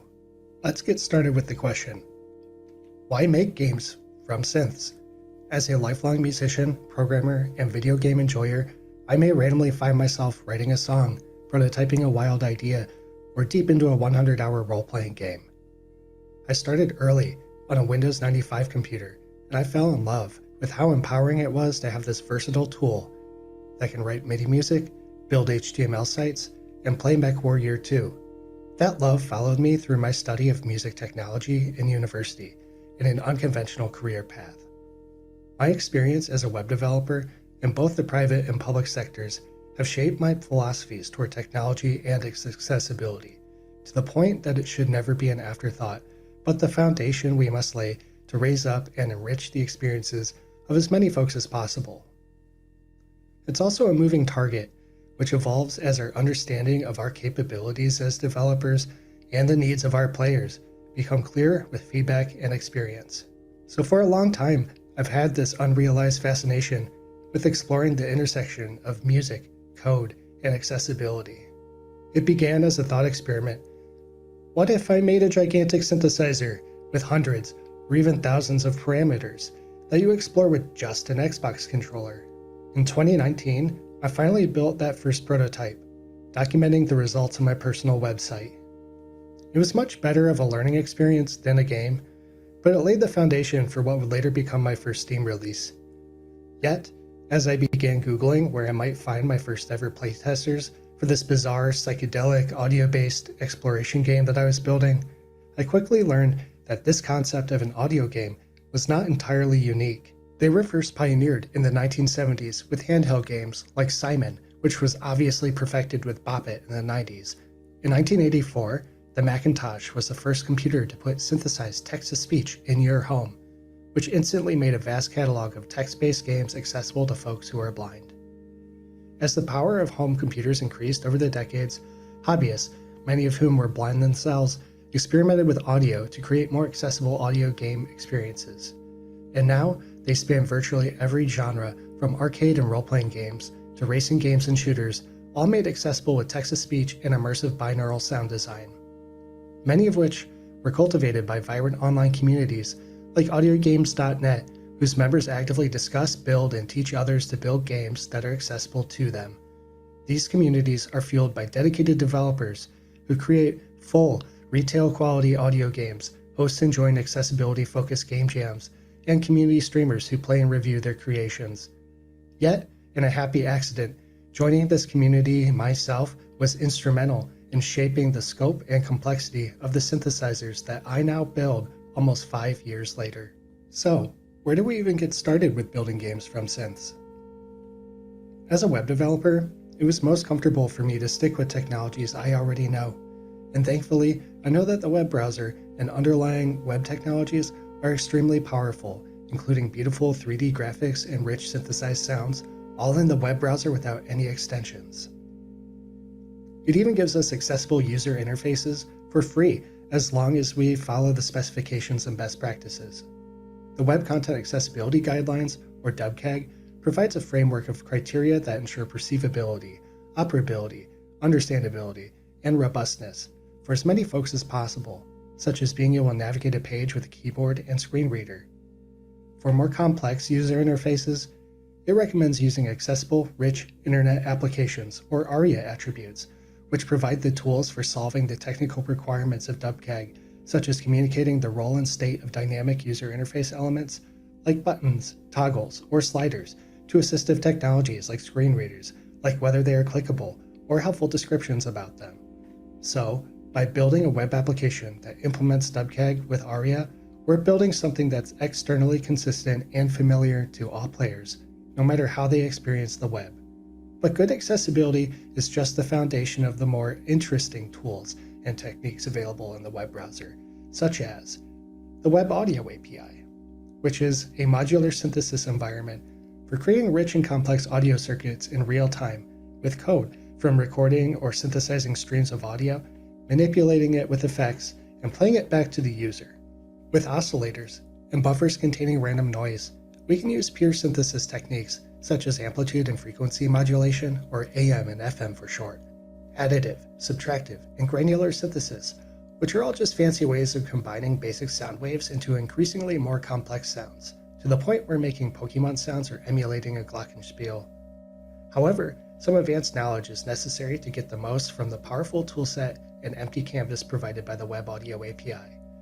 For example, music theory is essential for crafting consonant sounds that sound beautiful together by understanding the very subjective relationships of their root frequencies and harmonics. Similarly, the process of routing the various individual sounds into a cohesive soundscape that is both loud and clear through mixing and effects processing is one that would benefit from experience with audio engineering. Unfortunately, Web audio also has its limitations compared to more low-level languages or commercial audio middleware, such as a relatively low performance ceiling that limits the overall complexity and number of simultaneous sounds, which leads to sparser and more abstract soundscapes due to the sheer amount of work it puts on a single core of your device's processor.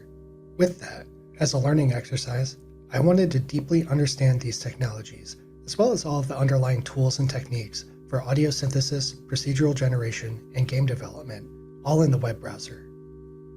This led to the creation of a framework of custom tools and a project template that I use and continuously improve for all of my synthesis projects.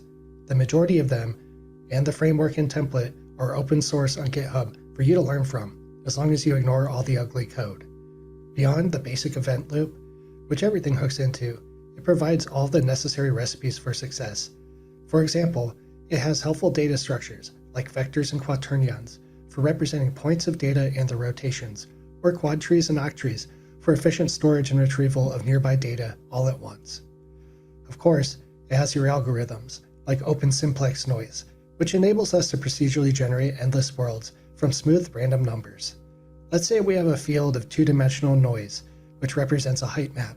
If we sample and store its values in a quad tree and pass them into a WebGL program each frame, then we might have a basic terrain renderer. The same can be said for all of the many ways that sound can be synthesized and processed. The framework has factories for building all the basic synthesizers, like AM and FM synths, which can be routed into pre-built effects, like ping-pong delay, overdrive, or a talkbox, before applying some final compression before it reaches your ears. Altogether, with the project template, I can more easily get started on projects, both big and small, with the scaffolding of solutions it provides, for building the user interface, managing focus, handling input, save games, user preferences, and more. Ultimately, developing these tools and using them for 3 years to create a dozen smaller projects gave me the deep technical insight and confidence to continue pushing the boundaries of what is possible in the web browser, to finally develop Periphery Synthetic. The overall objective of Periphery Synthetic is to deliver a deeply personalized exploration of ambient music, couched within an undemanding Metroidvania experience that can be enjoyed by as many folks as possible. To achieve this, I strove to meet these goals. To compose an ambient music album where each of its tracks are detailed sonic environments that evolve over time and space, react to players' input, and invite them to play along with a built-in instrument, from which a uniquely intimate experience emerges for each player. To provide just enough movement mechanics and gameplay systems to actively engage players in their natural curiosities, without any hand-holding tutorials or nagging quests which could distract them from their own nonlinear explorations of the music and its interactivity. To ensure that all aspects of the experience are reasonably accessible to as many folks as possible by using a combination of audio, video, and haptic cues for each important interaction, and wrapping it up in an accessible user interface. And finally, to build upon the knowledge, challenges, and successes of past projects of mine to further my own understanding of synthesis, game design, and accessibility as a stepping stone to even bigger projects, while continuing to push the boundaries of what can be done in the web browser. So let's discuss the various approaches to getting Periphery Synthetic over the finish line, starting with its basic principles before diving into more specific topics. A key principle of DubCag is making user interfaces more understandable by actively engaging more than one way of cognition, and this is directly applicable to game design as well. To reach parity between the senses, I sought to represent each element with at least 2 senses. For example, you may see sand blowing in the wind or snow falling from the sky. Those are complemented with grains of subtractive synthesis, which imply the wind speed and severity of the weather around you. It's at its best when experienced with a gamepad, where nearly everything has a detailed, parameterized haptic cue, which finds your controller vibrating with every footstep, driving surface, collision, and more. These vibrations, of course, can be reduced or toggled off from the settings screen. Another key principle of DubCag is expanding the operability of a user interface by supporting multiple input methods. So beyond the gamepad, the keyboard has extensive mappings, as easy to reach with just one hand as possible, including a full mapping on the numpad to also support left-handed play. Beyond the first-person look controls, the mouse also has mappings for common actions, like jumping, drifting, changing movement modes, and scanning the environment to the point that it can be almost entirely played with just a mouse. Something I'm also very excited about is Steam Input, which gives folks the tools to create their own mappings and support other peripherals, like a steering wheel, throttle, or other accessible controllers that the browser doesn't support on its own. Lastly, I found success in testing these approaches early and often. For example, I tend to close my eyes or turn off my headphones to verify the parity between the audio and visual cues of a new feature. And whenever I add a new screen, I always check in with my friend, Microsoft David, and my favorite screen reader to verify that the interface will be fully read aloud to align with WCAG's key principle of robustness. From this universal baseline of accessibility, we can create immersive experiences with audio. To do that, I chose to leverage strictly diegetic music and sounds for the worlds and their soundscapes to feel entirely within your control. The musical elements of each world are evolving manifestations of the terrain and nearby celestial bodies. For example, the sun on the desert planet emits all of its musical textures, which evolve in loudness and brightness throughout its day-night cycle. However, it's not just an object in the sky that circles the horizon every half hour. It's so bright at noon that it can obscure the sound of objects between you and it, encouraging you to face away to muffle its droning chords. Perhaps, as you jump, you hear its deep sub-bass fade in and out. Gluing everything together is an immersive environmental sound design. For example, the dynamic wind system is a subtractive synthesizer, which takes pink noise and filters and pans it relative to the current wind speed, plus your velocity, times atmospheric pressure, etc. It supports normal winds you might hear while standing still, to the yo-yo of cacophony and stillness of exiting and re-entering the atmosphere at orbital speeds. A key consideration was giving each environment and the objects they contain a distinctly recognizable sound by grouping them into sonic families. The most obvious example are the musical worlds themselves, and the specific choices that were made to make their music systems uniquely interactive based on the setting. On the water world, the underwater music evolves slowly as it is explored in 3 dimensions to evoke that sense of being a submarine. However, its surface is based more on chance, using granular synthesis to mimic the chaotic motion of the water. Many synthesis techniques are reserved for specific characters or themes to help preserve their families as well. For example, square waves are only used when representing more advanced civilizations or their technologies for their very rigid and unnatural sonic characteristics. Similarly, the player character and all user interface sounds by extension are the only sources of pulse width modulation. This is a special kind of square wave with a lot more expressive qualities for giving it that unique voice. The biggest challenge with pure synthesis was giving each sound a clear and understandable place in the mix. I found that using a head-related transfer function, or HRTF, was not enough when dealing with sounds that rarely go beyond 2 kHz. Sounds in this frequency range can easily fall within our cone of confusion, where it's difficult to localize where they're coming from. More nuanced, directional filtering was found to accurately simulate the acoustic shadow cast by your head by sweeping through a musical frequency range specific to each sound as it is panned. For example, a triangle wave directly at your right side may have a few harmonics in your right ear sounding brighter, but have those filtered out in your left ear sounding darker. In general, this harmonic manipulation was the secret sauce that was applied to enhance the panning of every directional sound in periphery synthetic. Given that these immersive audio environments are driven by how you move through them, finding the right balance between fun and physical realism with the movement system was extremely important. When you take your first steps on that desert planet, you're quite average, walking, running, and jumping at very slow, familiar rates. However, through a straightforward system of horizontal progression, which you advance by simply collecting materials and applying them toward your favorite abilities, you gradually acquire and hone a diversity of movement abilities, which mirror the unique challenges of each environment. On this desert planet, with its vast stretches of barren dunes, you gain the ability to drive and drift to reduce your commute time between distant destinations. Similarly, on the ice moon, you gain flight abilities, which help you navigate its unforgivably rough and vertical features. You can even bring these abilities to the other worlds to keep exploring with fresh perspective and approach. With all of the abilities fully leveled up, the intention is for you to finally feel like a superhero, empowered to overcome every obstacle that you encounter.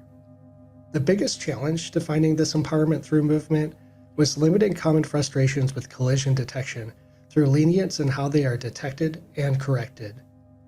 As a purely relaxing experience, it made sense to make the player character invincible, with no fall damage or major repercussions when falling from great heights.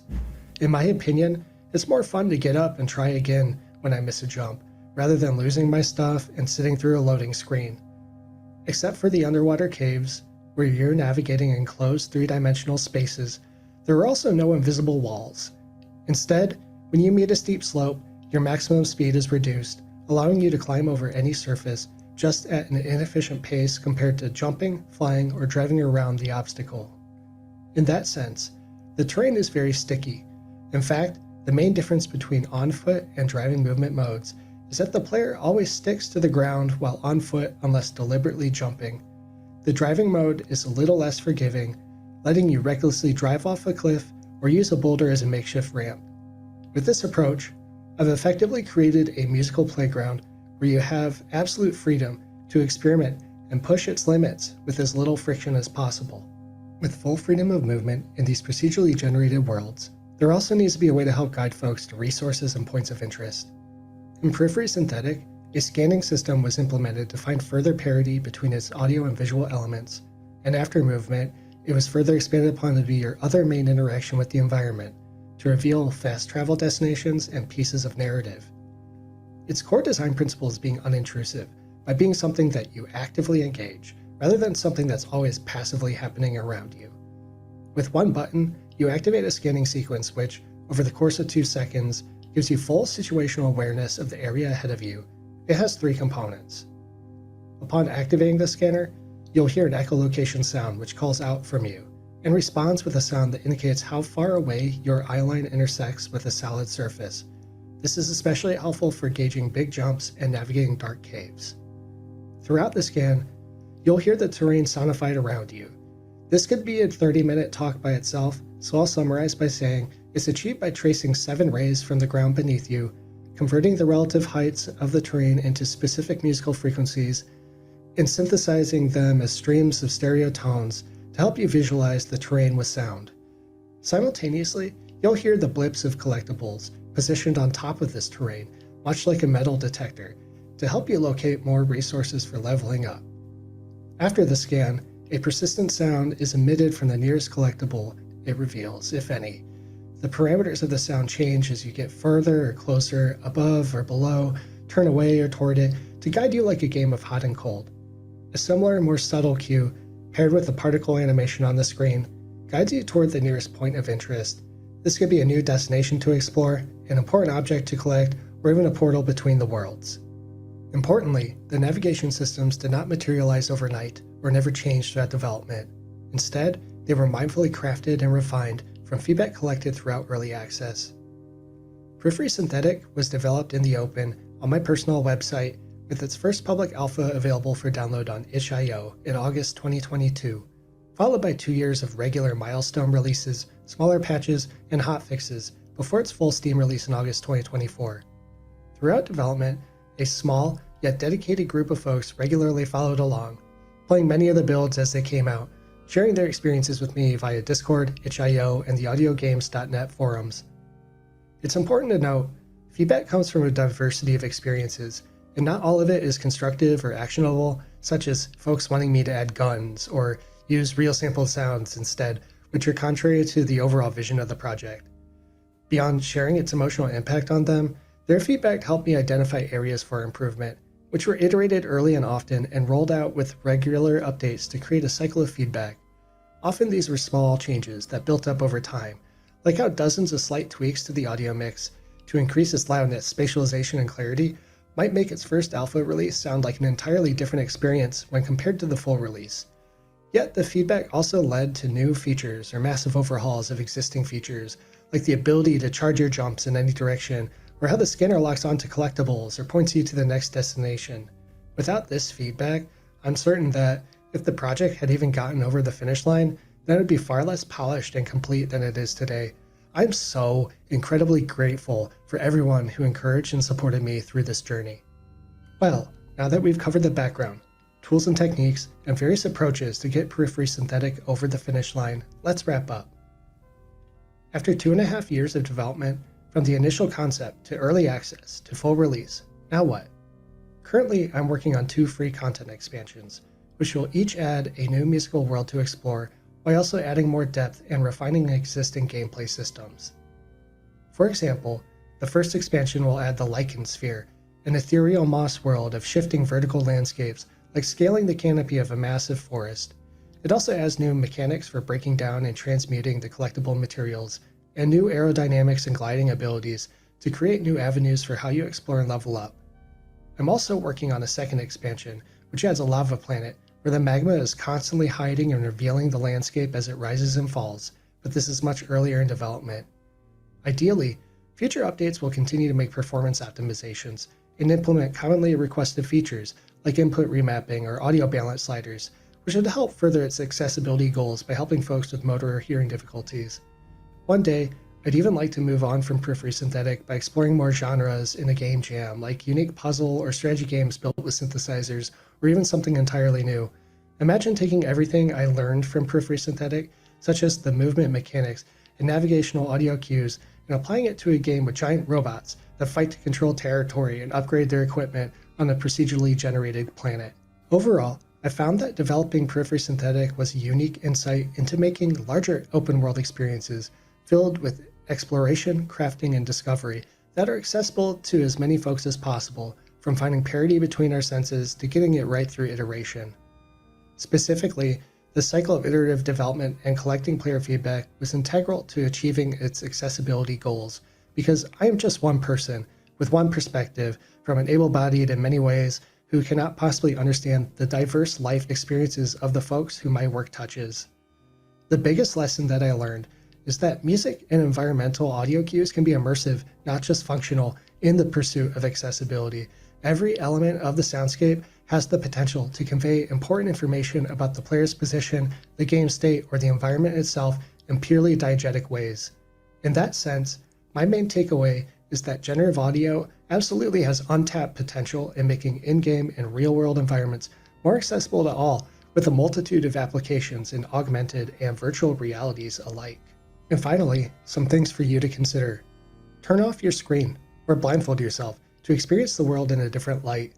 You may try browsing the web with a screen reader to understand how the mental model of accessing a website shifts when you can't see it, or what frustrations you encounter when a website ignores the web content accessibility guidelines. Or you may try playing your favorite video game, if you can even get past the main menu, and try to complete the first objective or level to get a sense of what, if anything, is missing to make it more accessible. Furthermore, there exists a vast database of audio games on audiogames.net, which you may play to understand the history, challenges, and solutions they reach. Compare and contrast them with video games, such as the design choices in their audio and gameplay, which make them an accessible alternative to folks who can't see the screen. Are there any improvements that could be made to your favorite video game that would make it more inclusive? And if you like any of the audio games, or more generally appreciate the dedication that went into it, then please consider supporting their developers. Finally, you may take what you learned from these exercises and try building your own accessible experiences. Are you feeling ambitious? Join one of the upcoming game jams and make an audio game for yourself. Or do you have an existing video game, whether it's one you're making or one that you can modify? Add screen reader support or more immersive audio to support unsighted play. I'm Shift Backtick. That was Periphery Synthetic, and you're awesome. Cheers.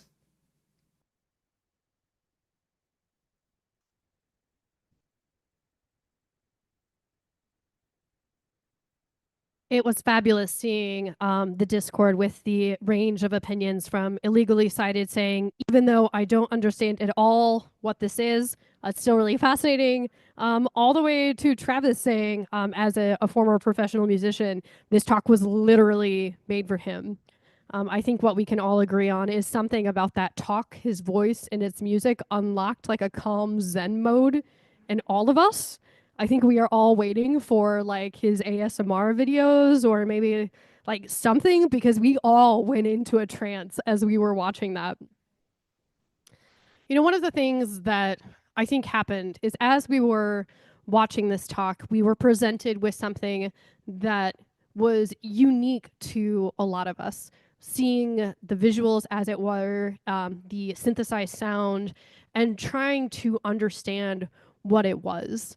But as the talk continued, we were able to see that this was a game that had both, number one, built in inclusive design that made the title naturally accessible, talking about things like not having fall damage, not having timers, allowing people to explore at their own pace, to the more specific intentional accessibility features that were added and layered on, all while creating this unique soundscape and really making sure that every sound and every bit of information had a clear and easily understandable place within the audio mix, and that it was all very intentionally thought out.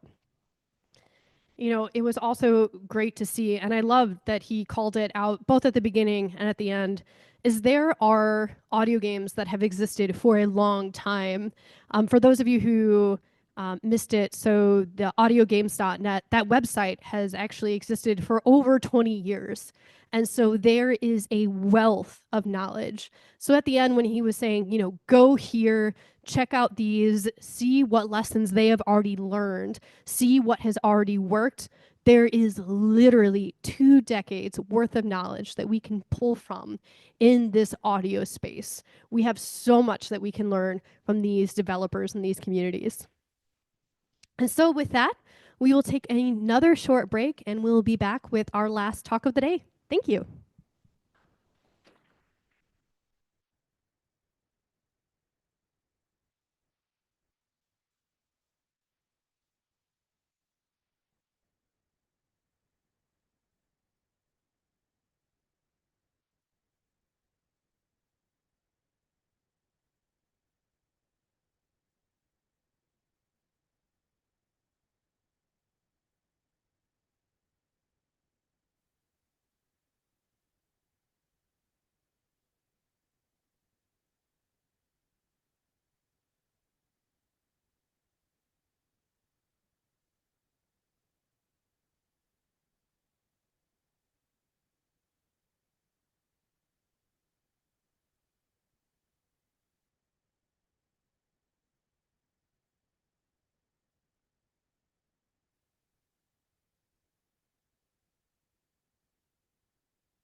Quiet words so that I don't scare the online folks.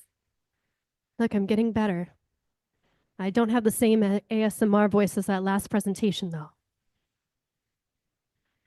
All right. Thank you, everyone. Please return to your seats. Now, any good thing worth saying is worth saying again. I know a few people were lucky enough to see Shell give a version of the accessibility to burnout pipeline talk previously at XCon, but we have a different enough audience, particularly more game developers watching our conference, that we really wanted to have this message repeated because it's absolutely important.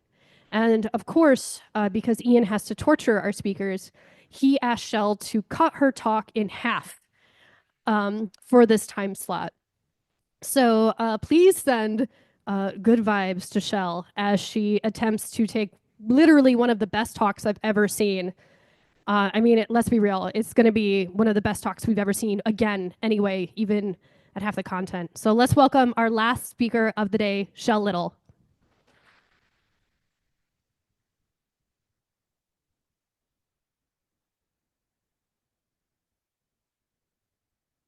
Hi, everybody. Thanks so much for Ian for inviting me to speak. Thanks for Tara for, buckle in. I don't know how this is going to go because I had to cut a lot of content. We'll see. I'm also sick with a sinus infection and unmedicated, so let's go. So before we get going, just a little content warning. I will be discussing mental health, workplace trauma briefly, a bit of ableism, and a little bit of PTSD. If those subjects are ones that you don't want to hear, feel free to exit the chat or step out. No worries there. A little introduction. I'm Shell Little. My gender pronouns are she, they. You can find me on Blue Sky, Shell E. Little. I am an independent senior accessibility specialist. I'm an inclusive design and game accessibility consultant, and I speak. People pay me to say words out loud. I talk about disability, cognitive accessibility. I do accessible design, game design. I live in Seattle. I'm partnered, and all my kids have tails. So I like to do a little bit of a roadmap. So for today, we're going to start with an intro, moving into burnout. Then we'll do pipeline, and then the bulk of the content. Please hold.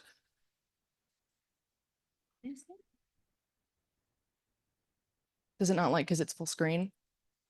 Oh, now it just did. Okay. Did it? Okay. Well, let me advance and see if it advances.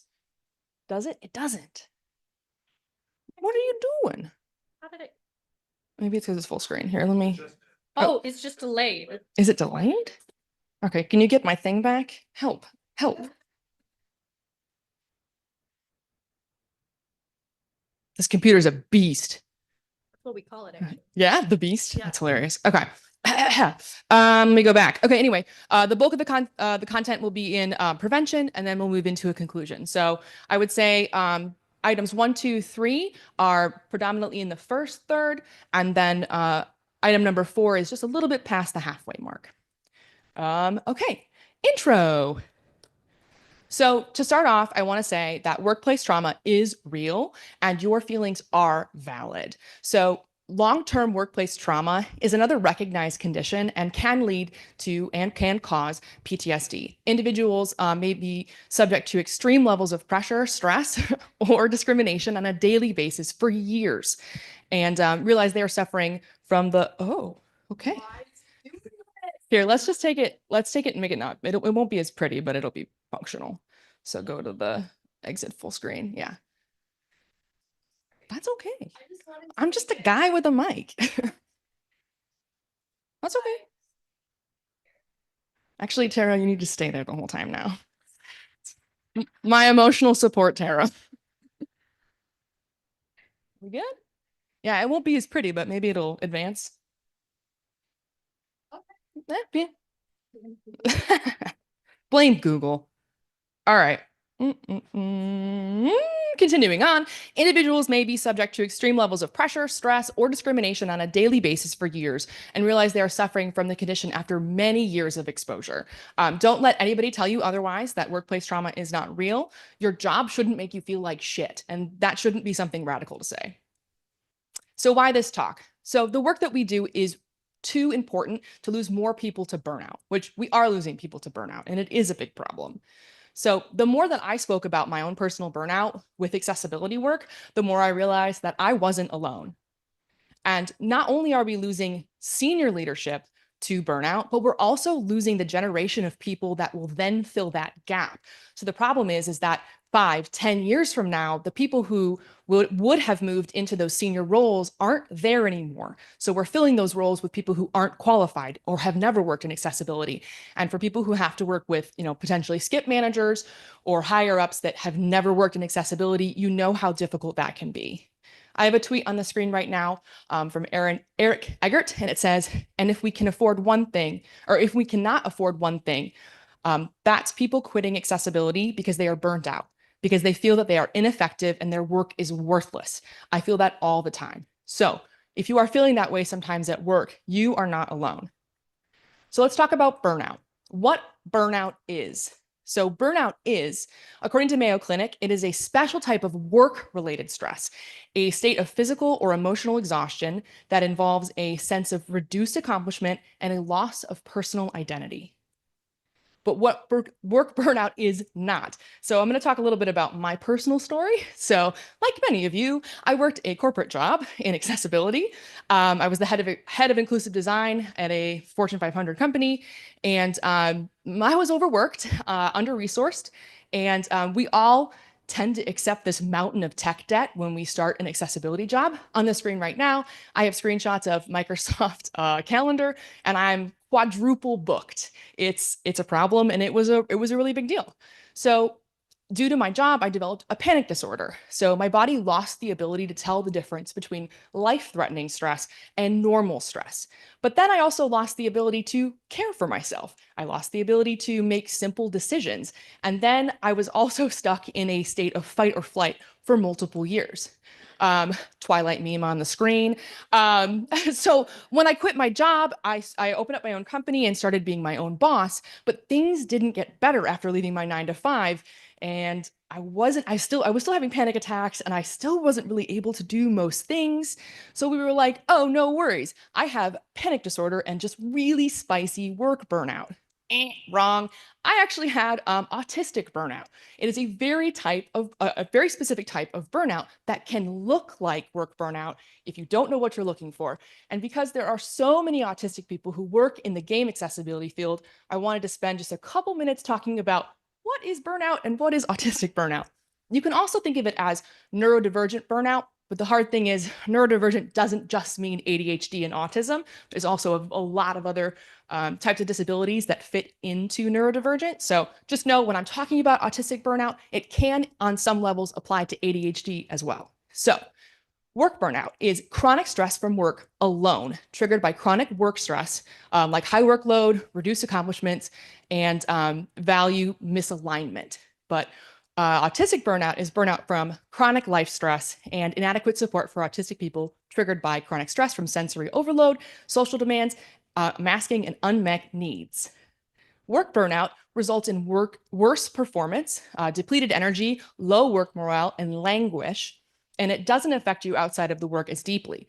But autistic burnout results in chronic exhaustion, less tolerance to stimuli, loss of function, skill regression, nervous system dysfunction, and it's more pervasive and more intense, and it's more difficult to heal from. So if you find yourself being like, this isn't just work, it's bleeding into outside of work, or if you have a coworker where it's bleeding into outside of work, where you're worried like, my coworker's not feeding themselves anymore. These could be some really important telltale signs for autistic burnout. So for work burnout, it's healed by pulling back at the job crafting, aligning your values, and receiving increased support. And it requires turning outward to heal, looking for resources outward. But for autistic burnout, it's healed by embracing unmasking, learning your needs, therapy, and having a diverse sensory diet. And it requires turning inward. So they're healed opposite. So if you're trying to heal autistic burnout by trying to heal work burnout, you're not going anywhere. So those are just some important things to think about. And if you have autism and ADHD, it could be both. Yay! Yay! We're the worst lottery. But why is it so bad in general? Why is burnout so bad? Well, the system is working as designed. So systemic issues that lead to burnout are grind culture, late stage capitalism, lack of workers' rights, white supremacy, and patriarchy. Unfortunately, those are the systems of oppression that we live under, and they are purposely made to exploit our labor. So we're all not doing well right now because the systems are working as designed. So let's talk about the burnout pipeline. So why are accessibility professionals specifically at a higher risk for burning out? And again, we've kind of switched gears back to work burnout. I just wanted to get my PSA out there.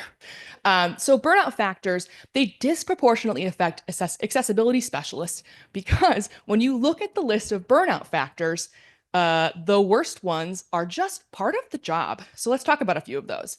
So one of the factors is lack of control, an inability to influence decisions that affect your job, such as your schedule, assignments, or workload. Does anybody feel like that? I know I did. So large company, for a great example is large companies firing their entire QA department, moving to third party. So now you lost access to your QA department because now they're third party and they're strangers and they're not people who work in your office anymore. I don't know if anybody who works for any companies know what that feels like. Not pointing any fingers. But yeah, so lack of control can be a really big problem. Sense of futility or hopelessness can be a really big issue when it comes to burnout. And this feels like nothing you're doing is making a difference at your job, and the efforts you're putting in are disproportionate to the outcomes. So fighting uphill constantly to even get one small feature in just for it to not make the push, just to get told, oh, it'll be in the next fast follow. Like that is brutal and part of the job. Another factor is unclear and changing job expectations. So lacking solid understanding of the scope of your role should take a constant shifting of what your priorities should be by leadership. So kind of feeling like you're getting pulled left and right. And for those of you where accessibility is a facet of your job, but maybe not your core functionality, probably feel that a lot, where technically accessibility is not really your full-time job. So if you don't say yes, like you just kind of get pulled around and it's not really clear what's in scope and what's not in scope. And I've heard of people getting scolded for pointing out accessibility issues because people are like, well, that's not your fault. Like that's not your place to say those things, even though you were told that accessibility is part of your job. So, it's very common. Next up is unreasonable and increasing workload. So a feeling of insecurity with how much work you're doing versus what is expected and what is reasonable. So that's something like being added to projects and that are clearly outside the scope of your work, but there's no other accessibility person to step in. So if you don't do it, who will? And then unfortunately, you just got another project added on top of the pile. And finally, having a seat or having to fight for a seat at the table. I know I personally have had to fight for the seat at the table and it sucks. So the feeling of having to self-advocate for not only your role, but the reason to be there with not only management, but also your coworkers as well, where they're like, well, how important is accessibility anyway? Can't we just wait to get sued? Do blind people even use phones? Just things like that I never want to hear again. So I know I'm not the only one who's been stuck in that never-ending buy-in loop where you're just like an advocacy bot at that point. And I know it's hard. So those are just generic factors of burnout, and they are really rooted in what it's like to be an accessibility specialist. So next up is company wellness programs. Like we have these company wellness programs, but do they really work? Spoilers, they don't. So like these programs that there's like, oh, just do our wellness app or just do mindfulness or just do blah, blah, blah. We know now after 4 years of research, these do not work. So 4 of the main factors on why these company initiatives don't work is 1, they overlook the root issues. 2, they could be seen as hypocritical. 3, they aren't widely used. And 4, they aren't effective. So to highlight 2 of these points, they overlook the root issue. These programs can ignore the systemic issue. And this can result in what's called care washing, or using superficial care programs that fail to tackle the actual causes of stress, i.e. workload. Go do your 5-minute mindfulness exercise and then come back to your incredibly debilitating workload. Like that doesn't do anything. It's not helpful. And then that's where it feels hypocritical. You're being told, oh, just go talk to this therapist for 5 minutes because that's all we've allotted, and then you'll be cured, or take a vacation. But that doesn't change the fact that when you get back to work, your workload is the same. So those root issues are not being addressed. And they also aren't effective. Science, an Oxford study, it studied 46,000 workers in 233 different organizations, and they compared the employees who engaged with these workplace well-being programs to those who did not. And after a year of research, they found that the people who used the programs were no better off. Like, there was no evidence to prove that these programs had done anything. So it's not your fault if you're engaging in these programs being told by your higher ups, this will make it better. And it's not your fault. It's not your fault these programs don't make a difference. So if you have any guilt or shame about, oh, I really need to do that thing that it probably won't work, and it's not your fault. So when we boil it down, burnout really is caused by increasing job demands, lack of resources, and the misalignment of values. And there are some things you can do with some of these. Obviously, you can't like wave a magic wand and get 5 more coworkers, but there are some things that you can do. So one big thing is we need to move away from an individual frame, like take vacation, go to therapy, and to a systemic frame where it's, we need to change the systems. We need to change how meetings are held. We need to change 4-day work weeks, things like that. We need some radical change in order to stop people burning out. So just know that, there's a lot of systems in place and it's not your fault. Great. Moving on to prevention. So I'm going to introduce a lot of concepts here, and I don't have time to go into all of them, but what I hope this will be is a launching off point for you to potentially look into these different concepts more. All of the concepts I'm about to list off they're the most recent research. They are the a special interest of mine is burnout, obviously. So these are the things that they're coming back with positive results. So again, can't do it all, but hopefully maybe one of these resonates with you, and maybe you can hit, DuckDuckGo, hit Google with it and see what you find. So all the stuff I've said so far, I do not say this to discourage people from doing accessibility. I'm just trying to state the reality of where we are, because not enough people are talking about how we're not doing okay, because a lot of us aren't doing okay.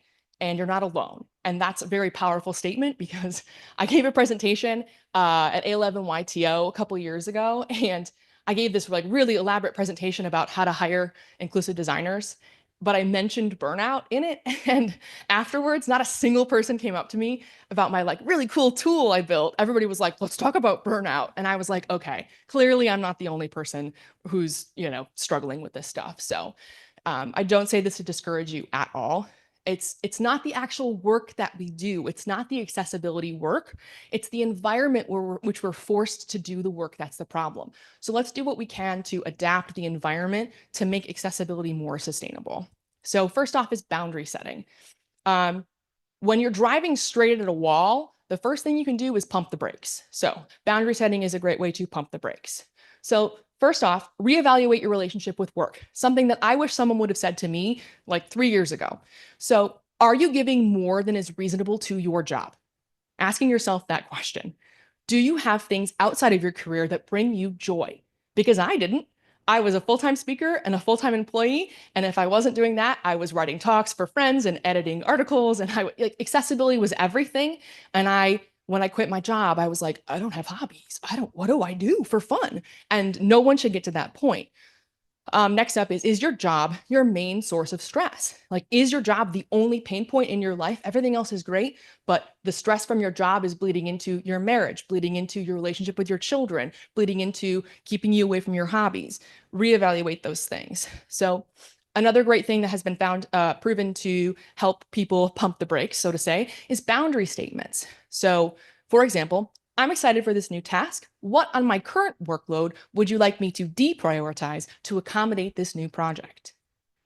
This task is outside of my knowledge and current job description, but I would love to advocate for a new team member to handle this responsibility.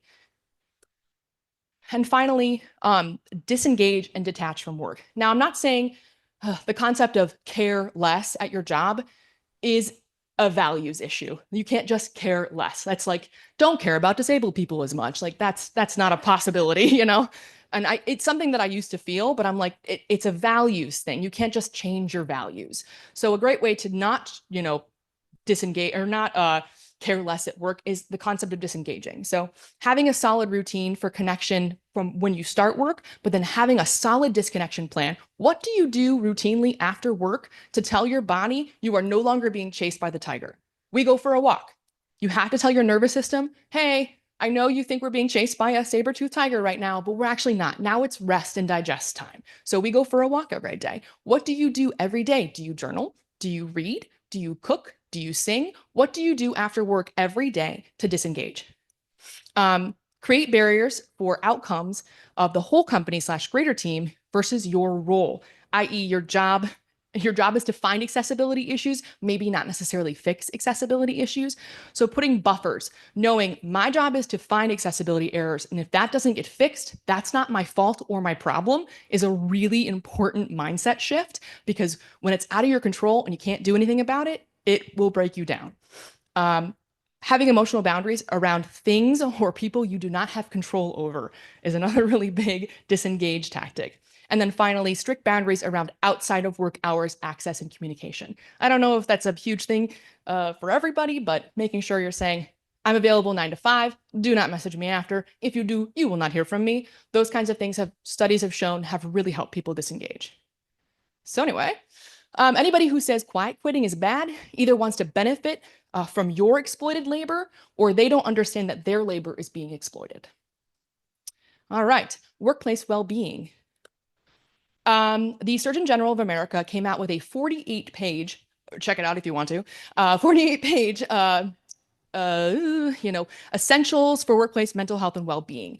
It's actually really well done. And if every company were to adopt it, the world would be a better place. So on the screen right now, I have an infographic from it. I don't have time to go through all of it, but the major concepts are protect from harm, connection and community, work-life harmony, not work-life balance, because that's not a thing, work-life harmony, mattering at work, and opportunities for growth. These are the 5 major core factors that all feed into worker voice and equity.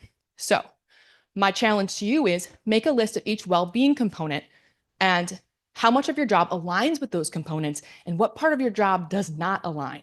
And if you have a checklist where you've got 2 items and 50 items, maybe it's time to reevaluate some stuff about your role. If you need time to rest and reset and think about your priorities, check out FMLA. That's family medical leave. I took 2. That was a great way for me to pump the brakes. Not everybody's eligible for them. There's some hoops you have to jump through. But if you're like, I have to quit my job, I'm going to, set my hair on fire, or I need to take a break, check out FMLA. And finally, who knows? I don't know my own deck. So value alignment, this is a really important piece. So values, the majority of burnout is caused by a misalignment of your values and your role or work environment's values. So knowing your values allows you to view your career as something that's running alongside your life rather than being your entire life. So let's talk with some examples. So what are your workplace values? Helping, teaching, collaborating, growth. You can go online and look up workplace values. Find the values that work for you. Like what do you prioritize? What matters to you at your workplace? Is it honesty, transparency? Is it efficiency? I love efficiency. Give me a system, I'll fix it. But if you're working in a company that isn't aligned in your values, maybe they don't like changing things. Maybe they only like to, keep systems as they are because that's how we've always done it. Maybe you are working with a company that doesn't align with your values. Maybe your manager doesn't align with your values. Finding out where those pain points are can really help you focus in on where the struggles are coming from, because this is what they call the friction. This is where the friction happens in your job that does end up causing burnout. So digging into the why of a values misalignment. So are we short-staffed because we're filling a role right now, or because our management prioritizes profit over people? Figuring out that why can be really important. So getting clear on where the misalignments are, you can find out if you can change these things, if you can get help to change them, or if it's time to go. It's a great way to evaluate what's going on with your role. All right. The last one I know for this time, job crafting. Job crafting is really cool. There's a lot of research. It's been around since like 2007. It sounds hokey, but I realized as a neurodivergent person, I was job crafting at my own role. It was more, I was told I shouldn't go to those meetings anymore because I made people sad, but that's because I'm not nice sometimes to people who are bad at accessibility and are mean. But that's a me thing. So job crafting in general is a process where you can proactively design your role to better align with your needs. Align with your needs, interests, and your skills. So it's a bottom-up approach that involves an employee shaping your own work rather than waiting for a manager to design it for you. So who are you? What are the things that matter to you at work? What are your different tasks at work? What does your job look like? Because that's what a job is. A job is a bunch of different tasks and relationships. So do an overview of your job. What parts of your job energize you? What parts of your job stress you out? Can those elements be changed, offloaded? Maybe you have a coworker that loves the stuff that you absolutely hate. Can it be done during a one-on-one? Can it be done during body doubling sessions? Can you work with your manager to craft a better role for you? I found that even though I had a rigid role, I was able to do a lot of job crafting. Certain meetings didn't work well for my brain. Certain tasks were really difficult for me, and I had a really hard time doing them. So we were able to tweak them and find ways to maybe do less of. And a great way to job craft forcibly is to ask for accommodations. So anxiety, depression, mental health related disabilities are disabilities and they are covered under the ADA. So a great resource is askjan.org. It is the job accommodation network. You have rights as a person who has anxiety, has depression. If you have ADHD or autism, there are accommodations. Did you know that the way your manager delivers news to you can be an accommodation? Your manager could once a week have to give you positive feedback to help with anxiety. That can be a reasonable accommodation under the ADA. I highly recommend you check out Ask Jan. There are things I wish I would have known when I was working full time. While it may not be possible to craft your way out of every bad aspect of your job, is it possible to maybe minimize your misalignments and stressors? Even 5% better is a lot better. If you walked up to any CEO and said, we can make you 5% more money, no one's going to snuff at that. If you can make your job 5% better, that's better than nothing. Awesome. Conclusion. Okay. If you are feeling burnt out in your job, know that you are not alone. You are not at fault for the way you're feeling. The system is working as designed. The work you are doing can be difficult, stressful, and overwhelming, but never lose sight of the why and the who. We work for disabled people. We work towards access. We are working for real people with real needs. 4, the work you do is important, but so is your own well-being. I know the phrase, put your own mask on first, is very important. If you are drowning, you cannot save others. You must save yourself first. 5, there are resources available to you in order to slow or mitigate burnout. Take advantage of them. They sound kind of hokey and they sound kind of like, fluffy, but I promise you, research is backing them that they do make a difference and they do pump the brakes, so to say. If you're interested in more from me, you can visit my website, shellelittle.com. Eventually, trademark, I will have online classes, one-on-one mentorship, and I do private speaking continuously here and there. So I have a little mailer thing. It's going to me. There is no spam. I don't have the patience to spam people. So if you want to give me your email address and check the boxes appropriately, I will let you know when I have things out. Additional resources. Burnout, The Secret to Unlocking Stress Cycle, Move Fast, Break Shit, Burn Out, The Catalyst Guide to Working Well, and The Grind Detox. All great books I highly recommend. And that's it for me. Thank you so much.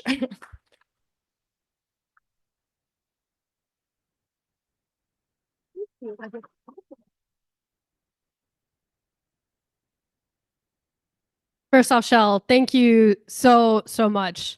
At the very beginning, Shell opened and said that it's really important to acknowledge you are not alone. And like Shell said, that acknowledging that sometimes when we're in these roles, it can be hard. Acknowledging that is the first step in improving it. And, one of the reasons, again, that Shell highlighted, it can be so easy for this particular community to suffer from burnout is because we are so passionate, because we understand the impacts of our work. We understand which each battle we win, what access we've just unlocked for other people. I mean, and we're game developers, and you don't get into game development if you aren't passionate about it anyway. Like, game developers are already a group that overwork themselves, and so we're just adding an extra layer of overwork on top of it. So it's an extra risk. And for so many of us, it can become our identity, like Shell said, that we're different than some other game developers. Like, as much as I'm sure the people, working like over in Excel love Excel, I don't think they go home at the end of the day and just rock out in Excel sheets, right? Like, that is not their experience. Well, for us, we have this unique thing where not only are we making games, but we're playing games and we're working in accessibility and we're going to accessibility conferences, and it does become our personalities. I've done that in the past. I mean, how do you look? You don't end up co-directing a conference unless you accidentally let game accessibility be your personality for at least a minute. And so it's something that we all struggle with. But again, there are resources out there, and it is going to be exhausting to have to be your own advocate to make your own space, but you have to make space for yourself and in your work, because like Shell said, when you're drowning, you're not going to save anyone else. Save yourself first. So I want everyone to give a huge round of applause for Shell, and again, somehow managing to condense that talk literally in half and still delivering something amazing. Round of applause to Shell.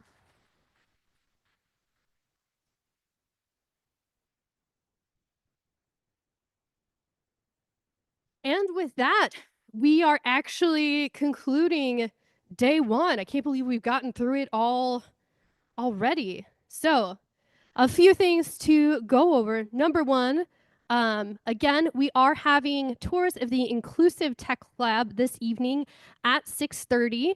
You do have to find your own way to get over there, but it will also be live streamed if for some reason you can't make it over there. So all of you at home can still get in. I'll make Bryce post a link somewhere. I don't actually know what it is. I just know it's being live streamed. I think he posted it on LinkedIn. I'll figure it out.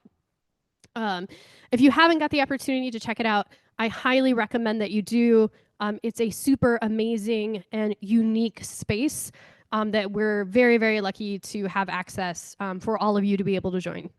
I also want to thank an amazing job done by our captioning service and our interpreters today. You guys are kicking ass, so thank you to you guys. You are phenomenal. Yeah, round of applause.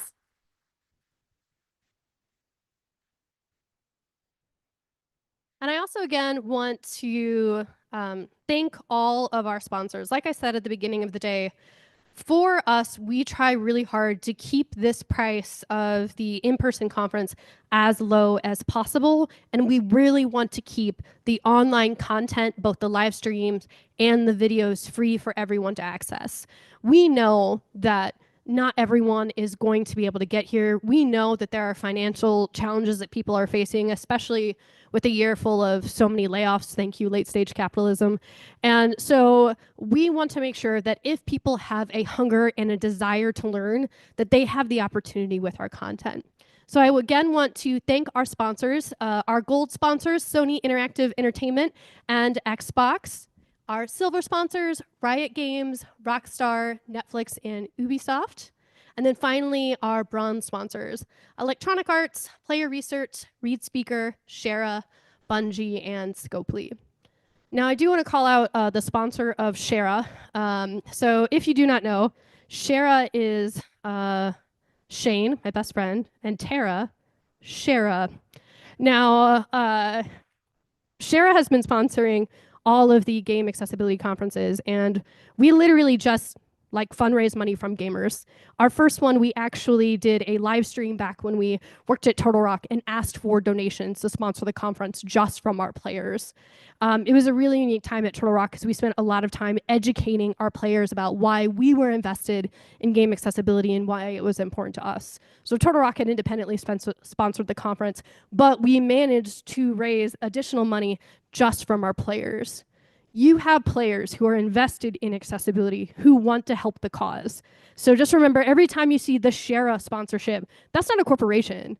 That is Joe Rando 17, who hopped in a live stream and was like, here's $5. Because you know what?